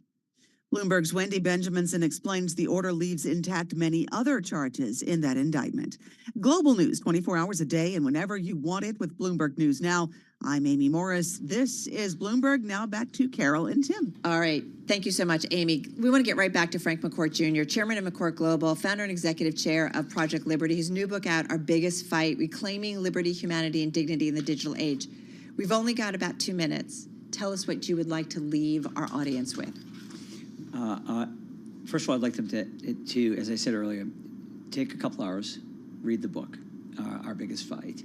And I've tried to write it in accessible language, and it's not a long book. I actually used Thomas Paine as my inspiration, the guy that wrote Common Sense in 1775, right? It wasn't long. And he said, you have a choice. You can either be a subject or a citizen. Well, we have that choice again. We can either be subjects to these big platforms, or we can actually be digital citizens, where we own and control our data, which means we own and control ourselves in the digital world. There's no biological us and digital us. We're one and the same. So so please read the book. Please go to ourbigestfight.com and learn more and so forth. But if there's one thing I could ask people to do right now, it would be, other than that, it would be socialize this issue. Talk about this issue. I know there are millions of people out there seeing and feeling the same thing I am, and you are. And so let's get it to the kitchen table. Let's get it to the sideline of the soccer game, the kids' soccer game. Let's get it to into your school, into the school board, into the parents in schools. Let's get it to talk about it after church. Let's socialize this issue, because I think we're going to find that millions and millions of people, once they realize how their data is being used and how it's being turned to hurt them and harm their kids, they're going to be outraged and they're going to demand change. If we don't do this, 30 seconds left, what happens? Well, we're seeing what's happening, right, with generative AI. This is the same technology which is taking our data, these machines ingesting it, right, and applying, quote, artificial intelligence algorithms to it to go ahead and create all this stuff. And we see some of the stuff coming out as wacky, right? Because garbage in, garbage out. I say, let's not have the machines drag us into a future we don't want. Let's get the tech right, put individuals back in charge, and then build great tech that will be better for the next generation and generations after. Open door. Come back anytime. I would love to. Thanks for your time. Frank McCourt Jr., Chairman of McCourt Global, founder and executive chair of Project Liberty. His new book, Our Biggest Fight, is out now. All right, that's going to do it for Tim and me. Have a safe evening, everybody. Balance of Power starts now.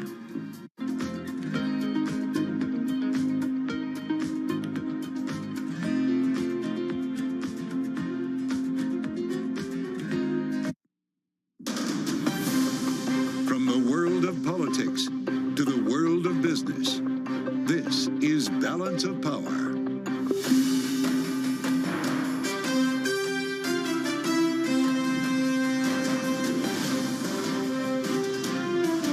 Live from Washington, D.C. From Bloomberg's Washington, D.C. studios to our TV and radio audiences worldwide, welcome to Balance of Power. Alongside Joe Matthew, I'm Kaylee Lyons. The House passes legislation that could lead to a ban of TikTok, with China calling it bullying behavior.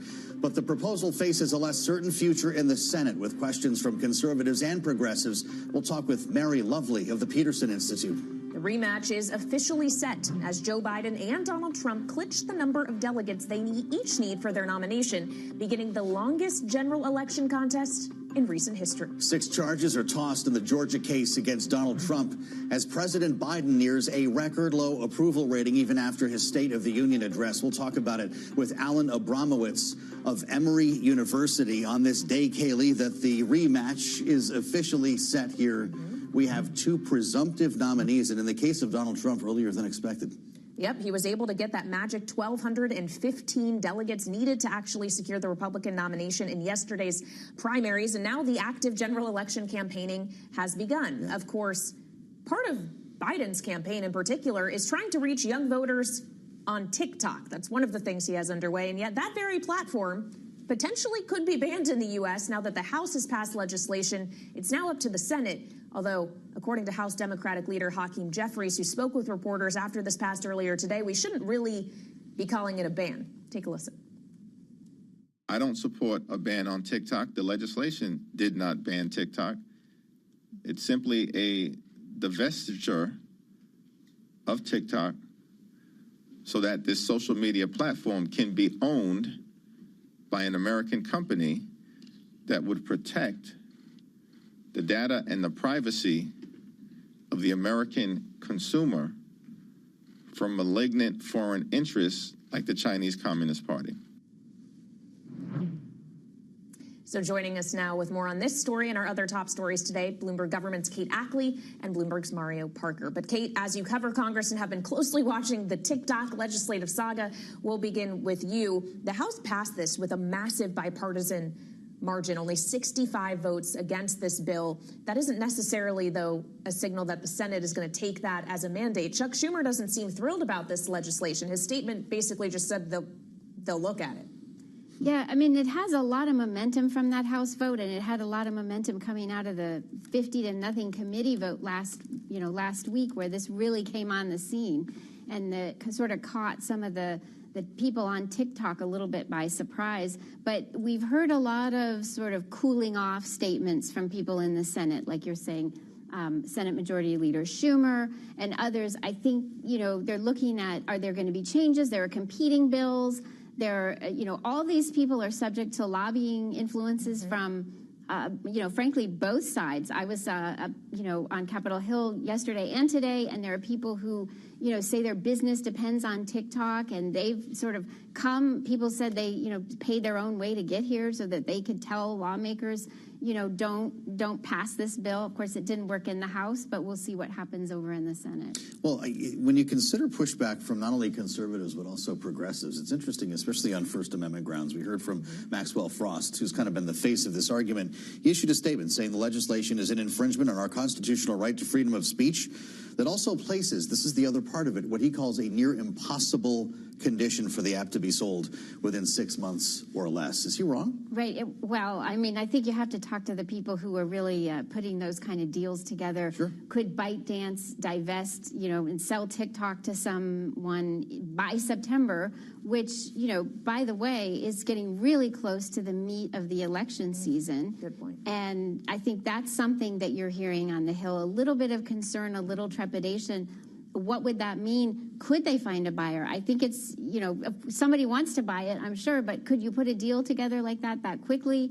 That's an open question. Would that deal stand up to antitrust scrutiny when this administration in particular is very focused on competition is another question. I think the other end of the story. Indeed. Another remarkable thing about this vote, though, was that it was bipartisan. This is something that got done in the House, and that's a pretty hard feat these days, especially with a very narrow and getting more narrow Republican majority, because next Friday will be Ken Buck, the Republican congressman from Colorado.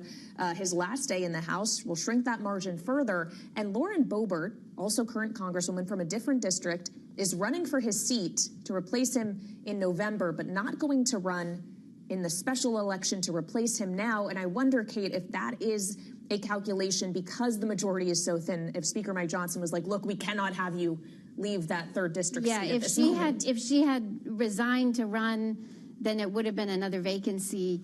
I don't know that she's necessarily taking her cues from the speaker or where, how she's making this decision, but it can maybe give, House Republican leaders a little breath of relief that they're not losing one more in the next couple of weeks. But who knows? I mean, it's such a narrow majority that anything can happen, and you even have people out and they can't vote.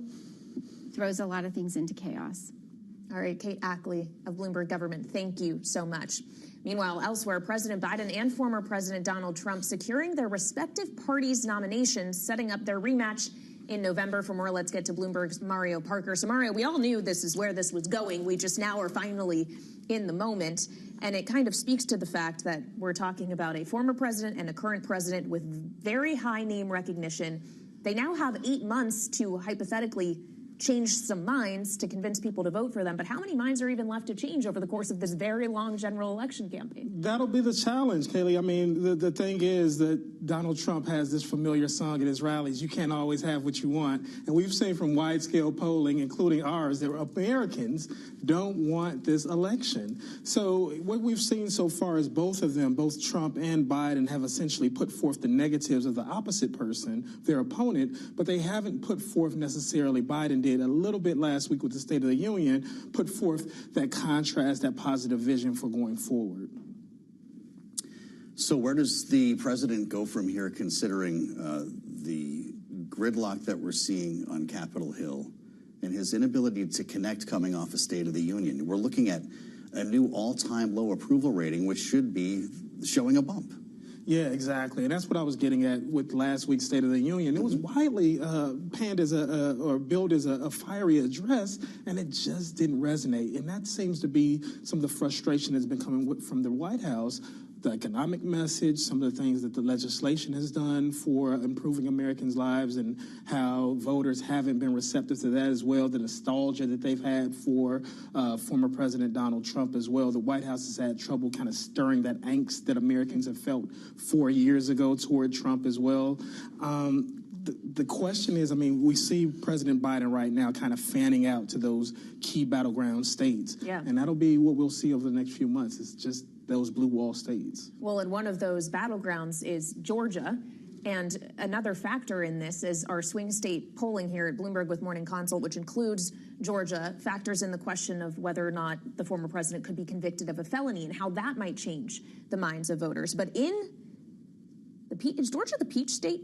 Yes, it is. In the peach state, trying to use a different word for Georgia here, the judge in his election interference case, in which it's him and a multitude of other defendants, actually dropped 6 counts, 3 against him today. He's still facing 10, but does that affect him politically at all, to start seeing things legally going his way, or at least something going his way? That does. To your point, in terms of just what our polling has shown that even while Donald Trump leads President Biden in most of those key swing states, including Georgia, that there is some trepidation and hesitation on the part of swing state voters and independents when it comes to whether or not the former president would be indicted, right? That changes the calculus a whole lot. And so the fact that he's had a few of those legal wins over the last couple of months, this is like the third one, the Supreme Court, et cetera, that bodes well for him going forward. You covered Donald Trump as a president. He's a candidate again.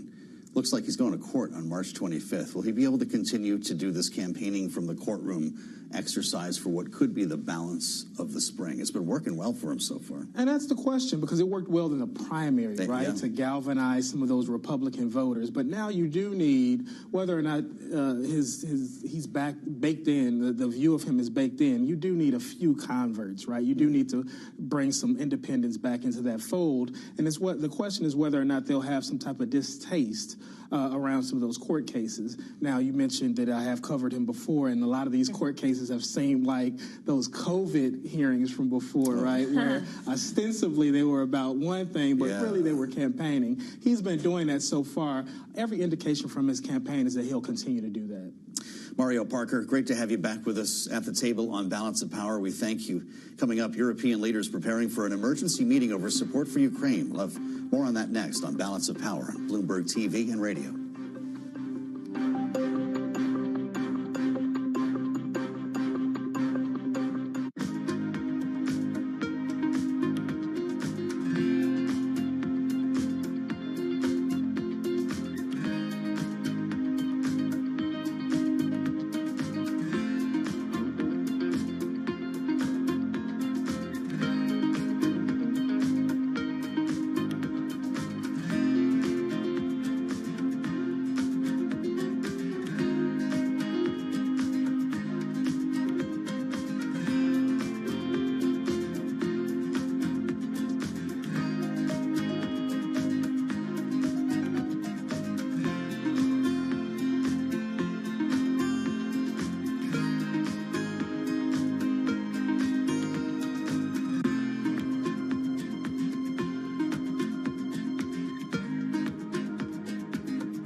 if Russia wins the war in Ukraine, if Putin wins the war in Ukraine, he will attack one more time. He will attack other states because this is Russian imperialism reborn, and it is greedy.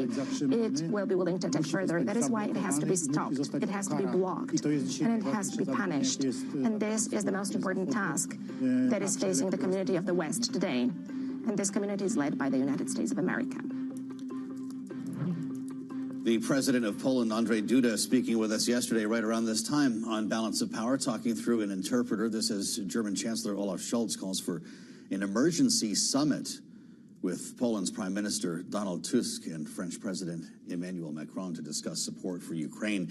Joining us now to talk about the latest here, Jennifer Welch, Bloomberg Economics Chief Geoeconomics Analyst, who's not only looking at this scenario, but what an increase in defense spending in Europe might mean for U.S.-based defense contractors. It's great reporting, Jenny. It's great to have you back here on the program. Just to start with what we heard from the president in this room yesterday, if Russia wins the war in Ukraine, as we just heard, he will attack one more time. He will attack other states. Is that the feeling across Eastern Europe?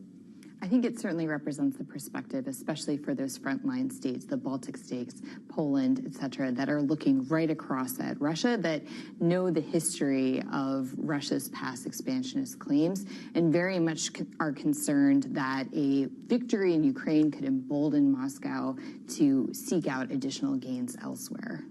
Well, and that's essentially what we were hearing from President Duda yesterday, the idea that this matters to Ukraine's neighbors as well. He came to Washington with this request for the defense spending of NATO countries to increase as a proportion of GDP. Currently, the level is 2%, which not all members of the alliance meet. He would like it to be raised to 3%. Is that possible? It is technically possible. It is very challenging, especially for certain NATO members that are facing really high debt levels, that have very high other social spending commitments that would force a trade-off in their budgets, especially with aging demographics. It just becomes a harder and harder sell the more you try and go past even up to 2%. We right now think 18 members are likely to meet that goal this year. If you raise it to 3%, only a handful would probably be able to achieve that based on current spending plans. Your Global Insight column today at Bloomberg Economics talks about a rising European defense budget. Whether or not this goes to 3%, even if it stayed the way it is now, we're going to see more dollars. How many of them go to U.S. contractors? So European demand for U.S. weapons has definitely increased in recent years, and especially in the wake of Ukraine.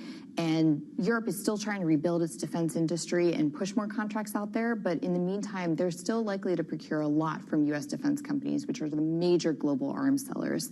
The challenge is that, one, will U.S. defense companies have the capacity to meet that challenge? And two, Europe is seeking to build up its own defense industry. We saw earlier this month discussion about trying to buy at least 50% of arms from EU-based companies by 2030. They're also investing in funds to rebuild that defense industry over time. So I think right now there's a huge opportunity for U.S. defense companies, but they might start to see more competition from their European counterparts soon. All right, Jennifer Welch of Bloomberg Economics, thank you so much for joining us. Appreciate your time. Now, coming up, President Biden campaigning in the swing state of Wisconsin today, a day after achieving the number of delegates needed to be the Democratic nominee. We'll have a look into the race with Alan Abramowitz of Emory University after the break. That's next on Balance of Power on Bloomberg TV and radio.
This is Balance of Power on Bloomberg TV and radio. I'm Joe Matthew alongside Kaylee Lyons in Washington.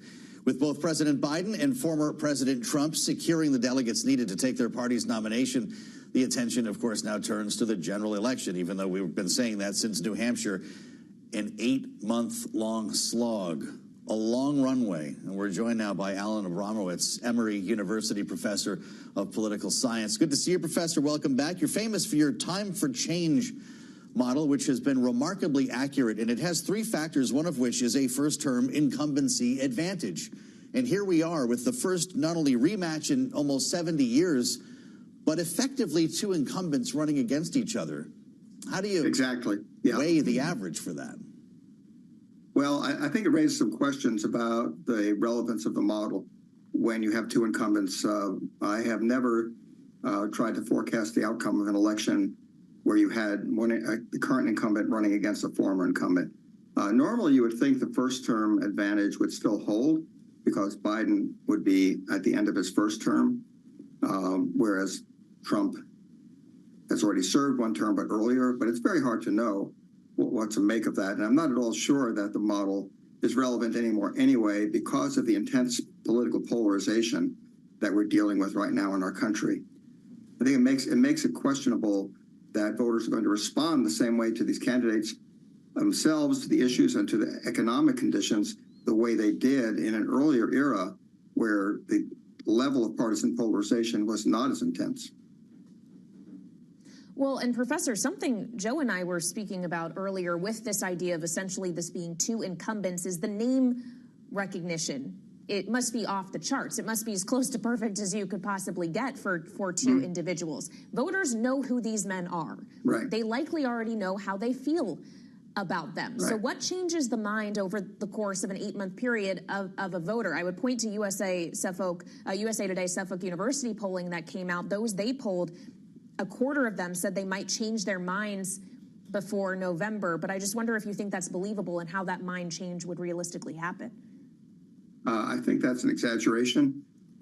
People may want to believe that they're open to persuasion based on what happens during the campaign, based on new evidence. But in reality, the vast majority of voters are tied to one candidate or the other through their partisan affiliation. That's what we've seen in every recent election. And I would think that would be the same this time. Realistically, there's probably no more than 5 to 10% of the electorate who are movable in one direction or the other. So that's what's going to ultimately decide the outcome. And not only that, we're talking about 5 to 10% of the electorate in a handful of states, because it really doesn't matter whether we have movement in the vast majority of states that are relatively safe or totally safe for one party or the other. It's going to come down to 6, 7, maybe 8 states at most, where that very small sliver of persuadable voters will decide the outcome.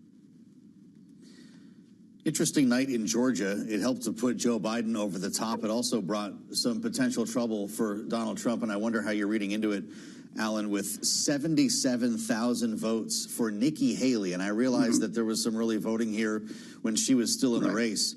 But Donald Trump lost Georgia by fewer than 12,000 votes.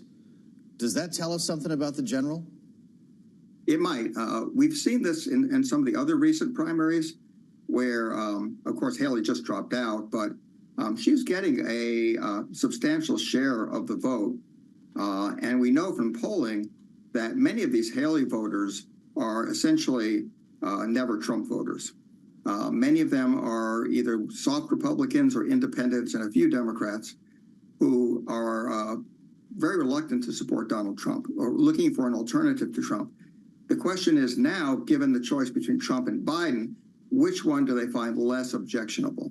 They probably find both of them. Many of them probably find both of these candidates objectionable for different reasons. But the question is, which one is less objectionable? Is that actually the question? Which one do I deign to vote for? Or is the actual question, do I vote at all? There could be a question of, do I vote at all? I think turnout is certainly up for grabs. Both campaigns will be working very hard to turn out their respective party bases to make sure their supporters do get to the polls. But given the ambivalence that a substantial number, though a minority of voters, feel about the two candidates, turnout could be a question. Now, we've seen very high turnout in recent elections. 2018 set a record for turnout in a midterm election for the modern era. 2020 set a record for turnout in a presidential election for the modern era. I suspect in the end, turnout will be high, mainly because the stakes in this election are so great. Because the contrast between these two candidates, both in terms of personality and, more importantly, I think in terms of policies, policies they support and what they would do in the Oval Office, I think is so great that I think in the end that's going to drive voters to the polls in large numbers. What does Alan Abramowitz do with RFK Jr.? I'm just curious. We're making headlines here today apparently about a running mate. We're going to hear about it tomorrow, whether it's Jesse Ventura or Aaron Rodgers. Is this a TMZ story or something with real political impact? I think it's more of a TMZ story.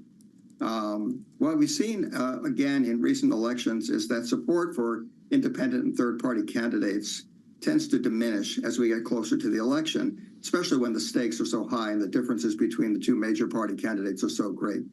And voters start to think about the fact that a vote for a third party or an independent, and this would be true of RFK Jr., this would be true of some unnamed no labels candidate, it's a wasted vote. That candidate has zero chance of becoming the next president. So are you going to cast a ballot for someone who has absolutely no chance of becoming president? I think in the end that only a small number of voters, they'll get some votes if they're on the ballot. That's also a question. But I don't think it'll be anything approaching the numbers that we've been seeing in some recent polls. Alan, just quickly, we have less than a minute left. We did get some news in the Trump election interference case in Georgia today. Some counts dropped. We're awaiting news on whether Fani Willis will still be the prosecutor. Will the outcome of that case, if it doesn't actually go to trial before the election, have influence on Georgia voters? I think with all of these cases that it really depends on the timing. So if we get verdicts before the election, there's a potential that it could have at least a small impact. I don't think the impact actually will be all that great because, again, voters have already sort of factored this into their equations, and they already have such strong opinions about the candidates. And look, Trump supporters largely believe that these legal cases are just rigged, that this is phony stuff. Yeah, exactly. Yeah. All right, Alan Abramowitz, always great to have you on the show. Thank you so much for joining us. Coming up, we'll talk TikTok in China with Mary Lovely of the Peterson Institute. This is Bloomberg.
magic potion that makes TikTok TikTok is its unique algorithm. And you can't force the Chinese to divest the algorithm if it owns the company. And so no matter what happens here, I don't know who is going to want to put up billions of dollars if the Chinese refuse to provide you the secret gateway of what makes TikTok TikTok.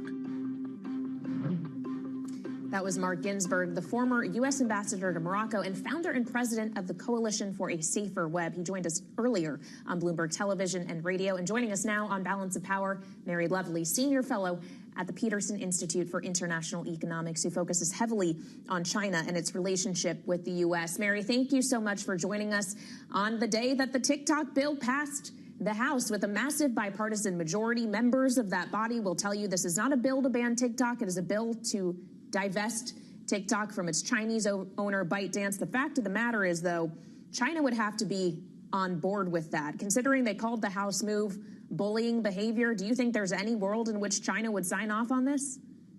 No, I don't. I don't think there's any world in which China will sign off on this for exactly the reasons that we just heard. The algorithm is a secret sauce for TikTok. And it's also, from the Chinese point of view, a slippery slope.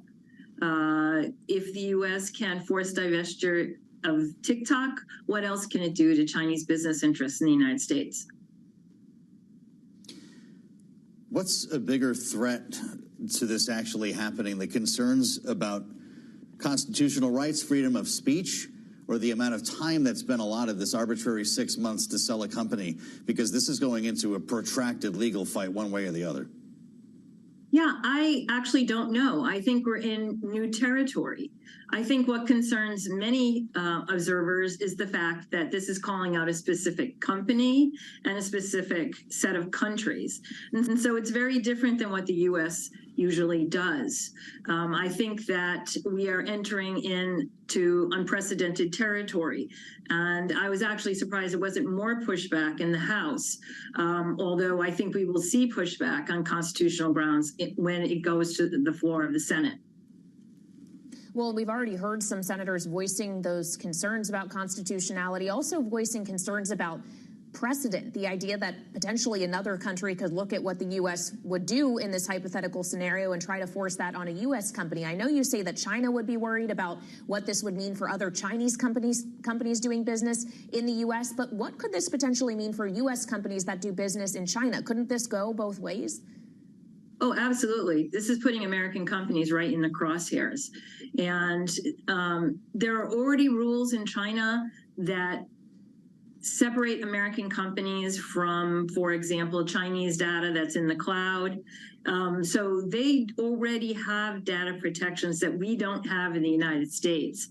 But the Chinese, of course, could retaliate in a number of ways to make business more difficult and less profitable for American companies, and even in some cases, force American companies to sell their interests in their Chinese affiliates. So I think a lot of different retaliatory moves would be on the table here, and many would view the Chinese as justified in retaliating here. So I think that the whole world's watching this and seeing where do we go from here, and it's unlikely that we're going to go anyplace good for international business. Mary, we spoke with earlier today on Bloomberg FCC Commissioner Brendan Carr. He was on Bloomberg Surveillance, talked about the future of TikTok. Listen to what he said. This plainly is a conduct law, meaning we're acting because of the demonstrated malign national security threat of TikTok, not because of the content of anybody's speech. And the bill is narrowly tailored, which is key for First Amendment analysis, because it simply requires divestment, meaning the millions of Americans that love TikTok, I'm not one of them, but they can continue to use the application, but just in a more secure way. Wouldn't they also still be able to use the application in the old-fashioned way if this is somehow passed and TikTok is banned? Everybody under 40 is going to get on a VPN and still find TikTok, right? Yes, we would act more like our friends in China, many of whom are using VPNs. I really don't see the arguments here. We have seen repeatedly arguments that somehow content on TikTok is different. There's more pro-Palestinian, anti-Israeli type of content. There's other forms of content that are viewed to be skewed in the direction of policies espoused by the Chinese government. None of that seems very convincing to me. Of course, there's always possibility of, confidential information that's been given to individual Congress people that we are not privy to. But just on the basis of the information that we have been given, I just don't see the danger that is being outlined here. I do see a danger from maligning content. We just saw today threats to young people from apps like Discord. However, what we need is broader legislation that protects Americans' privacy rights, data protections, and also provides guidance to these companies as to how they are to moderate content. So this bill is going to allow legislatures to look like they're doing something to protect American data and American privacy. But in fact, I think they're falling short in both of those areas. The risk is, of course, not so much about this individual company, but about what it says about the larger regulatory environment in the United States and what it will mean for U.S. affiliates abroad.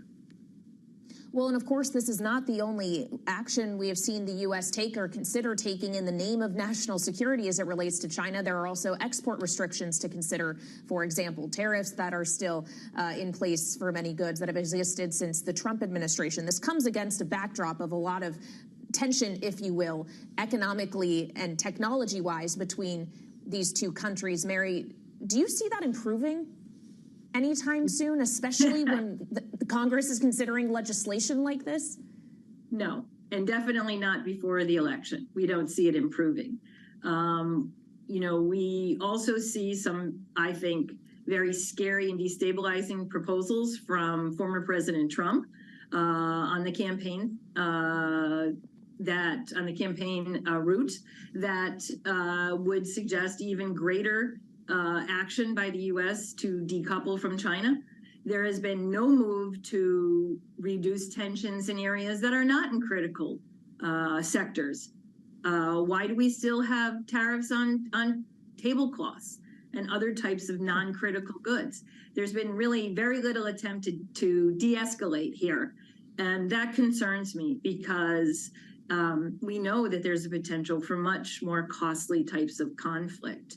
Not only that would affect U.S. businesses, but obviously affect U.S. military operations and other issues in the Indo-Pacific region.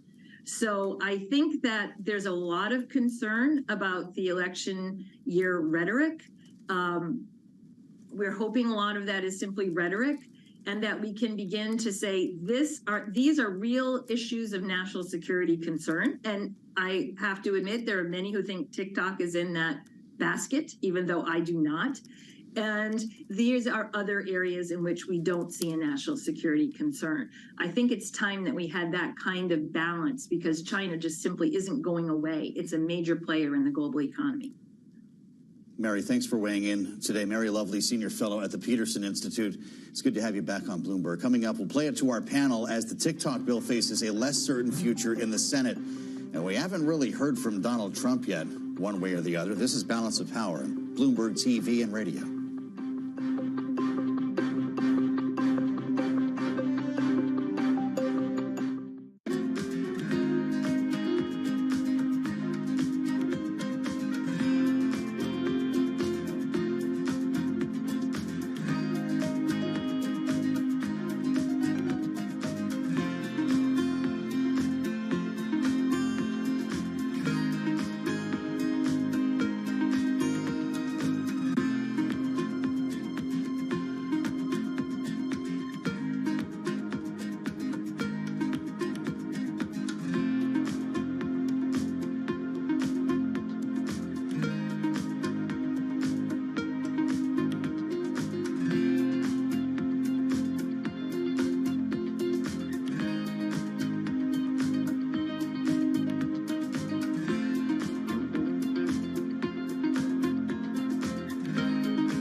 That's the responsibility of Congress. That's our responsibility to guard against these kind of national security issues. That's why we acted on this. We're not talking about banning TikTok. This is up to TikTok. This is up to ByteDance. They make the decision on whether they want it to go away or whether they want to divest themselves of the ownership of this. Just don't call it a ban. Republican Congressman from Georgia, Buddy Carter, on Bloomberg earlier, joining Democratic and Republican voices making that point as we assemble our political panel. Megan Hayes is back, the Chief of Staff at the American International Group, former Special Assistant to the President. Maura Gillespie, founder and principal at BlueStack Strategies, back with us as well. Maura, what is conservative about forcing a company to divest in an arbitrary period of time, in this case 6 months, or be banned? Is that Republican? Republicans used to stand for pro-business. I think so. To that end, I don't really know that they're messaging to the best of their abilities there. But TikTok, with their relationship to China, is a concern, and Republicans have been harping on that aspect of the control that ByteDance has and the ties to the Communist Party of China. So it's interesting now because obviously the biggest role that has changed here is Trump's involvement. Trump has recently met with some folks who are invested heavily in TikTok and is dissuading Congress from taking action. And so you're hearing that messaging change where they're saying they're not trying to ban TikTok anymore and that they're really just looking for them to distance themselves from China's CCP, so the Communist Party there. So it's really, again, it's all about Trump, and that's not what the original onset of this was. So it's disappointing. Yeah, Jeff Yass, of course, who I think you're referring to, a big TikTok investor, Republican donor, who we know the former president has met with recently. Even so, even with Trump talking about how he doesn't think TikTok should be banned now, despite what he may have thought during his administration, only 16 Republicans didn't vote for this bill in the House, Megan. Huge bipartisan majority. Only 65 votes against the whole thing. It's in its entirety. You don't really see numbers like that in this Washington right now, Megan. And yet, that's not a mandate for the Senate. Do you think the Senate will pass this? I think the Senate has a tough go at this. I think that there's a lot of other impacts that we're not talking about. There's a large economic impact right up against an election. There's an outreach issue here. It gets very political. I do think that there's obviously a national security component here, and I think that one thing that Democrats and Republicans can probably also agree on is the messaging here has been botched. Maybe then the president is calling the bluff of Congress. Sure, I'll sign it because I know it'll never get to the White House. TikTok very effectively squashed all of this with an extensive lobbying spend last year. They're working now on the Senate. Is that going to be a more powerful force than Donald Trump? Because it's proven to work so far. I mean, everyone has seen how far Donald Trump's tentacles can go, so I would not underestimate his power in some of the business community. I do think that the Senate is going to have an uphill battle. I mean, this is a national security issue. They're not wrong in that, but I still think that using the term ban is not in their favor, and it's not working for them. All right, so we'll see what Chuck Schumer decides to do with this. He hasn't really indicated either way beyond saying that, the statement was incredibly short. Looking forward to that bill the again. legislation, no real hint, no real endorsement, certainly. But of course, the Senate is a very different beast than the House is. But I want to talk a little bit more about the House, Maura, because of course we all got the news yesterday that Ken Buck, the Republican congressman from Colorado who had already said he was going to retire, isn't even going to stick it out until November. He is leaving next Friday, March 22nd. That margin is going to get even tighter for House Speaker Mike Johnson. How are we going to get anything done? That's going to be really tough. And I think you're seeing the fraying of the Republican Party again because Republicans are currently on their GOP retreat. A lot of members didn't show up. This is just a reason to show you that MAGA movement is not sustainable because it's not been about legislating. One, their messaging has been terrible. We just talked about TikTok. The impeachment is going completely south. And now you have an even smaller majority than you had to begin with, which was already razor thin.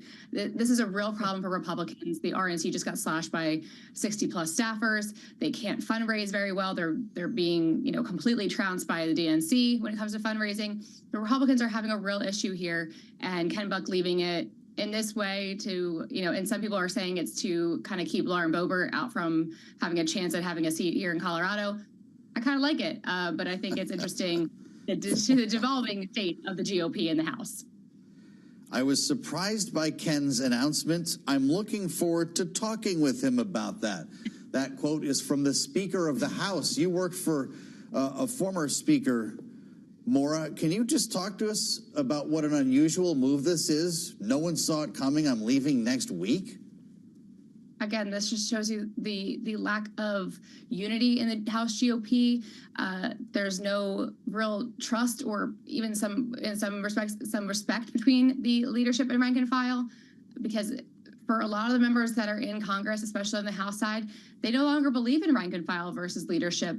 They don't see Mike Johnson as the leader of their party or as the leader of their coalition and of their conference. And that says and speaks volumes, truly, about what's going on right now in Congress. Just quickly, Megan, you believe Buck was trying to stick it to Boebert? Is that the working theory here? I mean, sure. I'm not quite certain what this does. I just know it's going to be really challenging to get any work done with such a thin margin. All right, well, we're going to try to keep getting work done here because we have more to talk about coming up. The race between President Biden and Donald Trump is just beginning, as if it hadn't already started. Megan and Maura will be back with us after the break. This is Balance of Power on Bloomberg TV and radio.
Here in Milwaukee will mean $36 million in new federal funding to rebuild 6th Street. It made wider sidewalks for children walking to school, safer bike lanes for residents and visitors, dedicated bus lanes to get to work faster, new trees to provide shade, and modern infrastructure to prevent sewage from flowing into the Milwaukee River and the Lake Michigan. These are life-changing improvements.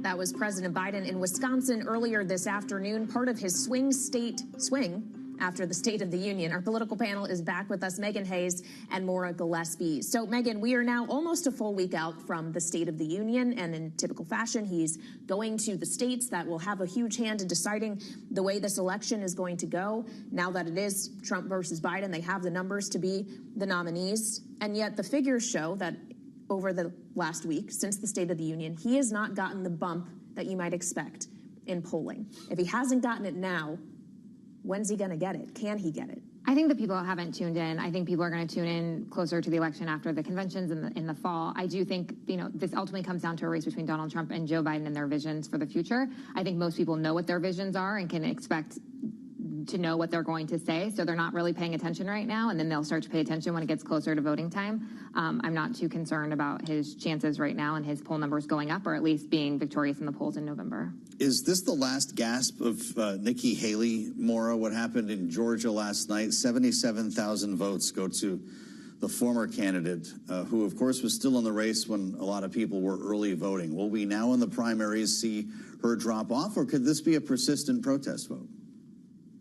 I'd like to see it be a consistent protest vote, to be quite honest, but it does show us that Donald Trump has a real problem in reaching across to the Republicans who are tired of his antics and are sick of giving money to a campaign that is only set out to really stop him from going to prison. And so I think that that's, telling that there are still so many voters that are either protest voting or not showing up. I mean, Hawaii had less than 5,000 people vote in the primary. That's pretty shocking, a pretty low number. So, again, we have 8 months or just shy of 8 months till Election Day. So a lot of time for this general election campaigning to go underway and to get people motivated. But I don't know what will motivate them aside from not wanting the other person to win.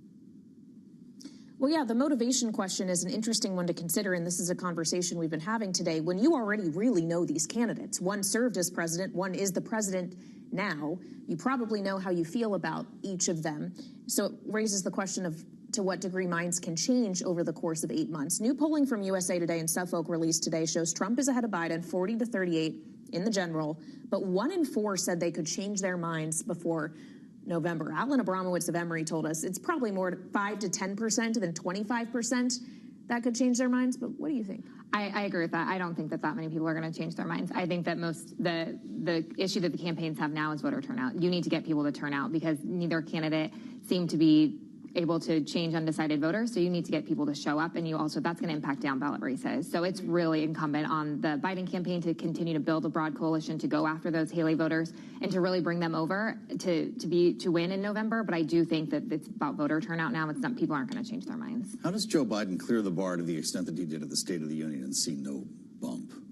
Even a sort of average State of the Union, you see a little bump with the road show. People are talking about you. You get on the front page and lead the newscast. To sink to a new all-time low, according to 538, tells us what? I think that people have this expectation that they watched the State of the Union and wanted to see the president make an error or to forget something or look like this Is that it? dithering old man that this he's just not. This was the NASCAR crowd hoping to see a crash. Yeah, exactly. And I just don't think that's realistic. That's not who Joe Biden is. That's not who he is as a president. So I think that people, they're like, oh, you're out there being the president. You're out there giving your speech and telling what you've done for the country and your vision to move forward. We weren't watching the crash that the news was trying to make it be. So I think that, the bar here is pretty high for him to change the approval rating. But I do think that he has opportunity to move some of these voters from the Haley camp over to him. But it is, again, about voter turnout come November. Well, and whether or not you can get voters to show up for the main parties or whether they'd maybe choose a third party more quickly, just on that third party, RFK Jr. says he's going to announce a VP coming up here pretty soon, and maybe it'll be Aaron Rodgers. Really? So to that end, I think it's largely because you have an exhausted voter base. People are not interested. You've seen the polls, 70%. People don't want this rematch that we are now getting. And both parties have more or less, isolated a lot of the white heterosexual males. So those are the ones that are really leaning towards RFK Jr. What better way to appeal to them further than by having a NFL quarterbacker be your VP running mate? So I think that they're trying to appeal to them. The rest of the electorate is pretty exhausted by the politics and by the, partisanship that's happening on Capitol Hill. So I think, to Megan's point and what we've been talking about, voter turnout is important here. But RFK Jr. is definitely capitalizing on the celebrity aspect of his campaign.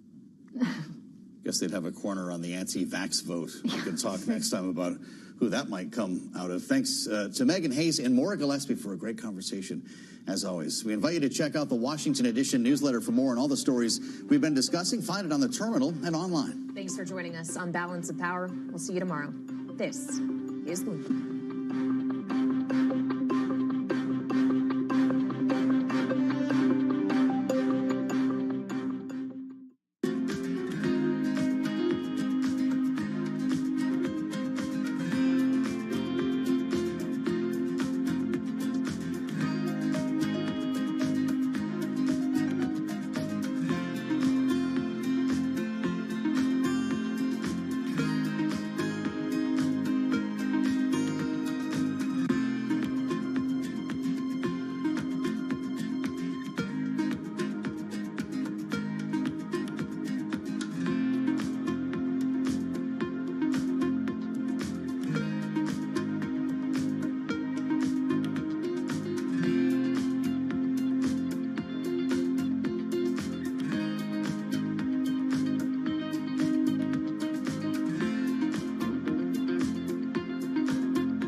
Another thing that startups need to look for is a market that is either started to undergo or is soon going to undergo exponential growth. I think this is actually related to one of the biggest mistakes investors make when evaluating startups. Investors always say, well, what's your growth rate? We care about the growth rate. Investors will forgive smallish revenue today if it's growing quickly. For some reason, people don't think about markets this way. But if you think about the most important startups, they are the ones that start in small markets that are growing very, very quickly. 11 years ago, the market for iPhone apps was $0. It's now huge. And I think if you only think about the TAM today, you'll make a big mistake. What you really want to do is identify a market that's going to grow every year and be able to ride that up elevator.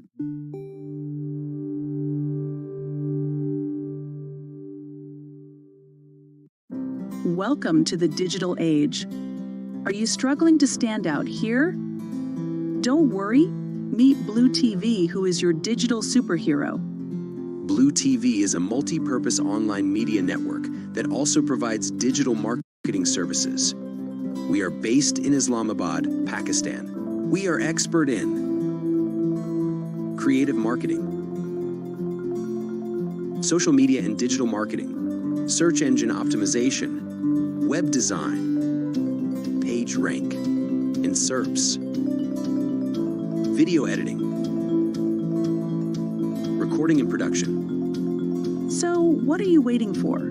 Pick up the phone and call or WhatsApp Blue TV on given number, or visit our Facebook page at facebook.com/blue.online.tv. With Blue TV, your business growth will be skyrocketed. I want a bank that shows me what I spend instantly. We're Monzo. Give us a go. See?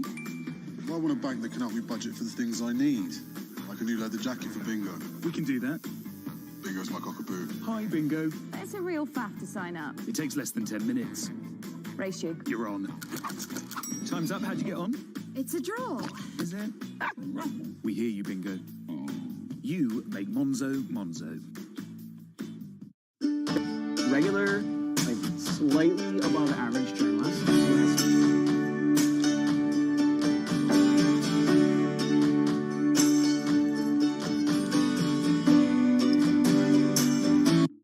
My general advice is continue to seek out companies or people that are maybe one stage or two stages ahead of you. And I think this is generalizable to not just to startups, but anyone seeking fast growth in their own professional lives, in their careers too. What does greatness look like?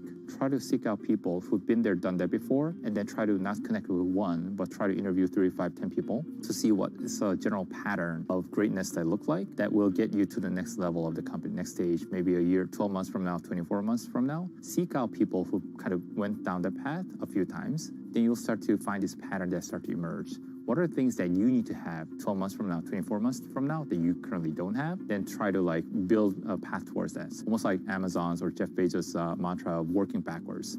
Think about what your end game or next stage look like, and then figure out your steps to getting there, and who do you need to work with, upgrading or coaching your existing team or recruiting from somewhere else to really level your leadership. Because ultimately, the job of a CEO is to do 3 things, right? One is get the strategy right for your company, making sure it's executed, get the right teams onboarded, getting the resources, whether it be fundraising or allocating your resources. So strategy, people, or team, figuring out how you need to navigate those things to get to the next level.